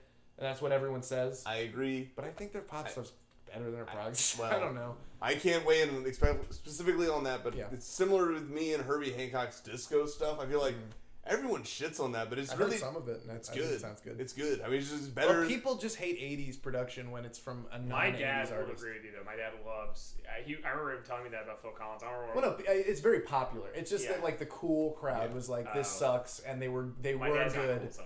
Yeah. Well, he fucking My dad sounds like loves a the Eagles. loser to me. People love the Eagles. My dad loves the Eagles too. My dad sucks. My dad loves the Eagles too. My dad sucks. My dad loves the Eagles too. I tried to start this conversation about 80s production with JP, and he just like had no fucking idea what I was talking about. Like I was basically like, I was trying to talk about it on Ann Pants. I was like, how come people don't like 80s production? Like when it's an artist that doesn't generally do that, and he was just like, I don't know. I feel like he was like, is that a thing? I think it just depends. Oh, I remember that now. I remember that. But I now. feel But it's like that is totally a thing. Sometimes, but I feel like people, Sometimes it does suck. either I mean, people get praised or like say it sucks. But Because I I feel can think like- of several bands right now that I like who? fucking MGMT's whole last album was basically. Well, No, just but doing I'm it. saying he's not at the throwback. 'cause I time. feel like throwback Oh, 80s... at the time. I'm Yeah. saying artists who were around in the 60s or in the 70s Oh, and then made an oh. 80s They album. go 80s, yeah. Go 80s. It's sometimes it's good, Because I was saying, but it's throwback always 80s going to be Sorry, I bad. thought- super popular. Sorry, yeah, that's right. I thought you were saying just like general No, when no, people but do like 80s. when People do like that. When people say like, oh, so and so really became shit when they went like... Yeah, I got But you. like I got you. sometimes it is bad, but sometimes it is just as good as what they normally do, or sometimes even better. And Yeah. people, no matter what, if it could be the best album, it could be the Honestly, best written album they've ever done. It could be the best like arrangements, Here's the and thing. it would still be their I worst see album. your point, to most but people. I feel like it's less of a cause and more of a symptom of like people just hate when artists fully change their sound. True, but And I was saying, and the 80s Okay. were a time when all of this new technology came out that it seemed like everybody sort of changed their sound all at no, once. I get that. But I also think there are a lot of artists that changed their sound many times that was like applauded for doing it and doing these bold, interesting things, and then went and did this 80s sounding album, and because it sounds dated and sounds kind of whatever, people Maybe you are just have like, to give me an example. well, I was bringing it up. It's not like a good popular example, but I was talking about it because I was listening like all of Lou Reed's albums, and he has an 80s album that people fucking hate. Like everyone's like it's uniformly his worst album, unless other than people who hate Metal Machine music, which honestly is a lot of people. But it's just like uniformly like every song sucks. The sound is awful. Everything about it's trash. To me, he came out with a bunch of shitty albums before that, and that one had some really memorable good songs. To me, I'm just saying that happens a lot Sure. when I'm listening Then to you pulled artists. your mask down. That just happens a lot. Oh my God. When I'm listening to artists, is that Eric there- loses it over there's- Lou Reed. there's always that one that's looming where I'm like, oh, that one's gonna suck. That's the one everyone hates, Sure. and it's the '80s one. And then it's never. Well, sometimes it is, but it's usually not as shitty as people make it seem to be. Yeah. And they just hate the sound of the '80s technology. That's fair. I mean, I get what you said. You're right. That is why. Yeah, because it was... I'm just saying that it stands the test of time of people still Yeah. being like, this is still the worst. Well, I feel like thing. there's like literally nothing that has been so monumentally shifting all at once as Sure. like the No, I agree. synthesizer boom was. I agree. It's So- the move to electronic instruments in general. Yeah. The like, same thing happened with Devo, and that one makes less sense to me. Yeah, well, that one was weird, but Yeah, because like they had already come out, like they started with a synthy kind of Yeah. sound, but they still had like a rock sound in their first album. Their second one was more synthy. People loved it. Their third one was even more synthy. People loved it. Their fourth one was even more That synthy. one's People really- loved it. Their fifth one was just synths, and people loved it. And then all of a sudden, they came out with this one that had maybe a little bit more polished sound, and people were like, "This is the worst thing." Yeah, that one was weird because it seemed like an obvious progression, like Right. the whole time. But No, it totally makes sense. I don't get, and it's a good album. Like Yeah. it's got great songs. I don't get it. but I don't know. But I think it was just Fuck like anyone who disagrees. yes, I agree. I don't want them to fuck me, so that's I don't agree. Plus, I know a That lot was of. Eric kicking my asshole open. Holy shit! I'm sick and tired of hearing from Talking Heads purists that speaking in tongues sucks. I don't even know. People say that? Yes, it's like a huge. Oh, thing. yeah, people do say that. Sorry. People do say that. Yeah. That's just crazy. Because It is crazy because it's a perfect. It's like every song is awesome. if you like Stop Making Sense, I don't know how you wouldn't like Speaking in Tongues. It's literally, they play most of that album, don't they? Yeah, it was for that. Yeah, it was for that the album. tour for that. No, I don't get that at all.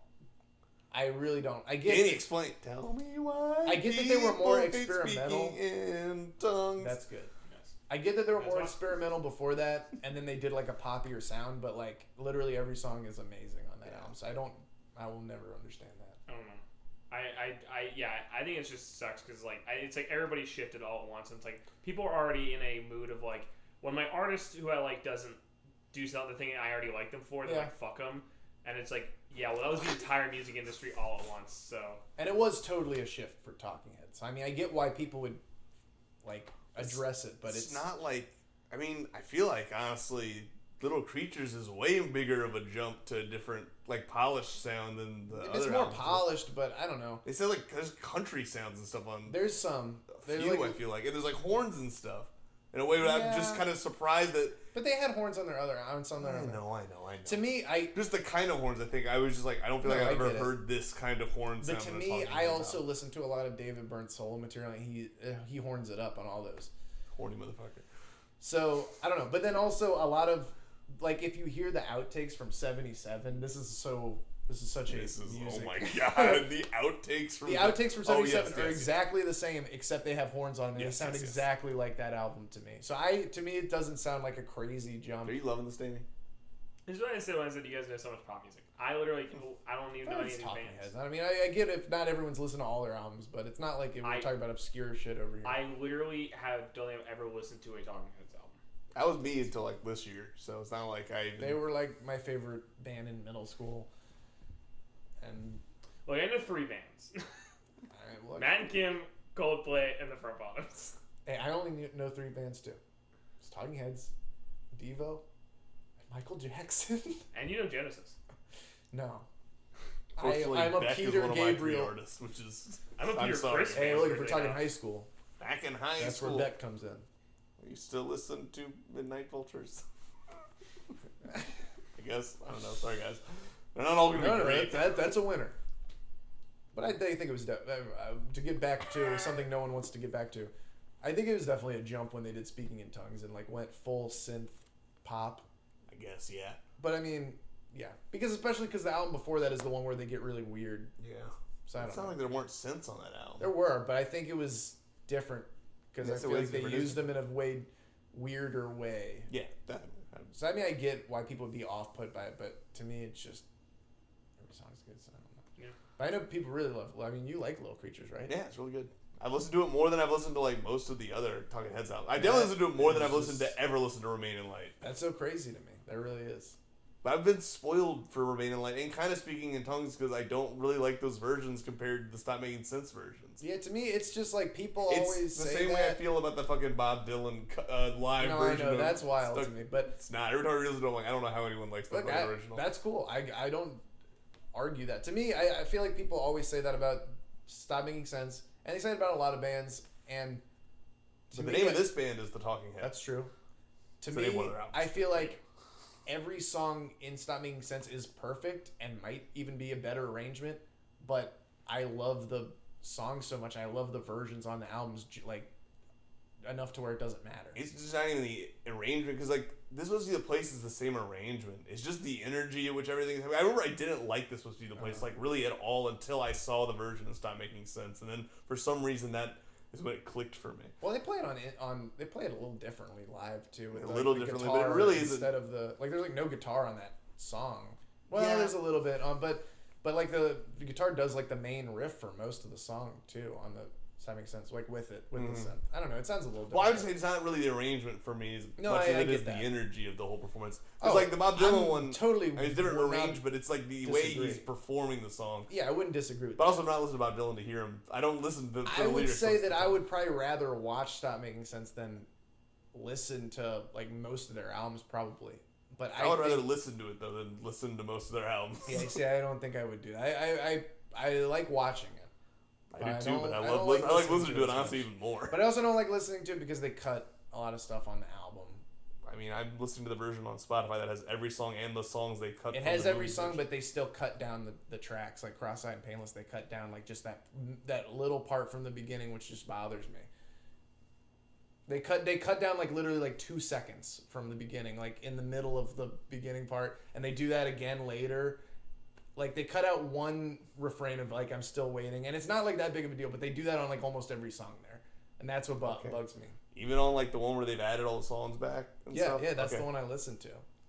But I've just seen Stop Making Sense too many times, so that I notice those dumb little things that don't matter, and that's why I wouldn't want to listen to it. But also just because the energy's way more fun when you're watching it. I just think the mix is way better on the actual songs. Like maybe. It just is because movie mixes are generally fucking terrible for like every movie. Oh no, it's definitely the movie's just way quieter than I ever want it to be if I'm trying to listen to the music. And then when all the instruments finally. Oh, you mean the mix is better on the album? Yes, I just mean like. I thought it was the same. It's different. It's way quieter in the beginning. Jerry Harrison talks about it in that whole thing how they had to go back and remaster the entire movie and remix the whole thing, and how he paid for like speakers to do it himself. That's probably the version I've seen though. Is the one where they remixed and remastered the audio. But it's still they didn't end up using the full remix that he did. Yeah, but the remix that he did is also the one that's on Spotify.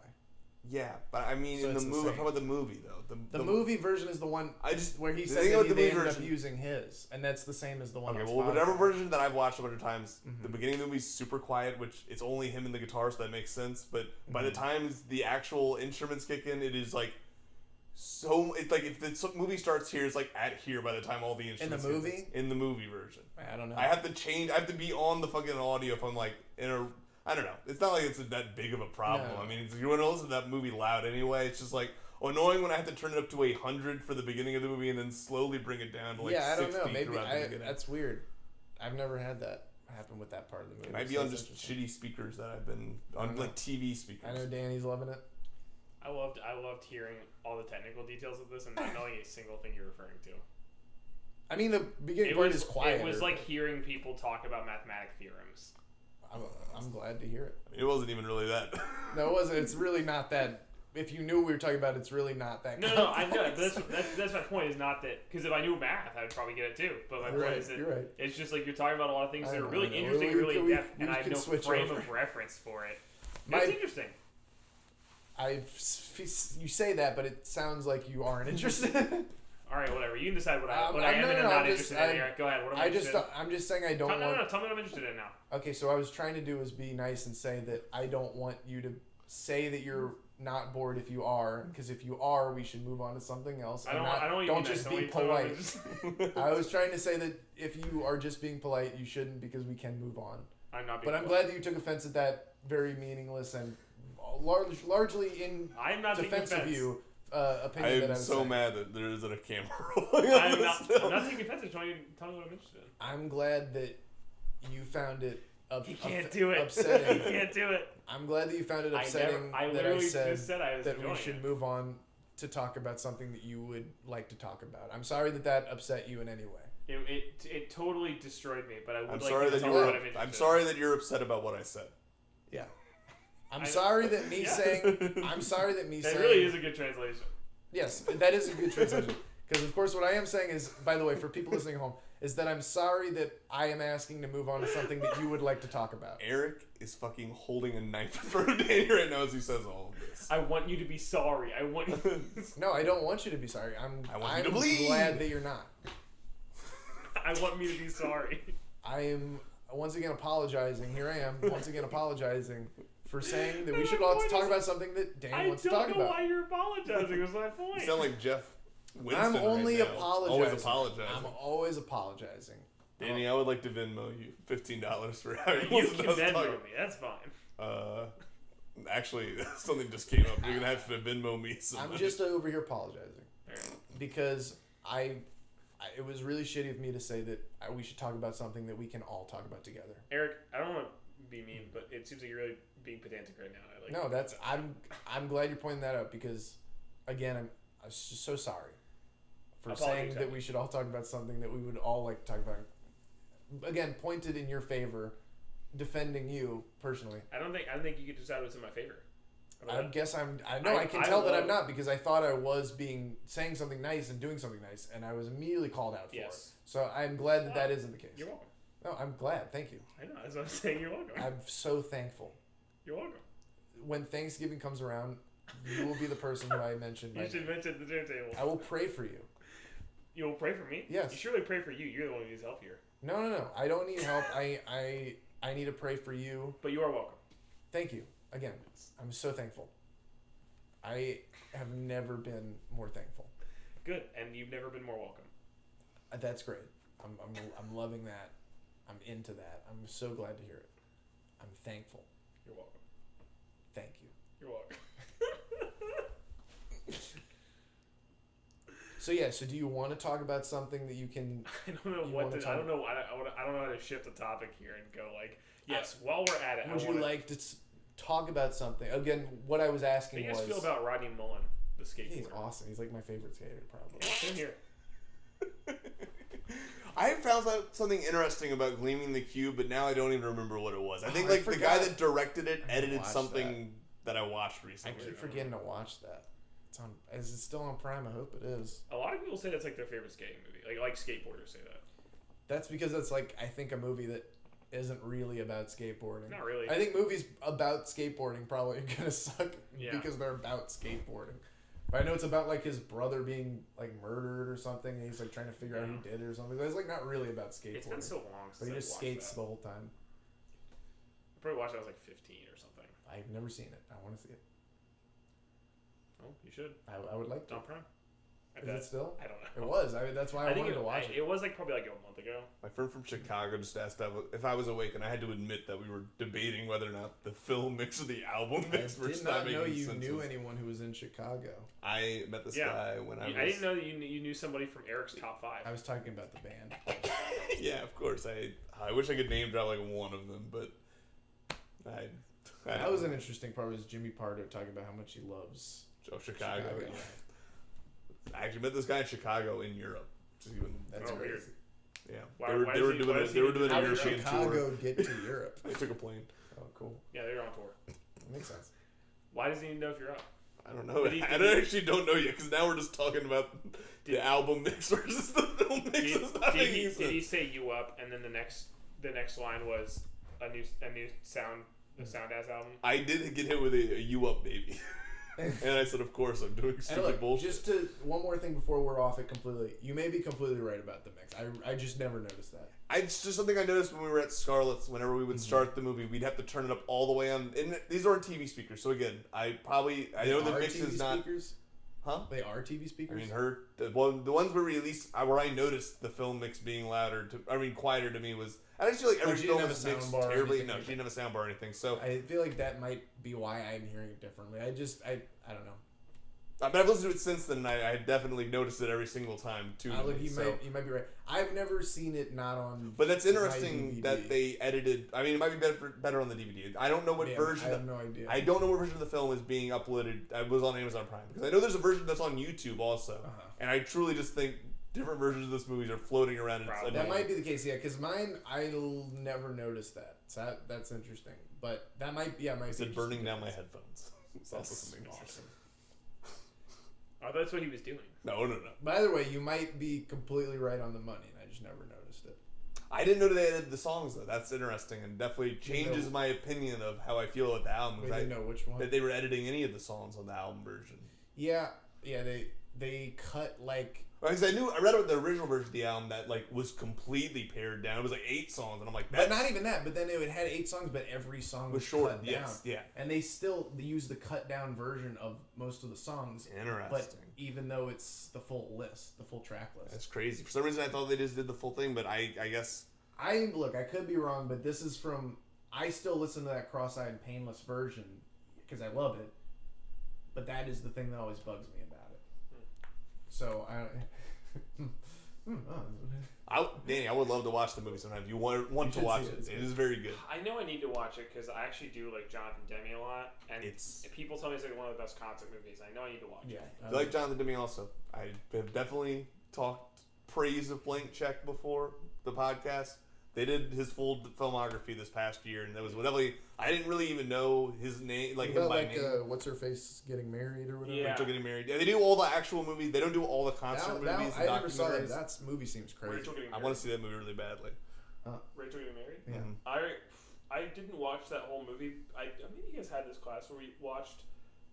No, I guess you guys you were the same year as me. But it just seems wild. What a second. Well, I was gonna say that they would talk about how they made that movie. Yeah. And like it's basically all like everything is done on set. There is no like he didn't pump in any sound. The band is playing the soundtrack. the band is scoring. Yeah, it's pretty interesting. That's what I was saying.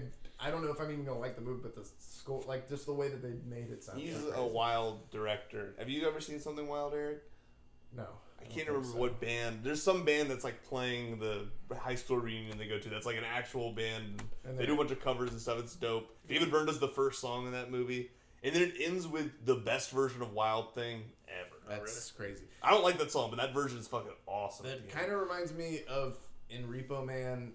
There's like it's like a punk soundtrack. They got a lot of punk songs in it, and there's this one scene where they're at this bar and the Circle Jerks, one like a famous punk band, is like on stage playing this like new jazz type thing, and like the lead singer's just going like dooba doo bop bop, yeah. And it's just like I just thought you'd like that concept. I've only watched. I want to see Repo Man. It's good. Yeah, I'm gonna. I have only watched the parody of Stop Making Sense that documentary. That's one of my least favorite episodes of that show. Really? I think it sucks, especially because it kind of betrays the whole beauty of the original movie. Because like the whole point of the movie is that it's not a documentary; it's truly just you watch the entire concert from start to finish. And that's my least favorite thing about clicking on a concert movie is the fact that maybe they'll cut to an interview in the middle of a song. Motherfucking The Last Waltz. I loved that movie when I was younger. Now when I rewatch it, I'm just like, that's the shut band one, these right, motherfuckers. Yes, and that movie's so good, and the concert's awesome. And they keep cutting back to fucking Robbie Robertson being like, yeah, man, rock and roll. You gotta get out while it's good. And I'm like, dude, shut the fuck up. Honestly, to bring up Devo again, because I know you guys are dying to hear it, they did a tour in like 2015 where they played all their underground tapes from like the 70s, and it's just such a crazy set list. And they released the movie with the normal version of the movie is them playing it with just interspersed with interviews during the songs and shit, which I hated. But apparently they released it without that, but you have to like buy the DVD or something. Like they didn't release it, and I'm not fucking buying this DVD. I'm not buying this fucking DVD. No, but anyway, but I so think meanwhile, I'm fucking buying Sticks Caught in the Act. Well, maybe I should buy that. What's so crazy? I feel like I've listened to the album a bunch of times. It's good. More worth it than the Sticks one. The annoying thing is that I really like that live show, and I've listened to the soundtrack a lot. So when I watch the movie and they're talking over half the songs, I was annoyed. I feel like there isn't a concert movie anymore though that's just a concert. Like now, all of them are half documentary. Because it doesn't really sell, I guess. Yeah, because I mean, like Stop Making Sense is the only one I can think of that like is a whole just a concert. But that's because also I need to watch Sticks Caught in the Act. That's because like the choreography of the staging of that concert is engaging enough to where you don't even need it. Yeah. And just like everything they do is like I was saying to him, I was saying to Ian, is just like I remember scenes from that movie and like little things like I'm watching any other kind of movie. Yeah. It does. I know that's the thing that a lot of people say about that movie, that it transcends concert film and stuff. But it really just, I feel like, is the best version of a concert. Yeah. It's what concert films I wish would just try to be, which I know some of them probably do, but like, man, come on. It's just so simple that like when you watch it, you're like, why isn't every fucking concert movie just like this? It doesn't look complicated. It's most basic, just... There's no like real stage design. It's not even really a ton of background. There is, but it's so sparse. I know, but I think that's part of it. Is like that it starts with the just the set. I mean, there and then isn't the like a black big screen bunch of big comes down. backdrops. They do have some Then they projection. have the big screens. Yeah, and then they I do don't the know. lighting things where it goes onto the whole backdrop. But that's such a minimal. It's not like no, it is, but it's something that is like every song has a different backdrop. Yeah, for sure. And so I think that's a part of Maybe. what makes it, I think, more unique. Yeah, it's one of those things where I have to see it to like give my opinion, but I will say I don't. Most concert movies to me are super lame. It depends. I love just meat and potatoes. Like it's just them playing the songs. I would and that's it. rather just watch a documentary. Like, I mean, it depends on what I'm looking for. If I want to just hear them play live, and I've like maybe never seen them play live or something, or maybe never will, then I would love to just put on a DVD and just watch a concert. I I'm think with I Eric never- on that one. I mean, I don't mind a documentary too, but I'm just saying that. But that's all. I'm looking for something different than what. I mean, I'm not. I don't know. It's so rare that I'm like, I want to fucking watch a documentary. I can't imagine doing that. So I'm sure it's the same way you feel about. Yeah, I never want to put on a well, concert film. I feel like I only want to watch a concert film if the concert has some interesting thing. So like when I watched Fleet Foxes and they had like moving set pieces and there was like a projection and like that's like one thing. But like when people watch like a concert, like a filmed concert of a normal band, I'm like, I would just rather listen to this. But to me, it's not like I'm going to be like, oh, it's not like I'm going to treat it like Stop Making Sense where I'm like, oh, that was awesome. I'm just going to be like, oh, a concert. I like this band. I like all the songs. It's like a fun thing to throw on. It's not like I'm going to be like, yes, finally. Yeah, no, I know, but time I'm has saying, come. I don't know. I think I just, unless there's something really specifically interesting about the way they did the concert, I Well, wouldn't want to watch a concert. I would just listen to a live album. Most people are with you on that because that's why you have shit like I'm saying where they have the Devo Yes. concert where every song is amazing. They're performing it. Devo performed in that concert better than they have in 30 years. And they fucking hater. and they put like these bullshit interviews over every single song. Which I'm saying if it was like maybe some talking heads in the very talking heads, it was maybe like an interview or something in the very beginning to set it up and something at the very end and maybe something in like an intermission, like not during a song. That's fine. But at the end of the day, I'm watching it because I want to hear Devo play the fucking songs that I think are good. I also don't want to make it seem like I was trying to say because Stop Sense is the simplest thing. I'm just saying it's not like. Just to use the example, a fucking like U2 live set where like it is the most produced shit ever. Yeah. It is like It's the most the produced middle it can ground, be for while sure. still being like as minimal as it is, I feel like. Yeah, it's like But like even the shadow stuff that we were talking about, where like throwing up just the shadow, lighting, it's yeah. just they're moving, and they don't ever hide any of the stagehands. The stagehands are on stage the entire show, and it's honestly kind of fun to see them doing all this stuff. people start live. clapping when they come out. Yeah. Yeah, I mean it's just like it's clearly well thought out, but also not that hard to achieve. You know, I feel like And it's storyboarded too. Like he storyboarded the whole thing. I get what you're saying because I don't like watching concert movies, but they've started to do this with stand-up specials. Where halfway through a stand-up special, they'll cut to like some like the person talking about comedy. I'm like, That sounds fucking that's terrible. like you're just ruining the flow of the special. What the fuck? Yeah, I agree. I With need that. an even flow. That's gotta be better. Have you ever seen the Zach Galifianakis special? That Live at the Onion. Yeah. Live with Purple Onions. I mean- I love that special. I think But them they do cutting that. away is the worst part of that special. yeah, you're right. It's I mean, it is. Yeah, I'm not gonna disagree. Because they cut away to like him playing his brother. Do you remember that? Yes. And like his brother with the guy from Always Sunny, yeah, the lawyer guy, yeah, and then him getting just claustrophobic on the elevator. yeah, or him. He's got also there's a part where he's like traveling around the country in a van. I think. God, yeah, I And- forgot about And like those are the worst parts of the show. If they did, that. I was just saying because that's exactly what you're talking about. yes, and so that was one of the first ones to do it that I can remember. But I didn't hate that. It wasn't that bad. The But Dimitri Martin one is okay because it's really he does it as an extra gag where he talks over himself giving a joke, but he's doing a joke talking about himself going over the joke, which is a Dimitri Martin thing to do. Right. But man, fuck, what was the one that? It's not Chris Rock's Tambourine, but it's something like that came out recently. the Aziz Ansari one, maybe. I didn't watch it. No, it wasn't the Aziz Ansari one, but it was something like that where it's a newer like, oh, Dave this Chappelle. person has no. He Dave Chappelle's doesn't. a really He straight. never breaks his stuff up with that. Dave kind of Chappelle's stuff. because he's so like super like. How'd you feel minimal. about Sticks and Stones? I haven't watched that one actually. I just heard that people hated that one. Actually, maybe I did. Which one was that one? I didn't see it. I What have do no people idea. hate about it? They hated that he sounded like Joe Rogan apparently. He was just making a bunch of like trans jokes and Oh, stuff okay, I like that. didn't He's watch been that. doing that since he came back with those specials. I know, but there are I people, did watch that. I follow people who I know someone who. Well, you follow like comedians probably who. Sure, I but don't know. I don't also- know if I know how someone- comedians felt about that kind of stuff. I know someone who completely checked out Dave Chappelle and gave Sticks and Stones like a half star and said it was like one of the worst specials they ever saw. And then the one after that they thought was good. Oh, the 15-minute thing that he did. No, wait, didn't he do another one after? Maybe No. it was right before that. Okay, maybe I'm wrong. So Sticks and Stones, I did watch that one. What's the other one? Uh, I'm thinking of? my thing was like, if you don't think those jokes are funny, that's fine. They were also maybe 5 minutes, like 10 minutes maximum if you want to cut out all the stuff that he. But the stuff that was like actually offensive was maybe 5 minutes of an hour-long special. That's Equanimity. So Mhm. that did come out beforehand. Can we see the order or no? We don't have No, the order. I'm just typed in Dave. Okay. I typed in Dave Chap. I watched, Hey, I think, the first 3. Equanimity was like the last of the first 3. Did you like he that one? was- No. I really didn't like any That's of the the one that the I've thing is, heard is the best It one. was Equanimity and Bird Theory. the Bird Theory, yeah. Those are the And ones that then- came out on New Year's. Yes, Bird and then Revelation. Sticks and Stones was the last Bird one. Revelation. Is that the one where he keeps talking about the times he ran into OJ? It's one of I those saw two. that It's one. one of those two. Yeah, I think that's Equanimity. Is it?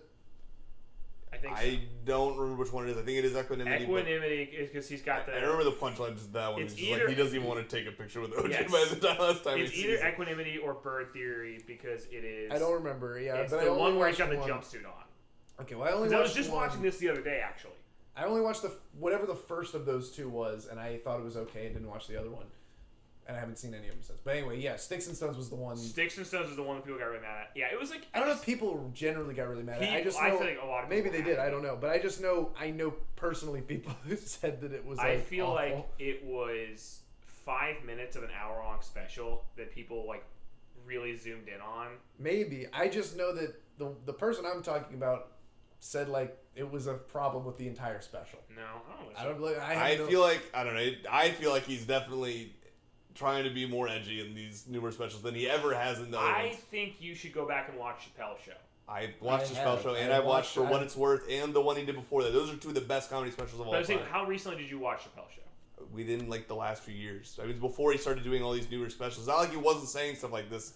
Yeah, But because that's more what I It's mean. the like, more just being I've like been rewatching. he Chappelle's doubles Show down on within it in past the couple newer, the years. 2 newer ones that were on New Year's. Where like he got complaints about that in the first 2, and then he just Sure. was like The he difference- mentions that he got blowback about it, and then just continues to do a full like 5 he did minutes it- on did it on these. The SNL difference did is that, too. making I didn't watch edgy it. jokes isn't the issue. Like he did make edgy jokes. Yeah, in I'm not Chappelle's saying he wasn't Show. edgy. It's But it's more a- just like knowing that people are taking it. Like there's a specific part of his audience taking an issue with it, and then just doubling down on it. Kind of is the part where I'm like, I mean, you're not wrong, but also, I just say that doesn't work for what me. did you expect him to do? is But I kind feel like there are. my thing. I'm trying to Drop think it, of another maybe. I don't know. example. That's not his thing, but like, Yeah. Like there are definitely comics that like have always made edgy jokes, but it was whatever. Like it was funny, and then they just make edgy. Then eventually they just make edgy jokes that are just edgy, but not actually that funny. But because that's it's kind of edgy, where I'm at. I mean, like the thing is, Because he it's can literally edgy be that, like- funny doing anything, and the fact that he's choosing to take a part out of his special to talk about people complaining about these jokes, and then just make the same kind of jokes, and they're not really. If they were funny, I probably wouldn't even have an issue. The thing is,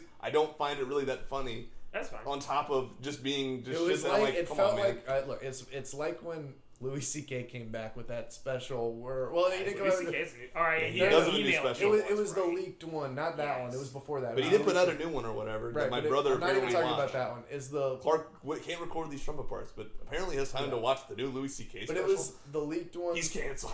where he My talked brother. about where he basically came back and like he'd already Yeah. always made offensive jokes, but he was like, he made funny offensive jokes and then he came back and his like big like hit joke in that one was like I identify as a attack helicopters Okay, on both, so and it was a bunch of shit like that. I got a lot of things. but to say it got about a all this. lot of laughs. Here's the thing. Hold on. I got a lot of things to say about Unlucky Louis. this. First of all, that's true.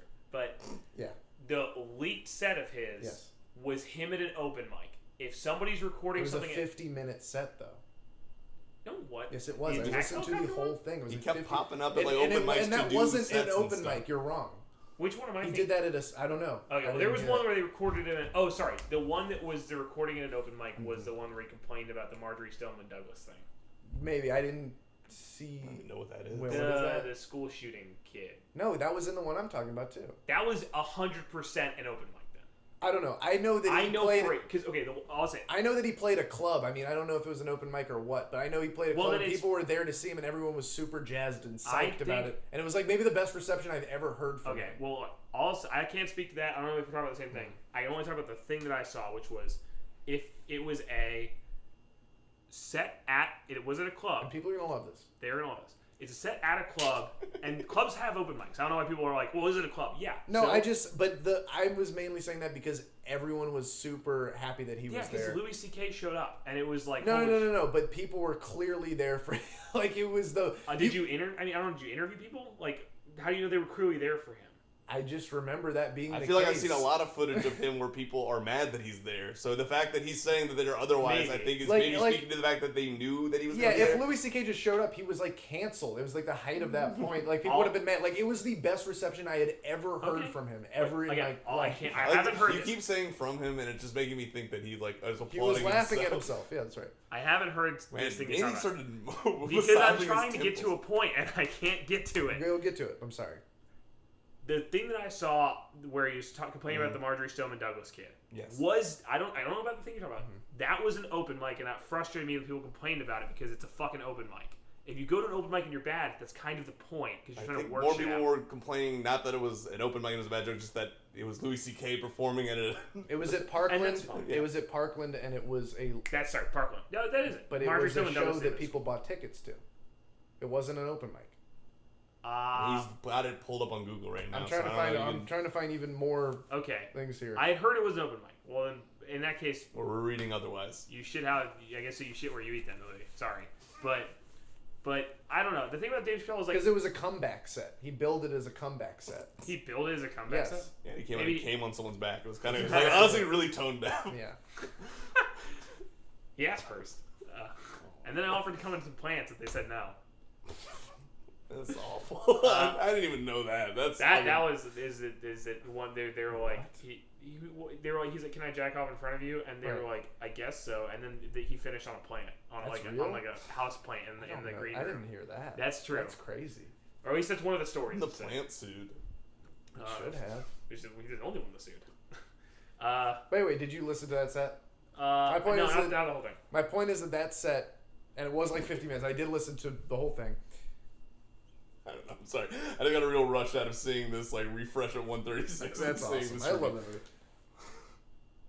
Is that a line from it? Yes. All right. I just like to imagine he's saying that without like any. But anyway, that whole set is like that. Yeah, I don't know. Because like it's all just like jokes about LGBTQ people. It's all jokes about the mentally disabled. It's jokes about like that school shooting was a part of it.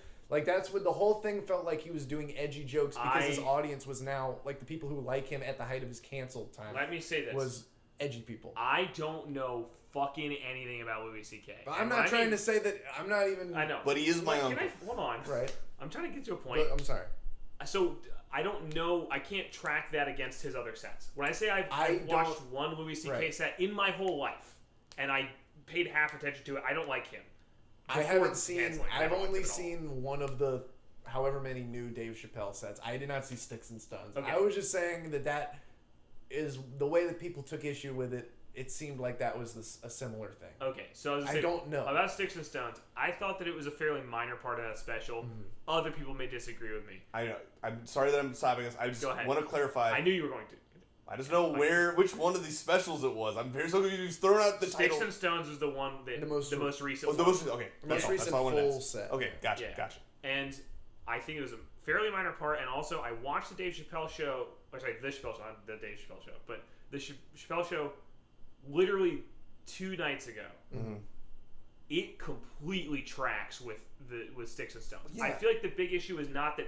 Because I feel like a lot of people were saying that. They're like, oh, he's overcorrecting. He's going full-on anti-cancel. I'm like, I think he's just doing the exact same thing. But my point is it's 15 minutes after he already gave it 15 minutes in, like, the last 3 specials before that, too. Sure. And my point is I did not see Sticks and Stones, so I can't say. But my point also is that in the case of, like, the Louis jokes, he fucking killed. But every joke was not a joke. It was just him, like, saying, like, making fun of, like, I identify as blah blah blah and like oh that's funny because you know you can identify as anything, you know, it's like they were all jokes like that. I'm not saying that's the case with Dave Chappelle. Well, I'm just saying. Dave Chappelle is telling jokes. He's not doing that. Right. So I'll give him that if you credit. hate jokes, that's fine. I really get mad. I hate things that are objective now. I hate when people say, well, that's not a joke. If it is told at a comedy show, sure, it is a joke. No, that's not what I meant. I just mean like with if the they might say they're lazy or cheap. Or with the Louis thing, he wasn't like doing set up punchline or anything. He was like basically what I'm saying is he was saying I'll hear about buzzwords. LGBT. Sure, yeah. He was saying buzzwords because he knows that people, the people who would be at that show would get a kick out of that. And Dave, it's like your edgy uncle who would be like, who would just say something about like liberals or something, and then everyone will laugh. It's like not really funny or like really a well written joke even really. Dave Chappelle, I feel like puts the work in. I just feel like he prefaces that section in every single one of these new stand-up sets by being like, people are giving me shit about this. Anyway, now I'm going to tell you 3 really long jokes about the exact same thing. I mean, that's true. That's my thing. If the jokes also were funny, I probably wouldn't have even clocked it. But I feel like it's every single special. Now he's bringing attention to it. I didn't see Sticks and Stones or the 15 minutes thing. I feel like I'm 50 minutes have to was watch not. Sticks 50 minutes is totally different. 50 minutes. Yeah, I know 50 minutes was like all about like the police stuff. Policing. I'll say that I think. I mean, equanimity. Cancel me or whatever. I thought. I'm ready to do it. The 5 minutes. My hand above the button. The 5 minutes of Sticks and Stones where he was like complaining about LGBT people, I was like, it wasn't super funny. The wider 15 minutes around it, where he was just making jokes about the fact that people don't like him, I thought was funny. Okay, yeah. I thought it held up because the whole thing was just about like, he's Dave Chappelle. What are you gonna do to ruin his career? He already quit twice and moved to Africa. I also don't have anything against what he was saying about like saying people don't like this and then doubling down on it, because if you're a good enough comic, that can be a good thing. My thing is, if you have to preface that whole section of your jokes, I just want those jokes to be really funny. And every single time I was just like, this was so not worth you bringing this up again. When if you didn't bring it up and just told a different, probably funnier joke, people wouldn't have even. They probably would just fucking forget about it at this point. That's fair. But again, I need to watch Sticks and Stones so I can actually. Yeah. It's like if you have a scab, he keeps opening a wound up, and just leave it alone. It'll go away. I mean, that's fair, but also I don't know. I thought they were funny. I thought most of those jokes were hilarious. That's fine. I'm just talking about. I'm not talking about the special you saw. I'm talking about all the other ones that I did see. Oh, that equanimity, yeah. I'm talking about every other one that I saw, which I think every single one of them has at least one joke like the that. one I saw, I didn't even pay attention. I think In the Heart of Texas or whatever, the second one out of the 4 ones he put out before. I didn't watch Heart of Texas. I only watched Age of Spin. That was the first one. But like the 2 that he dropped, I watched the first one, and I didn't notice that, but I didn't think it was super funny, so I didn't watch any of the other ones. But I didn't dislike it, but he made jokes about the Bill Cosby stuff, and then all those jokes were fucking hilarious. I don't know if you guys saw that one at all. Yeah, I did. That one, I don't remember. He saves more than he rapes joke. Yeah. I don't know. Yes, I do remember that. Like that joke gotta be from the is first at one. least funny, and like he manages to tie that throughout the whole thing in a way that it isn't even really funny until he gets to the very end and hits that fucking line. If he had managed to hit that with the other jokes that I'm talking about, I would probably not have an issue with it. I think he did in Sticks and Stones. That was the one where he talked. I think it was Sticks and Stones. I think it was equanimity. That was the one where he talks about going to, clearing at Comedy Central, where he talks about words he can't say and can't say. I don't remember it all, man. Well. Literally, the thing is also, I don't really remember any of these specials because I don't find them funny. Funny, at least, is For What It's Worth and the other ones. For What It's Worth is like a perfect comedy special to me, at least. I don't know. I feel like every fucking. It's the one where he's wearing the yellow shirt, I think. It's either that one or it's the one where he's wearing the blue shirt. His first 2 comedy specials are like. First one's Killing Me Softly. That one's. Okay, yes. And then. For What It's Worth is the other one. Is the other one, yeah. Killing Me Softly, I think, is the one I'm thinking of with the yellow shirt. For What It's Worth, he's wearing like a blue shirt. It's like right after that. One time, JP said that we should watch this comedy special by James Acaster. In 4 seasons or whatever. Yeah, he comes by and it's 4-hour-long specials. Yeah, no, it's really. We watched them all. He just writes 4 different specials. I know, it's actually incredible, but not what I was expecting. Anyway, that's not the microphone guy, is it? No, that's Neil Brennan. Okay, yes. This is a completely different. Who's the microphone guy? That's the guy who co-created Chappelle's Show with Dave Chappelle. Yeah. Neil Brennan wrote a different special where he has 3 different mics set up, and the rules is that he can only tell certain jokes at certain mics. I've never heard of that. That was pretty good. That sounds cool. But anyway, is it gonna be as good as a comedy for drummers? It's better. I saw that one. all of the Chappelle specials are better than Comedy for Drummers. Here I am shitting on Fred Armisen. I didn't see that. I like Sticks and Stones. I would say that it. I seriously think if you start to get offended, you can skip 5 minutes and it's done. It didn't. What's the thing? That's the way it is in all the specials. That's why I'm like, why do you keep including these 5 minutes that are almost always prefaced the same way? I don't know, because he likes doing them. Yeah, that's fine. He can do them. I don't like watching them. Is what I'm saying. Fine. All right. I'm just saying. Yeah. It's hard for me to get mad, especially having. It's not even getting mad. I'm just like, I wish I liked this as much as I liked the other specials, really more than anything. It's hard for me to find fault, I guess I should say, for that, because for one, also, I've never done stand-up. That's it. So Done stand-up, I'm judging from a place that's very easy. Maybe you'll disagree because you've also done stand-up, but I find it to be a magnitudinally harder thing than people think it is. Oh, definitely. I could never get up there. So it's I've never recorded a special. I think that would be the scary thing. Clearly, I have, and it was bad, but. That's the thing that I think would be difficult. I don't think stand-up's difficult. I think that recording a special or being like, okay, you know what? These are the ones that definitely are good enough to be recorded.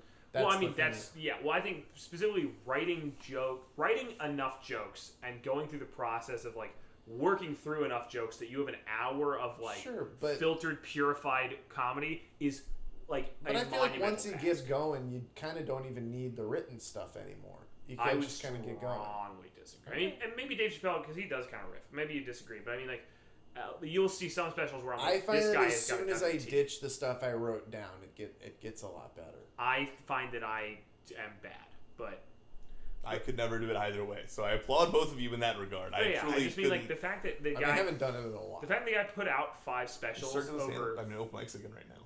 Yeah. This is the perfect time. Yeah. You have a huge audience. I have some great jokes I stole from Louis and Dave Chappelle.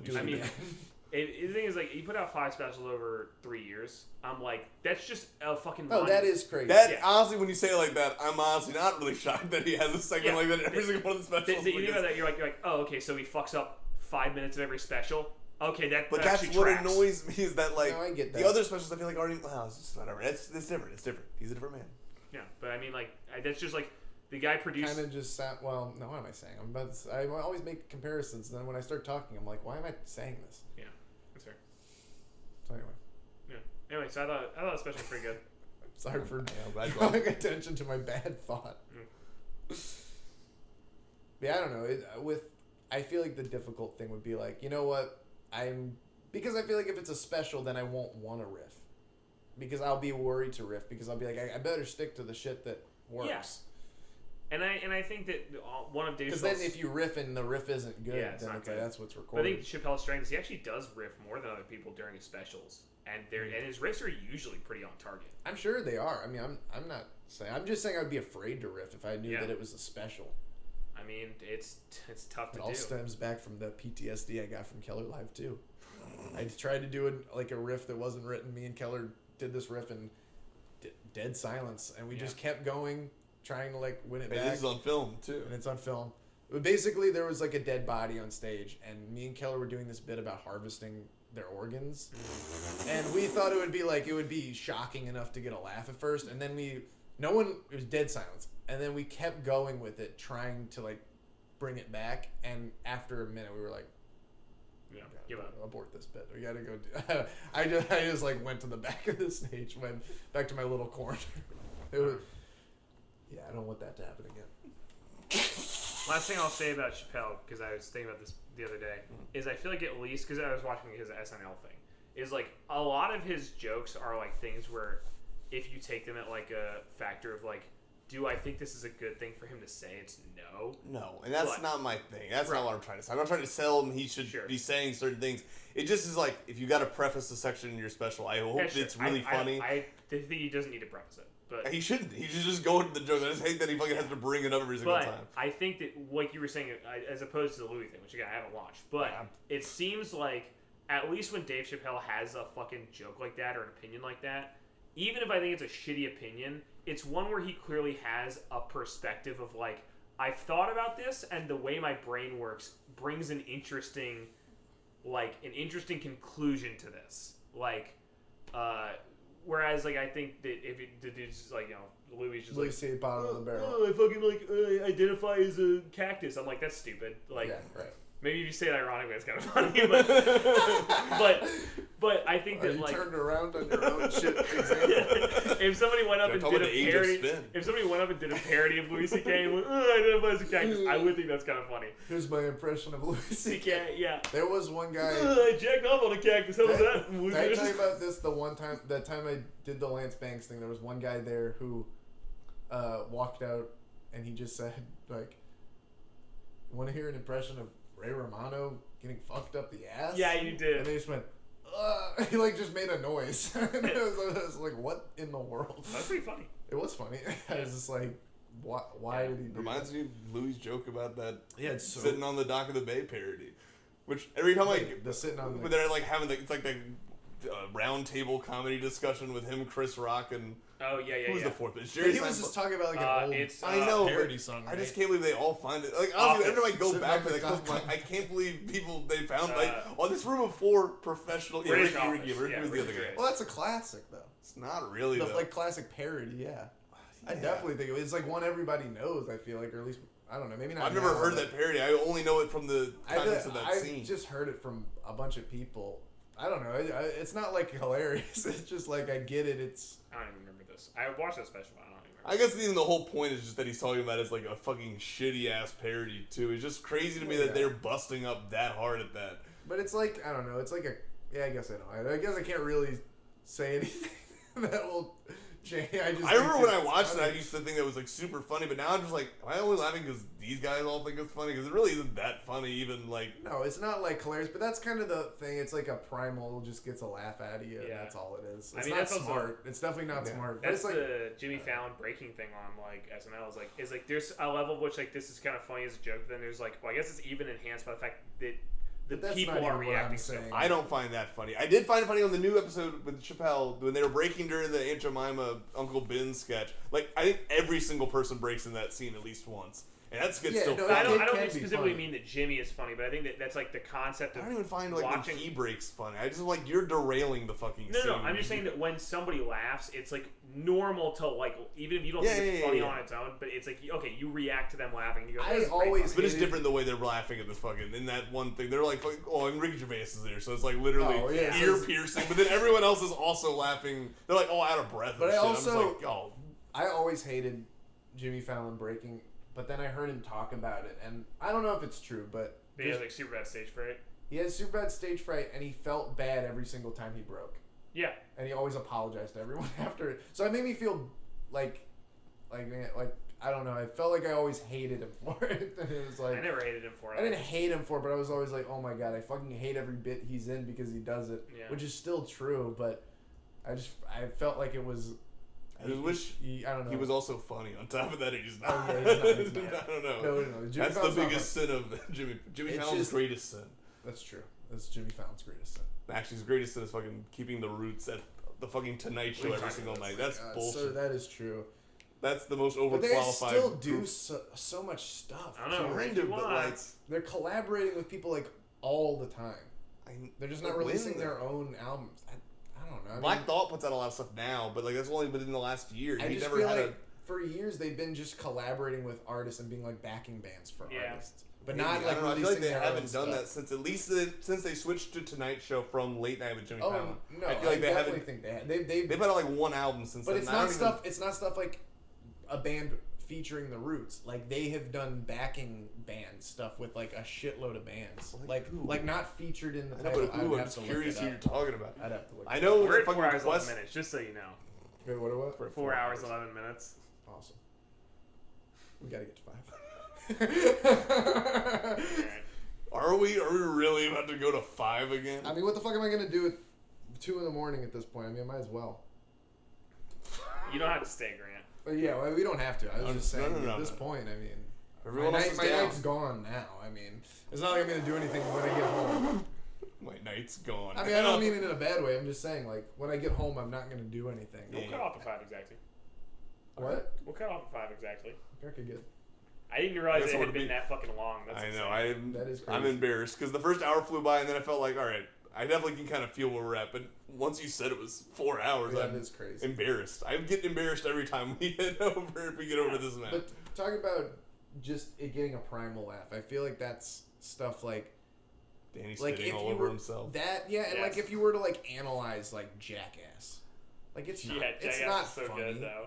I know, but it's awesome. Yeah. That's what I'm saying. Is I think it's really funny, and I think most people do, I guess, or Yeah. many people do.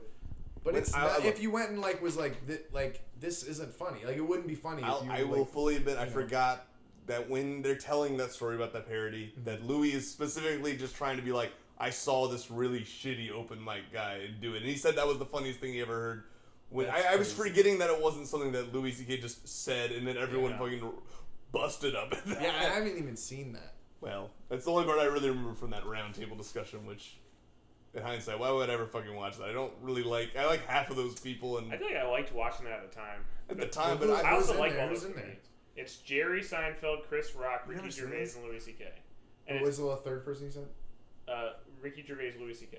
Chris Rock, and Jerry Jerry Seinfeld. Seinfeld. Yeah, I feel like I like all those guys. Because I'm, it was not Louis well, this is CK, also before all the like but- Hollywood Reporter did all these roundtables because it was like Well, literally. yeah, it was just like called Laughing or something. Yeah, like it was- Laughing yeah, with I Ricky remember. or something. They just I feel like I talking remember it talking now. about comedy or something. It was like literally something like, Yeah. but it was literally like I know Ricky Gervais said the funniest comedian was Will Arnett, which I think is crazy. that's pretty nuts. What? What the fuck? He said that I think he listed like 3, and he said his number 1 was Will Arnett. That's nuts. And I was like I mean, like I don't know. It was always crazy to me. Like, does he do stand up or does Not he do even like anything that. That's a crazy pick, but like that's a crazy thing for Ricky Gervais to say. I think they're not similar at all. No, Do you guys know Ricky Gervais doesn't believe in God? Really? thank That's God nuts. for making me an atheist. Hold on. Get away! Get You're telling me that Christopher Walken is a click? Oh my gosh! that was I wish good. Jeff were there for that one. I don't think he was, I'm right? gonna go back He and was. watch the VOD. Oh, he was. Huh? I don't know. I think he was. I think he was. Maybe. Yeah, I don't remember. The appearance of Jeff Winston in my life is. I keep forgetting his name. You could have called I him keep Jeff thinking it was Dunham. Jeff Wilpon. Wilpon. He's the guy who owns the Mets. Or did own. Oh yes, you mentioned that. You mentioned that. I mean, I don't know if you want to bring up Fred Dillon on now, or if we're saving that for Maine. Oh, now we gotta go back to the pod. We can't Get the lights back set up. Everything back up. Fred Dillon. Here he is. He always shows up at 2 a.m. Yeah, man. I shouldn't get too deep into Dylan and Alright. now. We don't have to. Maybe we shouldn't. I mean, We should comedy talk- for drummers. I haven't watched it. How am I the only one here that watched it? I'm not even a Only drummer. one here who I put broke the yourself rules, through right? that. I feel like I I, didn't- didn't want I to don't- watch it because I'm a drummer. I don't hate Fred Armisen, but I've only read shitty things about him online pretty much. And Yeah, I don't know if I was bringing stuff what's to I your mean, attention, or I didn't want no, to do no, that. I knew. I he don't was- like doing that. One time I did that to Keller, like a 21 Pilots song came on the radio, and I like was just shit talking. I was like, this song fucking, I hate Blurry Face or whatever song it was, and then he apparently just like went and reevaluated. Like he had like a copy of Blurry Face and went and like reevaluated, and he was like, yeah, it's not really that good. I had no idea that he liked it. or No. anything. I So I mean, I like Fred Armisen. And I watched all of Portlandia, which I feel like not many people I really. watched most have- of it. Well, I I think sorry, continue. watch all of it though. The only thing I watched the last. How many season. seasons are there? It's like 8 maybe. Okay, I didn't watch most of it. I think I watched like 5 seasons though. So it's, I I mean, saw a you lot. basically That is saw. nice, I mean, you've seen every joke they're going to tell for And the I next wasn't. 3 seasons. I pretty still much. wasn't super into him then. Well, I mean, I don't think that's going to change anyone's mind. I'm just saying I liked Honestly, him. just such a weird duo. It is like- bizarre, but think it that's works. when I was introduced to her, which is Yeah, that's interesting. I guess Yeah, I it's didn't not really interesting. know That's Sleater-Kinney kind of until afterward. that's kind of how most people are introduced to her at this point, I guess. it's kind of crazy. It's kind of crazy when you think about it. Like when you like go back and like think about it. Isn't that kind of like out there? Are you- Like, yeah, kinda Keep in mind that this all really happened. Did this really happen? weird? I wonder if they got taken down again. We keep I bet posting it the did. goofball of Bruhalia to no sleep on Reddit, and they keep taking it down by saying it's not plausible, which is honestly the funniest thing. So Which is so funny because there's so much shit didn't on get that taken subreddit down. that simply is not possible. no, it's No, literally so the much, all of dumbest it. fucking complaint ever. But I mean, it's probably less plausible than most of the stuff. But still, Yeah, it doesn't look. Like it didn't it's get taken down. Oh, but it's not on the front page anymore. Super downloaded. One of the top posts on here is fucking. I started an incel chat room and found love. Honest. Yeah, that's unrealistic. I think that you know what bothers me most about stand up for drummers Yes. is What? Did you see it? I think you said you no. I know the You know concept this of it. was? I haven't watched it. No. What does it say? Someone just said, it's beyond me what can happen in this world. It This is so has scary. to be someone I It know, has but I to. don't know who that is. Here's the thing. I didn't watch it, but here's why I didn't watch it. And this is a problem I have with so many Netflix specials right now. They're getting people to do stand-up who are not stand-up comedians. Mm-hmm. Like, I don't think Fred Armisen's ever done stand-up. He did improv and he did sketch, and he's really good at those, but I wouldn't Maybe. I have give no that idea. dude, like, an improv special, a stand-up special for the first time ever. Yeah. I And to never be thought fair, it about was that. only for drummers. Yeah, but we weren't even supposed to be Is watching. he a drummer even? Wow. The person who posted on this has only commented on like one other thing on their entire That's Reddit. interesting. They've had a Now, Reddit no, for 1 here's year. my problem with a lot of these Netflix stand-up specials, especially the new ones. I hate Fred Armisen. I hate his dumb face. Okay, that's fair. I'm just kidding. That's not my problem with And this that's one. why I hate the new James A. Caster special, because I hate fucking Fred Armisen and I hate his dumb face. Yeah, that's right. So, Documentary now became a worse show when Bill Hader left. I didn't watch the season after Bill Hader left. I'm not Well, surprised. it's fine. It's kind of funny that they bring in a bunch of like celebrities to now like be the heads of the show, but I don't know. Are The they still doing charm that show show, is, or is that the last season?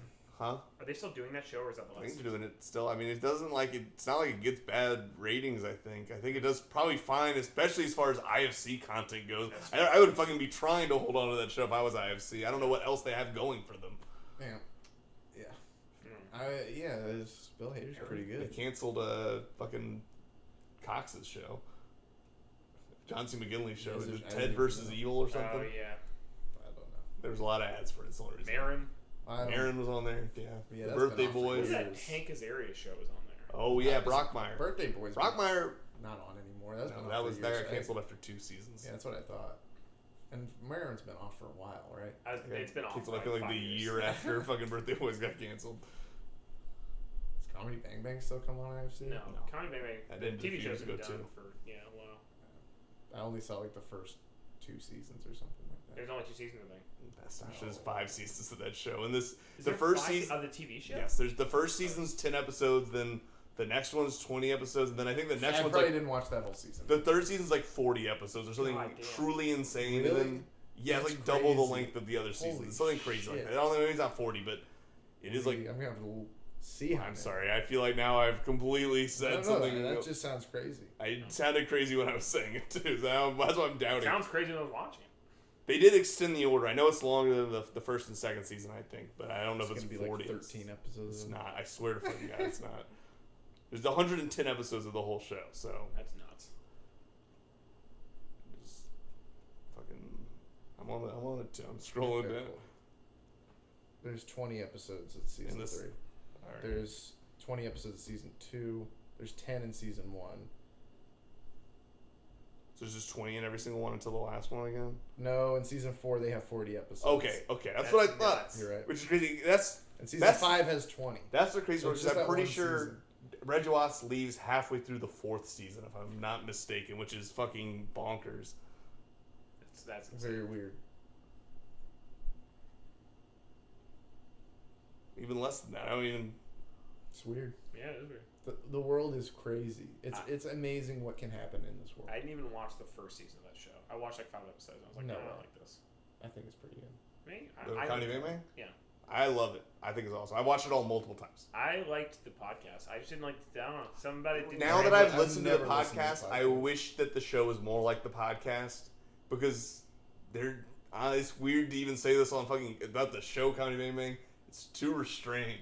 Yeah, no. I think that's the thing. Is it feels. I don't know. It felt stiff. It was It weird. feels kind of stiff, but I do appreciate the skits. I like the sketches a lot on Comedy Bang Bang, but I agree that the interview stuff isn't nearly as fun as it is. I don't know. Just Scott Aukerman's being too polite on the show. I want him to be rude like he is on Comedy Bang Bang. I think maybe he just doesn't give a fuck at this point. one, I think it's How to Dismantle an Atomic Bomb. Scott Aukerman is downright antagonistic. in He this is episode. fucking rude to Because like people. Adam It's Scott crazy. loves that album. Yeah. It's like his favorite one, and Scott just every single song is like this fucking sucks, or he's like, there's like I just feel like there should be a second chorus here. Or then there's one song where Adam Scott was like, this is genuinely maybe my favorite U2 song, and Scott started the first 10 seconds of it, said it's boring, and turned it off immediately. And Adam Scott at the end of it was like, I don't think you can say that you don't like that song. I think you can say you've never heard that song. It's kind of like how we feel about Danny and our music. I feel like Scott... I can say I don't like Sound Ass because I met you guys. Oh, that's fair. That's fair. But I feel like Scott Ackerman is always kind of antagonistic on that show. But Yes, in that one episode in particular, I remember being like, Jesus. He's like, Adam Scott sounds pissed. It sounds like that's how he's like the entirety of Analyzed Fish. And then they did another episode after that, which is crazy to me. They did the Jimmy Pardo episode after that. You It's need really to good. hear Analyzed Fish just I because want to. It's, Oh, it's man, they great. did it again in this most recent episode where they brought up Harris Whittles and said "rest in peace" or something like that. So fucked they up. say it almost every episode. It seems like, and That's fucked. it was really fucked. Well, for some reason, Harris Whittles thinks it'd be a good idea to play Scott like covers that Fish has done by bands he likes. Like I know they I play. was listening to Fish on the way here. I think Cards on the table. I think he plays them like a cover of Cross-Eyed and Painless. And Yes, Scott's I've just heard like, that. Why the fuck would you play this for me? I think this would like convince me that I would like this band. I liked that. It just makes me want to fucking listen to the song I like. It sounds exactly the same. Well, I think the problem is he doesn't. I think it was You can never because play- they did remain in light. But for the one problem of is their you Halloween can't ever shows. play a full I Fish know. song on these podcasts. He's always playing like a section, and Scott's like, "This Well, like a section live fucking show? sucks." Scott isn't gonna sit down and listen to a full live show, which is what. No, but I'm saying like their studio albums don't go on that long. Like, I the know, songs don't go on but that that's long. not what Harris is playing. I Harris is don't playing know like anything random about- cuts from live shows, and then That's he's not even hilarious. able to play the parts that he likes because it'll start, and Scott's just like, "This is fucking terrible" to every single song. I listened to a Fish song on the way here that I will stand behind. Yeah, look, it's fine. Yeah. What song? It's called Cavern. Yeah, I don't know any Fish song actually. I don't know why I The asked. Goofball of Broomhalia sounds like it would be a Fish song. It does. Honestly, yeah. It'd The probably be lyrics really are good. the dumbest fucking ever. Any in Fish song, songs. any Fish song with lyrics is the fucking dumbest lyrics. Sounds like he's just making up words Yeah. half the time. It's fucking I've stupid. seen Fish live. You have? Mhm. How was it? It was alright. I remember one time, well, my mom was there at some place. She wasn't. We were there at Jazz Fest, and she was going to see someone else. But at some point, she showed up to see like what Fish was like, and she went and listened for a little bit, and she was like, "I gotta use the bathroom." And you know how long it takes to go to the bathroom at Jazz Yes. Fest because the porta potties. Yeah. She came out like 20 minutes later, and they're still playing the same song, and she hated that. What is it called when you like Fish and 311 a lot? There's a Wooks. That sounds That's cool. racist. That's, It sounds like a slur. I mean, it kind of is. It's like Juggalo for like jam bands. Ugh. Is like Wow. I was into Fish in high school, back in high school. Back in my school, they called them deadheads. I said back in my school, which didn't make any sense in at my all. school. this is what I used to be principal for. Get I used to down always in call my them deadheads. school. Oh. Well, I don't know how much time we have left. I think we should maybe spend the rest of the time pitching Danny the hubris of Huberton Sinclair or whatever. Hubie's hubris. Yes, you're right. How much time do we have left? Yeah, I don't know if we even have 30 enough minutes. time to fit it all in. Well, we can try it. We can try our best. It's yeah, we got like Okay, I'm gonna pee 4 hours, first. 25 seconds. Don't get started without me. All right. So let's talk about Fish. Yeah, Fish I, blows, man. I believe you. I don't. How do you feel about jam bands in general? Do you like jam bands or I don't. I think there's like Zach Brown's the only one I like ever are they considered a jam band like live? think they are. I mean, I've listened to his studio stuff, but never his live Live, stuff. they're like a jam band, That's interesting. and I didn't like them. So, Mm-hmm. and I don't know anything about Fish. Don't know anything about 311. Don't know anything. Well, I don't even think of 311 being a jam band, but again, I don't listen to 311, so they may be a jam band when they're live. You know who loves 311, and we could ask about this? You know Robbie Morgan. Oh yeah, he does like 311. He wanted to do his thesis as like a documentary on 311 at one point. Weird. That they would agree to be in. Apparently, he's met them a few times and seen them live like a bunch of times. They're like his favorite band, like without a doubt, I mean, there's a lot of completely people who feel unironically. that way. Seriously, there's like a whole. I know there are. They're popular, but it just blows my mind that that's true. But I know.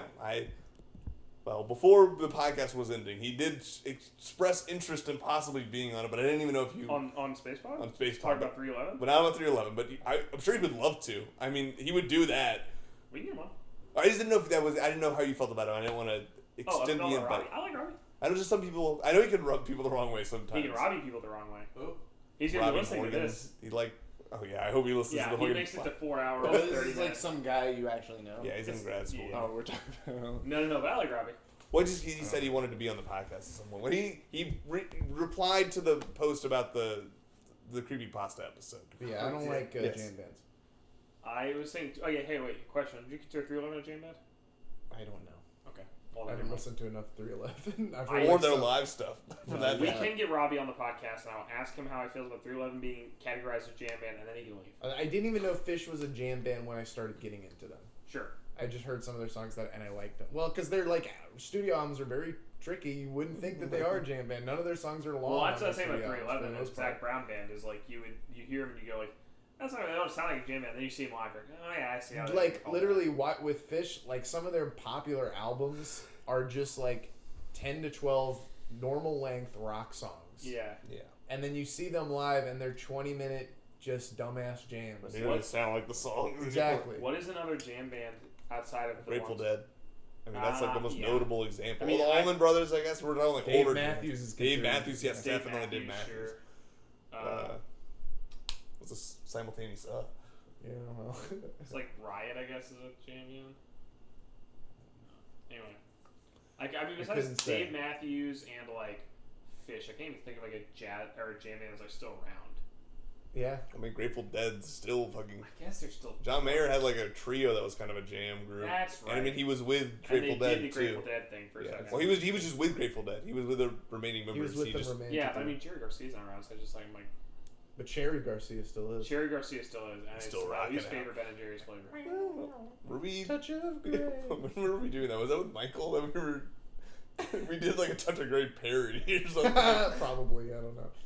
He likes the Grateful Dead. I think that was. We were just. I think it was during Mario Party. We Oh, nice. did. It was. I thought maybe you were there for it. No, I left pretty We early. played Mario Party the next You were day, there like by the way. halfway through the game. We played a longer game of Mario Party the next day. I'm It was so with sorry. me, I'm sorry. Jonah, JP.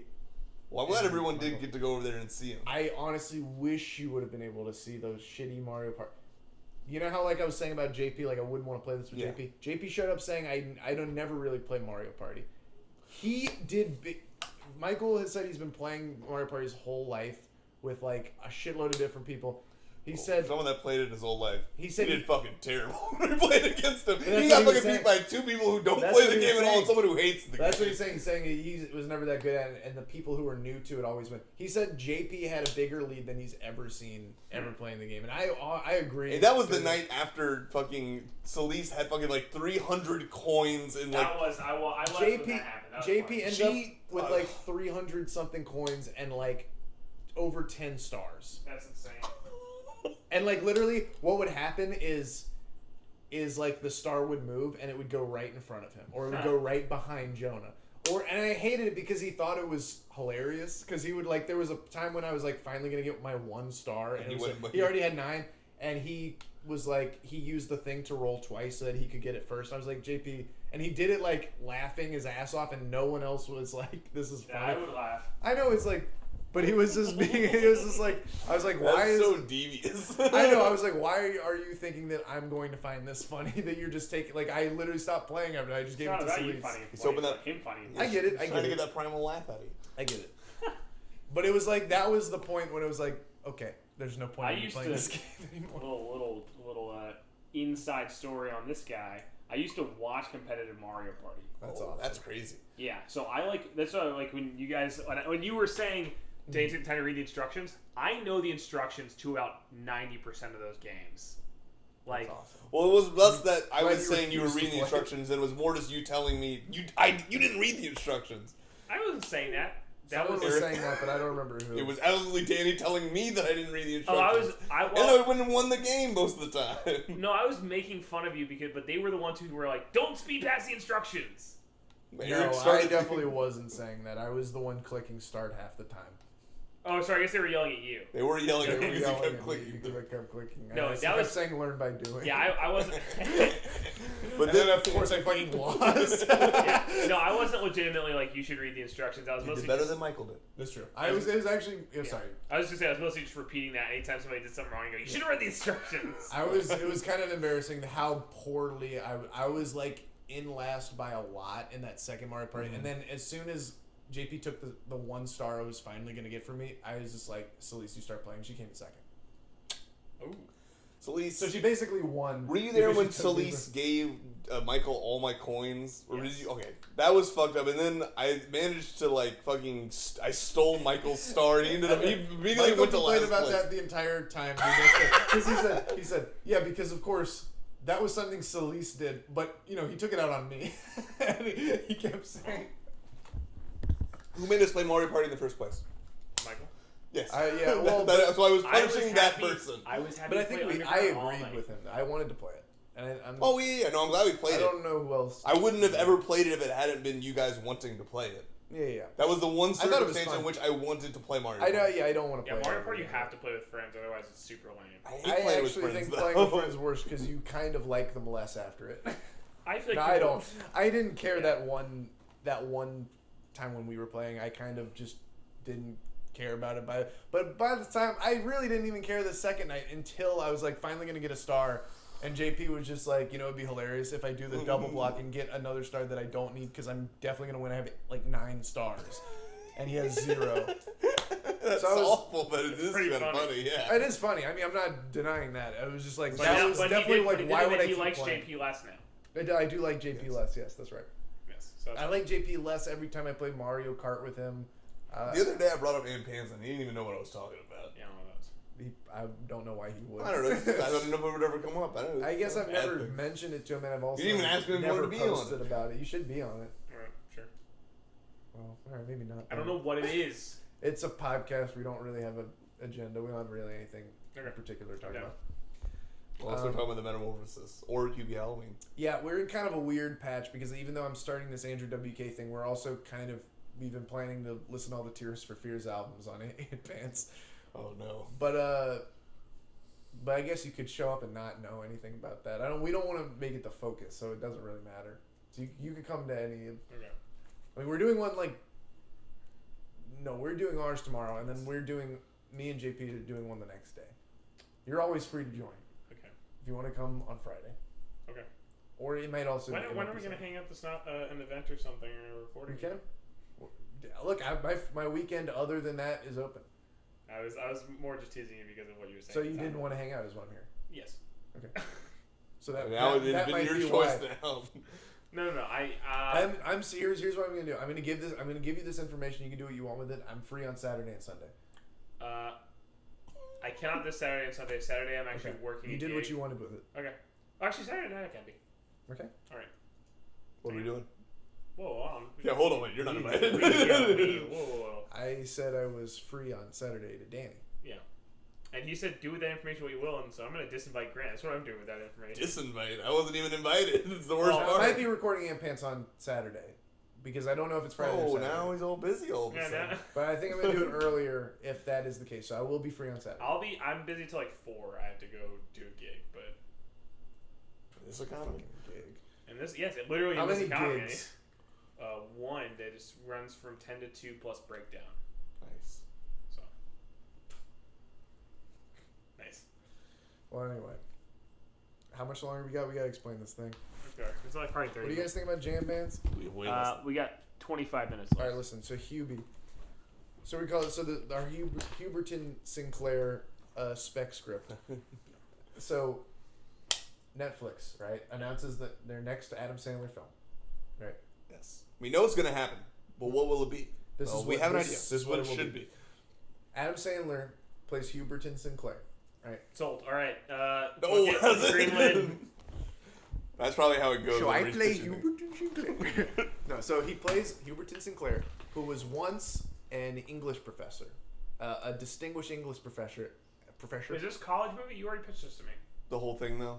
I think so. I don't think Keep we going know and I'll that. tell You're you. going to need to hold. He's a distinguished English professor. Then the exact plot of Back to School happens, where his That I know that I've seen many times. My favorite movie, Back to School. Oh, you seen favorite that? movie! No, I've never watched. That's what you said. The whole plot of Back to School. I'm not saying the whole plot, just like the basic. I don't know what the plot is. Well, Okay, Rodney well, Dangerfield. that's have what you I seen- was about to say. Have you seen an extremely goofy movie?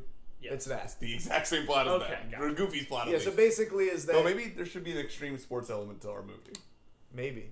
So anyway, the point is that he never got his English degree. It's like X. He never got a real English degree, so he is fired, but he's gonna be rehired if he gets from distinguished to disgrace. So he was teaching. Yeah, no, that's also Community's plot. He was teaching. It is. So he was teaching at a school called Chris Rock Presents College. Well, I thought he was teaching at the school too that he's going to. Right. I didn't realize that, but that's because then the person who is teaching him is the person who replaced him. Yes. Who's going to be John Malkovich. Yeah. Who's playing the new English professor. We had a no name nonsense. for him that was funny, but now I don't remember what it was. We probably had names for everybody. It was funny. I can't remember any of them. It was a separate one that I don't know. That doesn't matter. Continue. John Malkovich is a distinguished, no-nonsense English professor who's teaching Sandler. Then, I know we did just name a bunch of celebrities. Well, Kevin James was going to be a philosophy professor. That's right. And David Spade was going to be the gym teacher, is what you said. Gym coach, yeah. Steve Buscemi's the groundskeeper. Now, Chris Rock is playing Chris Rock, who is the dean of the college. Right. But Chris Rock bought this college because he's preparing for a role in which he plays a dean. So the only way to prepare was to buy a college and become the dean of it. And that's why it's called Chris Rock Presents College. I know Zendaya was She's a teacher. Well, it'd be a really great scene where Adam sits down in class. I have a very interesting film that I want to pitch back to you guys. So keep going. Adam walks into class. He sits down. And he's like, What's he saying? I don't know. He's down next to Zendaya, and he assumes she's a student. Yes, that's right. Well, yeah, I was picturing this being in the quad where he's like about to hit on Zendaya, and she's like not into it, and then he goes to his next class, and she walks in. Can't you wait for me? Yeah, She walks over to the blackboard and starts writing something. Oh, you'll be in trouble. This English professor. So wait, You'll be got bad times now. Hold on, so he's playing Hubie? Wow. Yeah. It's in the Hubie universe. The Hubiverse. He's playing Huberton Sinclair, who's maybe a distant relative. Okay. Continue. But anyway, there would be a funny scene where Zendaya is like lecturing one of the students who's like an old man. She's like, she looks like 15. It was Bill Nye. It was gonna be Kato. Oh well, I thought Kato was he's like the old guy in the frat. Yeah, but he's also in all the classes scene, where he's like, exactly. I think though he should go into the class. Think Bill Nye is the teacher. Bill Nye is a student. I think he should just be a student. Okay. He thinks he's the teacher. It's the complete reverse of the Zendaya thing. You're right. That's good. And he's like an idiot. That's too. basically all we came up with. Oh, okay. Yeah, it wasn't 25 minutes worth of material at all. You guys are fine. Well, I thought maybe we could figure it out as we went along. Yeah, I thought maybe you had some ideas you wanted to pitch. But then you're bringing this other thing, No, so you I guys feel like can we finish. should. We got tons of time. We can't finish now. I mean, Well, Kevin James and him spar like mentally a lot. They with words. They verbally spar, not mentally. But then, maybe they have mind powers. But then Hubie does spar David Spade. Yes. In a very similar way to Vin Diesel with Brad Garrett in The Pacifier. So we'll be similar to that. Well, This is no Hubifier. I don't know what kind of movies he would be doing. Hello. We did also talk about his name not being Huberton Sinclair and it being Hubris Foreshadow Sinclair Esquire, the third Esquire. I like that. Well, we'll see. I like that too, but I also kind of like Just Huberton. the charm of the Huberton simplicity Sinclair. of Huberton Sinclair, Yeah. which maybe should be the name of the movie. The simplicity of Huberton Sinclair. It feels like an awards. Did you know that Vin Diesel's name is Mark Sinclair? Yes. I don't know why the simplicity of Hubert Sinclair just reminded me of you saying the importance of watching Ernest. Well, yeah, we need Kind to of do that. reminds me of the strength of L. I never got off the ground, but We could do that one. That would we be should. fun. It would. Would you want to be a part of the importance of watching Ernest? He wants to make us watch every Ernest movie. How many are there? I think 8 in total. Really? Maybe 7. That's more than I thought. There Yeah, are watch more. it. Well, there's that one I just sent We you the need to cover watch of the trip. We We need to watch the trip. We need to watch. We need to watch. It is. It's the trip with Steve Coogan and Rob Brydon. Oh, yes. But I want to finish my Alan Partridge thing, so time's up, and I need to find the TV versions. Okay. Well, the thing is, I'd love to. I'm just excited. once I finish this series, of Alan Partridge, the rest are just specials. So it's like I just have to. I'm in the longest part right now, Okay. which is like well, the I'm just excited. So whenever we get to it, we need to watch Riddick. We need to watch watch Riddick. We need to watch Really Riddick. different movie. Well, we've been planning to watch Riddick. There's just 2 things we've been planning to watch for a Oh, while. well, and then also we gotta watch the Oh God trilogy. We gotta watch Oh God. We gotta watch Oh God. We gotta watch Oh God. Oh God, we gotta watch Oh God. Like maybe it could be just a song. I've told you in On Cinema there is a long I know. Oh God running gag. You would I've love watched on cinema. I've seen them Oh, make have the you? gag through it before. Yeah, I just don't. I haven't watched it like consecutively. I guess I it. don't But think I the realized. bit keeps going like till now. That's crazy. But I knew that it was in several episodes. I don't think I realized they were trying to tell a whole narrative or whatever. It's not a narrative. The bit basically is... No, I know the oh god thing. I just mean in general. But like the bit of it being that he's supposed to be doing like filming locations and they're in Hollywood. Yeah. And the first one he does is oh god, and then the next one he like every single one is oh god, and Tim just gets mad that it's oh god, and then it just comes on about like I didn't Tim know hates real films like oh god. I didn't know there was a continuity at all. Though when I did watch episodes of it, I would just watch random ones thinking it was really just a kind of like arch review show in general, but I didn't realize it's just kind of a narrative. It really doesn't make sense. All right, just scattered like Danny, that. let's hear it. I'm sorry. I'm actually struggling to get through this because it's been so long ago since I wrote this. Mm-hmm. I have a I have a script that I've been working on for a little bit. Me and my friend Claire. Speaking of, we gotta Huberton read out Little Baby Jesus at some I point. don't know what that is, but It's the Tennessee. Oh my god, we can't even start No, to we talk can't about talk that. about on it. I'm record. just saying that we need to. You need to explain that to Danny once we get off the recording. I think maybe someday we not to mull on this, but one day we should just maybe have one of us sitting on a stool and just read it like verbatim. I agree. It's just so long. Yeah, I know, because that's why we could never try to put it on. We should just have one of us reading it in full. Anyway, sorry, go ahead. I was saying, we wrote a script about a dog detective movie. Yeah, that sounds awesome. Oh, this sounds a lot like one of our ideas. I don't think it is, but Well, we'll see. I think there's a lot of dog detectives, but moving past No, that. there's none. Title of the There's movie Dex is... Dog Detective. There's Puchinsky. I mean, Puchinsky sounds crazy. I've never even heard of that one. Well, we'll show you the trailer for that one All right. after this. After not we that- Our explain movie Little is titled Baby Jesus. Dogumentary Now. By the way, the main dog is voiced by Bill Hader, which is why we named him Oh, he's that. not voiced by Dog, the bounty hunter? No. Or Snoop He's voiced by Dogg. Bill Hader. And by the way, we've already cast everybody in this, so That's as we good. go. So first It's of all, non-negotiable. our dog loves Strombolis. That's good. Much like Garfield loves lasagna. What, do we have a name for this dog or no? He doesn't have a name. But you can call him Bill Hader if you like. I mean, I would like for him to He's show. playing himself. I would like for him to show up at our dog detective thing at some point. And then Strong Bill bully. Hader, a dog, showed up. He's a Dalmatian, in case that's important. It is important. Okay. The great Dalmatian, Bill Hader, appeared. Yes. The great Dalmatian detective. So he lives at home with his owner, Keanu Reeves, who you could say is or is not Keanu Reeves, for the purpose of the story, does not matter. Very John Wick. But he's certainly played by Keanu Reeves. Yeah, it's the reverse. What actually is much of the reverse John Wick. Oh no, they kill his owner? Yes. No! Keanu Reeves is killed in the first 10 minutes of the movie while eating a Stromboli dinner. Well, I guess Stromboli. A group of men burst in. Heavy like Stromboli. A group of men burst in with guns and kill Keanu Reeves, or at least so we think. The body is no longer there, but there is a bunch of It blood. disappears after you get shot. Well, they take the body. Okay. Yeah, there's still a body. And she's looking for the killer, who we can tell through the dog's hearing is Samuel L. Jackson. This is good. He tries to go to the police. This who- does feel a lot like Hubert Sinclair, so I'm glad He you tried. found this. I wrote this like a year ago. He tries to go to the police, who we said is played by either Dave Harbour or Dan Harmon. We couldn't decide at the time. I would love for it to be. Or both of them as a duo. I want. My pick's on Harbor. I want a terrible combination where it's either Harbor's head on Harmon's body or Harmon's head on Harbor's body. Maybe it swaps in Or it's between like face shots. off, and it's just the half Yeah. and half their face. And they said that just and that they are. He goes to the police and say, "Hey, my owner was murdered," and they. Wait, he says and that? they say, Wait, can people "No, he hear can it? talk. Yes, he can talk." But And- like people hear it? Okay. yes, You and can't they in report a fact crime. they You're a stupid dog. they say that's what they say. They say Wilfred getting bone and gut? they say Who? Wilfred. They say, that's crazy that you're a talking dog, but also we can't trust you enough to build a case on your testimony. So, he's broken up by the And then experience. he should say, "Come on, throw me a bone," right? No, we never do puns. That's cheap humor. He says it and he's like, get the fuck out of my office. He's so broken up by the experience that he has to go to the bar to get drunk to drink away his sorrow. Yeah, and at the right. bar, he meets an old man, Danny DeVito, who encourages him to track down the killer. He says he doesn't know how, and the man just says, everything has an answer if you look close enough. Here's the top That's eight. awesome. You don't find that awesome? I do. I think this whole thing's The awesome. dog goes back to the house and finds where the owner was murdered a bunch of unmarked pills with a logo of the red cat.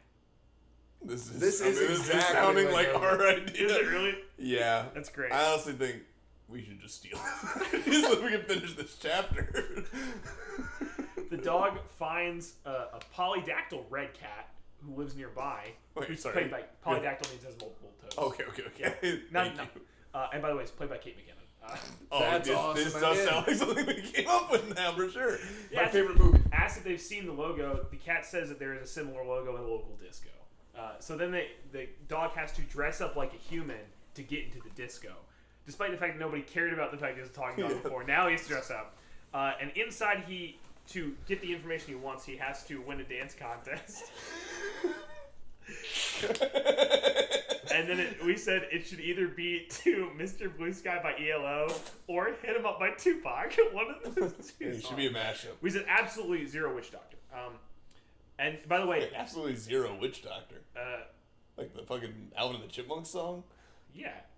Ooh-wee, ooh-ah. I don't know why we that brought. Big Name I don't know why we Wallabies? brought that up, but we did say that it can't be. That's not an Alvin and the Chipmunks song, is it? I know they do a version of it for sure. That's what the version I know is the Okay. Alvin and the Chipmunks version. And he is the dance contest. His opponent is Tim Robbins. That's awesome. That's inspiring. There's a lot of SNL people in this. Not even like current. Wait, Tim Robinson? Yeah. I think it's Tim Robbins. Oh, no. I thought you said Tim Robinson. No, That's sorry. what I thought was I awesome. think maybe Oh, Tim no. Robinson comes up first, and then they push him aside. Tim Robbins. It's Tim Robbins' See, son. when you said Tim Robbins, I said that's awesome. And now that you're saying it's Tim Robinson, I'm saying No, I that's wanted okay. Tim Robbins. Should Tim Robinson change his name to Tim Robbins' son? He should. Should be Tam Robbins. And then, but then they find out that someone in the disco happened to bring a Stromboli, and the dog loses it. It's like lasagna with like- Garfield. I'm starting to feel like I'm like life's sick answer to Garfield. Like I'm the human version of Garfield. We can move on. I don't want I to think you dwell should. on this for any longer, but So he freaks sometimes I out. feel like Garfield. People see that he's a dog. You know, he loses his disguise. He goes crazy. I'm like- sorry, I can't even focus on what you're saying right now. Graham just said something crazy to my right. Sorry, go ahead. And of course, since he's revealed his identity, Sam Jackson, who's in the club, sees him and sends Oh. a hit squad after the dog. And the dog beats up the hit squad in a dope kung fu action sequence. At some point, he takes a gun and tries to use it, but he cannot because he does not have fingers. Right. Can we buy the rights Obviously, for this from you? No, Why not? because somebody's already bought the rights. Who? Bill Otis. Hader, I don't buy that. Lauren Michaels. Like, I don't give a shit if the dog bought the rights. We can actually make it happen. So he hides in the park where he joins a group of lost or abandoned pets who he then advocates the abandoned pet community to rise up against the upper class oppressors to take charge of the territorial self-determination. Well, we can cut that part. The abandoned pets do and drive... This is just good, clean fun. No, it's political. so, stuff. but they're fighting against a group of like ruffian dogs, like sort of This junkyard is dogs. class warfare. Find out the happening leader of the ruffian junkyard dogs is Sam Jackson's dog, who tells our hero. Now, wait, do we have someone cast as Sam Jackson's dog? No, we do not currently. So if you want to think that through, We can get Tim Robbins in there. Yes. We might as well The try other and one. get him in there. Yeah, the actual Tim Robbins. yeah. Like Tim. So then Tim they Robinson. they tell our hero where Sam Jackson is hiding. The dog finds Sam Jackson, corners him, tells him he knows nothing. Sam Jackson, in the middle of this confession, gets shot in the head. Holy shit. By Yeah. Keanu? Yes. The gunshot is still out. It hurts the dog's ear, and he goes down kind of dazed, like a flashbang. A pair of feet walk over, and we said we were going to mirror the Cyberpunk 2077 trailer. And it's Keanu Reeves. I didn't get this reference, but I just know it's ridiculous. Keanu walks the dog away. And That's after, because you didn't see 2077. Yeah. It was 2079 is the one you've seen. But he's talking about 2077. Yes. Yes. That's awesome. Blade Runner Like, you 2049. managed to work that in. Keanu walks the dog away. After despairing for some time, the dog opens the door, showing his progression from when he previously couldn't hold a gun. He's sort of learning how to use his hands. The dog follows Keanu to the roof of the skyscraper, where he finds Keanu waiting for a helicopter to escape. The dog and Keanu have a Metal Gear Solid-esque final dialogue where Keanu reveals he feels kind of bad about pretending he was dead. But he is doing what must be done. The two have a long, desperate fight scene. The dog gains the upper hand and pushes Keanu down, half hanging over the edge of the skyscraper. The dog starts to extend a hand, to which Keanu pretends to take, but instead draws a gun and points at the dog. The dog slaps the gun away and steps back. Keanu breaks and acknowledges that this is it for him. He says, "Don't worry, I'll spare you. You were always a good boy." He lets go of the edge and ends his own life, even as the dog reaches for him. Wow. I was hoping the dog was gonna pick up the gun and say, "Dodge Epilogue. this bitch." Throw me a bone. Neo my ass. We go back to see the dog now at a typewriter. Play dead. That's wait, awesome. wait. The dog's on a He's at a typewriter. typewriter. Oh, that's good. Silhouette of a dog, cigarette smoking an ashtray, leaning over a typewriter as he delivers a noir-esque and depressing end monologue about how there's no real good in the world. Wow. Oh, Well, I should say There's no real good in the world. Only good boys. the most important thing about Play this whole dead. thing is that it is filmed in first Ew. person. Oh no. It's like hardcore Henry. So he's got these little two dog hands on sticks. That would be awesome. I guess you could make it happen then like that. Yeah, It wouldn't. Or I guess it wouldn't be as hard if you did it that way. yeah. The whole dance sequence Well, like that. part of it would be There's hard. like Yeah. several parts that don't make any sense in first person. It feels like you guys came up with that after the whole movie. No, that was actually the first thing we wrote. Oh my god. Literally, the first thing says, "Whole movie filmed first person, a la Hardcore Henry." Yeah, And we're stealing this. Yeah. You should call it normcore hip hop. no, what the fuck does that mean? We are literally 7 minutes From our destiny. yeah. Instead of hardcore Henry. Normcore hip hop. Where's the hip hop coming from? Why is that replacing Henry? Because instead of hardcore Henry, normcore hip hop. Well, I don't get why the. I get hardcore to normcore. Why is it Henry to hip hop? What am I saying? Normcore Benry or something? I have to I say don't something know. that exists. Normcore Nedry. It's the guy from But that's Jurassic not a Park. thing. Henry's not a thing. It's just a name. I know, but the movie is hardcore Henry. I was Yeah, it's saying. adjective name, and you're making it adjective noun. Yeah, because I'm turning it into. Never mind. It's not worth. Saying nerdcore hip hop, I got it. I mean, I get that you're doing like a pun Because on it's play a on that. because it's a thing that sounds like that thing. Okay, yeah. Like I it's guess. if I were to say normcore like Nidri, it wouldn't be an actual thing. I guess. I just don't think of Henry's thing. Henry's a name to me, not a thing. But you know what it means because it's the movie. He's saying he's trying to I'm- replace the I'm- whole title. With I'm another. replacing the title of a thing Yeah, that okay, exists I with get it. something else that I think it's exists. dumb, Grant. I think I it's mean, dumb. it's not funny, but it's this type of jokes we make literally 24/7. I know. I just want it to be a name and not a thing. Well, I know. It's just where the two of us. That's why I'm glad we're parents because we get a different perspective on that's the true. joke. All I can say is normcore Nidri doesn't make sense. I think I mean, it's a any of name. these I was just trying to replace Henry with another name, not hip hop. I know. Well, it's good. Yeah, I was trying to match the Alex Trebek alliteration. died.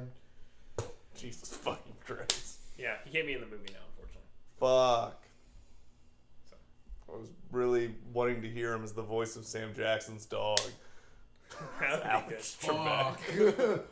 Fuck. I wanted to hear him as Sam Jackson's dog. Fuck. Life is over. I'm ending it. You sound Do like, it. You sound like Carl from Aqua Teen. Life is over. You Do do it. sound like Carl when you do that voice, which is me, I guess. Maybe Maybe I'm Carl I don't from know what Aqua he Teen, sounds not like. Garfield. I don't really know what he sounds. Carlfield. Carfield. Show me the Carfield. Is it just Yes. the field of cars? Sorry, I should have said show me the car Max. That's not a name, so I don't know. I'm fine with you changing Max it is to a another name. thing. Max is a Fax name. I is know the- Max is a name, Fax but is a Fax name. is Yeah. not a name. So we're trying They're to make both it- proper nouns. Fax is proper noun for. That's not a proper noun. Well, if we're. Oh, you're right. That doesn't make sense. Like this entire stupid fucking joke that we're trying to make. Yeah, like what I said before it was picked I apart. don't know who's mad at who anymore. This is. I don't know why we're trying to make another joke like that. It sucked the first time. Because I'm making fun of the fact that you called it out, even though it's the same joke you and I make literally every single time we see each other. I do always say hello normcore hip hop whenever Eric walks into the house. Yes, that's what I'm saying. Precisely. And he says, hello, Carmax. That's right. Say hello, Sir Carmax. I do like Sir Carmax. That maybe should be a name we use. Well, that's not even what that's an amalgamation. It's like of the two. circumference. It's Carfax and whatever the second thing I said was. I already forgot. Garfield. I'm already confused. I forgot where we were. I'm lost. Speaking of Lost, we can go ahead and do our Lost recap now. Yeah, let's do it real quick. Alright. In the end, like the last 5 minutes, let's recap Lost real quick. Episode of Lost. Never seen an episode, but that Smoke Monster's cool. I bought the Conceptual. DVDs and I lost them. That's ironic. Yeah, so. I know that show has flash forwards and flashbacks, but also flash sideways is... Yeah, well, I just wish they would stop flashing me. Wow. Flash. Queen. I know you're doing Flash by Queen, but for some reason I heard Jet Which by one? Paul McCartney. Oh, I thought you meant a song by I Jet. thought you meant, yeah, the song, Are You Gonna No. Be My Girl? No. Ding, ding, ding, ding, ding. What's the Now other I'm song, hearing buddy? Lust for Life. Oh, the same thing. I know. Hey, did you know the Violent Femmes are from the 80s? No. It's pretty cool. This is a great way to end this with a whimper. You can make one more of those jokes and No, end it with a hat I trick. wouldn't dare try that ever again. Hat trick, more like cat dick. That's not a name. More like Cat Rick. That you It just is said a there. name. I know. Oh, I see. I was making fun of myself. Okay, I wasn't. I haven't been following. I don't these. think I don't think these there's a jokes were logic to easy to follow. follow at all. I actually nearly said they weren't funny, which is also true. Well, But we got the hat trick in there. but it was because of the Trebek thing we were saying earlier. Yes. That's why I said nerd. And I nerdcore said, it's a hip-hop. shame he died. Who do you think they're going to take over for Jeopardy? Oh, now you're referencing like that one clip of Yeah. him too, which I'm okay. Oh, that's like the. I didn't know about That's that the clip one until like yesterday. Oh really? Yeah. What's the... Where he It was like a fucking meme. calls people losers. Oh, that for listen to- Nerdcore Hip Hop? Yeah. I didn't even know It that's. was I'm just sorry. like a meme. I believe it. Sounds It's a like funny loser. clip. I just remember when people are Nerdcore Hip Hop, people were so mad about that Yeah. at the time. And I was like, why do you care about Alex I Trebek's know. opinion? It's like. What, You guys what are in really the mad world? over nothing. You like nerdcore hip hop? I thought you didn't have shame. I So true. guess I do. I saw MC Frontal a lot. The person who. MC Frontal a lot. He's one of those people.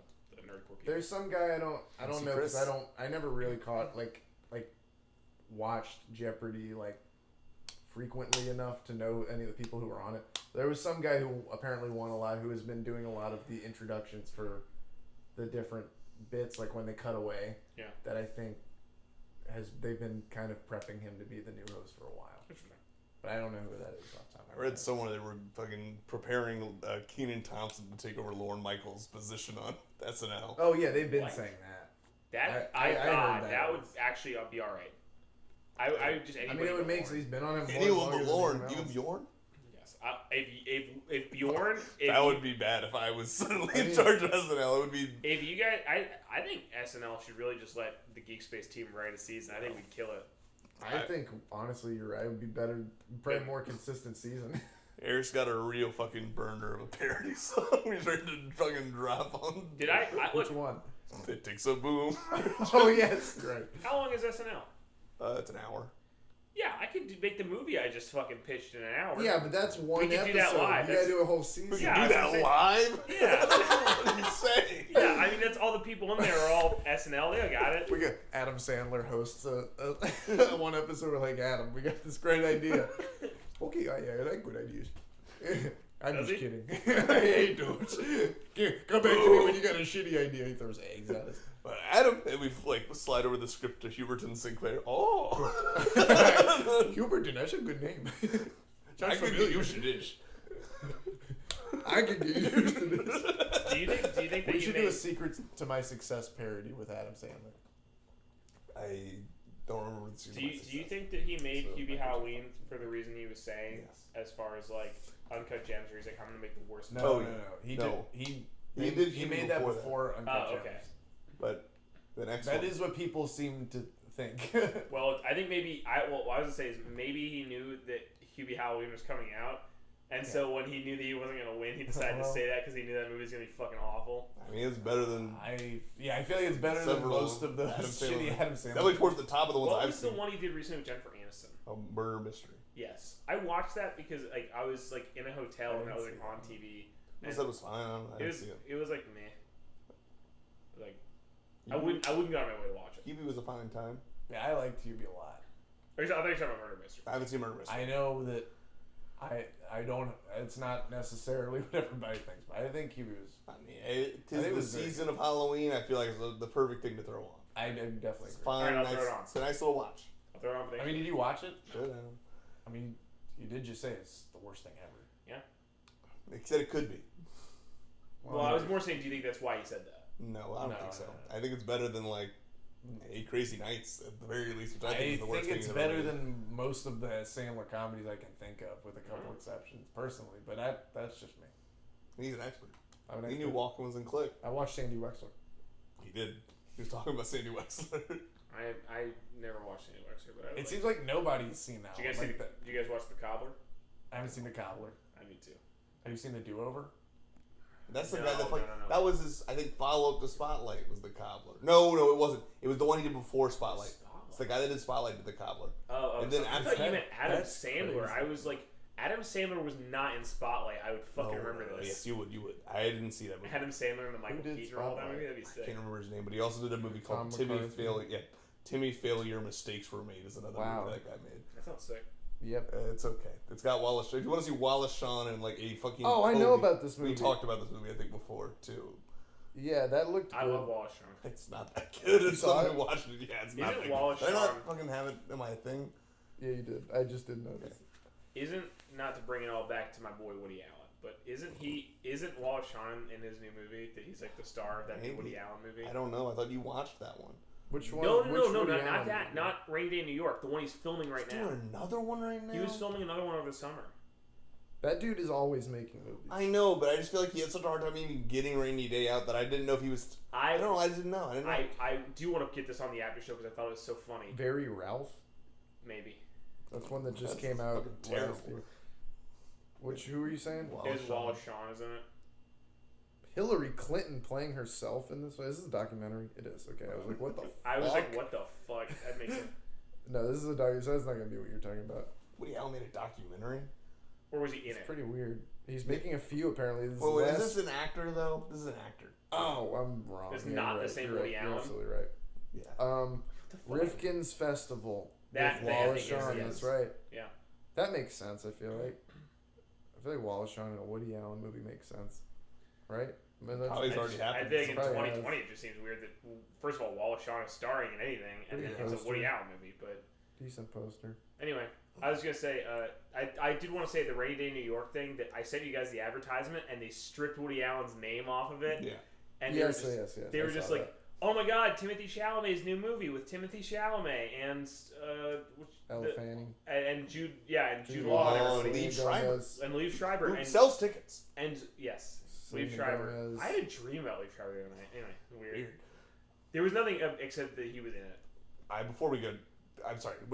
I was gonna say it's funny that Woody Allen has reached such a low that even on Instagram advertisements they have to strip his name from the movie. Yeah. So fucked He up, should but have so such funny. numbers I on his am post. shocked that of these last few movies, like Rifkin's Festival 2.9, Rain Day in New York 2.8, Is Rivers Hustle even out? Wonder though? Wheel 2.9, I am shocked that Crisis in 6 Scenes is like the most, Weird. the highest I rating. didn't hear of his anyone last- say Really? anything nice Yes. about that show. I know that. I did watch I it. want to watch that show. I gave it a 3.5. Really? Yeah. Okay. I think it would work better as a movie than as a show. Yeah, I think Because that's, it literally is 6 episodes that feels like they were cut at a random I think point. he said that too. Yeah. I He think basically hated wrote- making it. He said he's like, Yeah. I thought it would be way easier to do a TV show than And I I have was. nothing against Miley. I thought she was probably going to do well. I didn't think she acted well in it like, Okay. at all. But I thought that it was basically a lot of setup, and I wasn't crazy about it, but there were like funny moments. But then the last like half hour to 40 minutes was insane. I loved the last act of it so much that I ended up liking it. you were saying about Eric, you should tell him a little bit about your dream before we. Which wrap dream? everything. The one that started with The Shining. Oh, the one from the other day. Hold Yeah. on, I wrote it down. Dude, I really hope some of this stuff happens. I hope so too. It's pretty wild. That's terrifying. Last night, okay, so I dreamt that first of all, Andrew WK came out with the first. Then this was I wasn't thinking of Andrew WK that day or anything, so it was kind of weird that honestly I wasn't thinking of any You of think this about stuff it that every day. day. Go ahead. Huh? So you think about it every day. Go ahead. This it's not crazy, but it was all stuff that I didn't think about like that day, so I was wondering why it came out. But anyway, I dreamt that Andrew WK finally released his first single for his next album, and it was called Stump. And I should describe the music video. It was he was on the deck of a boat with his keyboard playing. Yeah. And the background was completely black, and it was foggy, and the water was purple, and he was just playing the song on the piano. It was called Stump. Anyway, then I didn't even say this, but the new album, I did say this, was it was going to be called American Maniac Volume 1. That was the name of the album. What I didn't say was that it said that on the boat. It said Now American Maniac that's in giant awesome. letters. I wish I had known that detail. Like, it was to promote the album, obviously. So, yeah. Anyway, then at some point, I think this happened earlier, actually, but I need to write that NGWK thing down. I made a ska song with Patrick called Papaya. Okay. And we really liked it. We were very proud of it. Then, at some point, I was in the Overlook Hotel during The Shining, and I love that as its own message. Yeah, I had to write that right next to Hoskins' Pirates of the Caribbean, whatever that was. Oh, I remember yes, that. I was about to remind you of that if we didn't remember. Anyway, but it was The Shining, but with the Muppets. Oh, nice. That sounds fucking awesome. Kermit was Jack, and he was chasing me.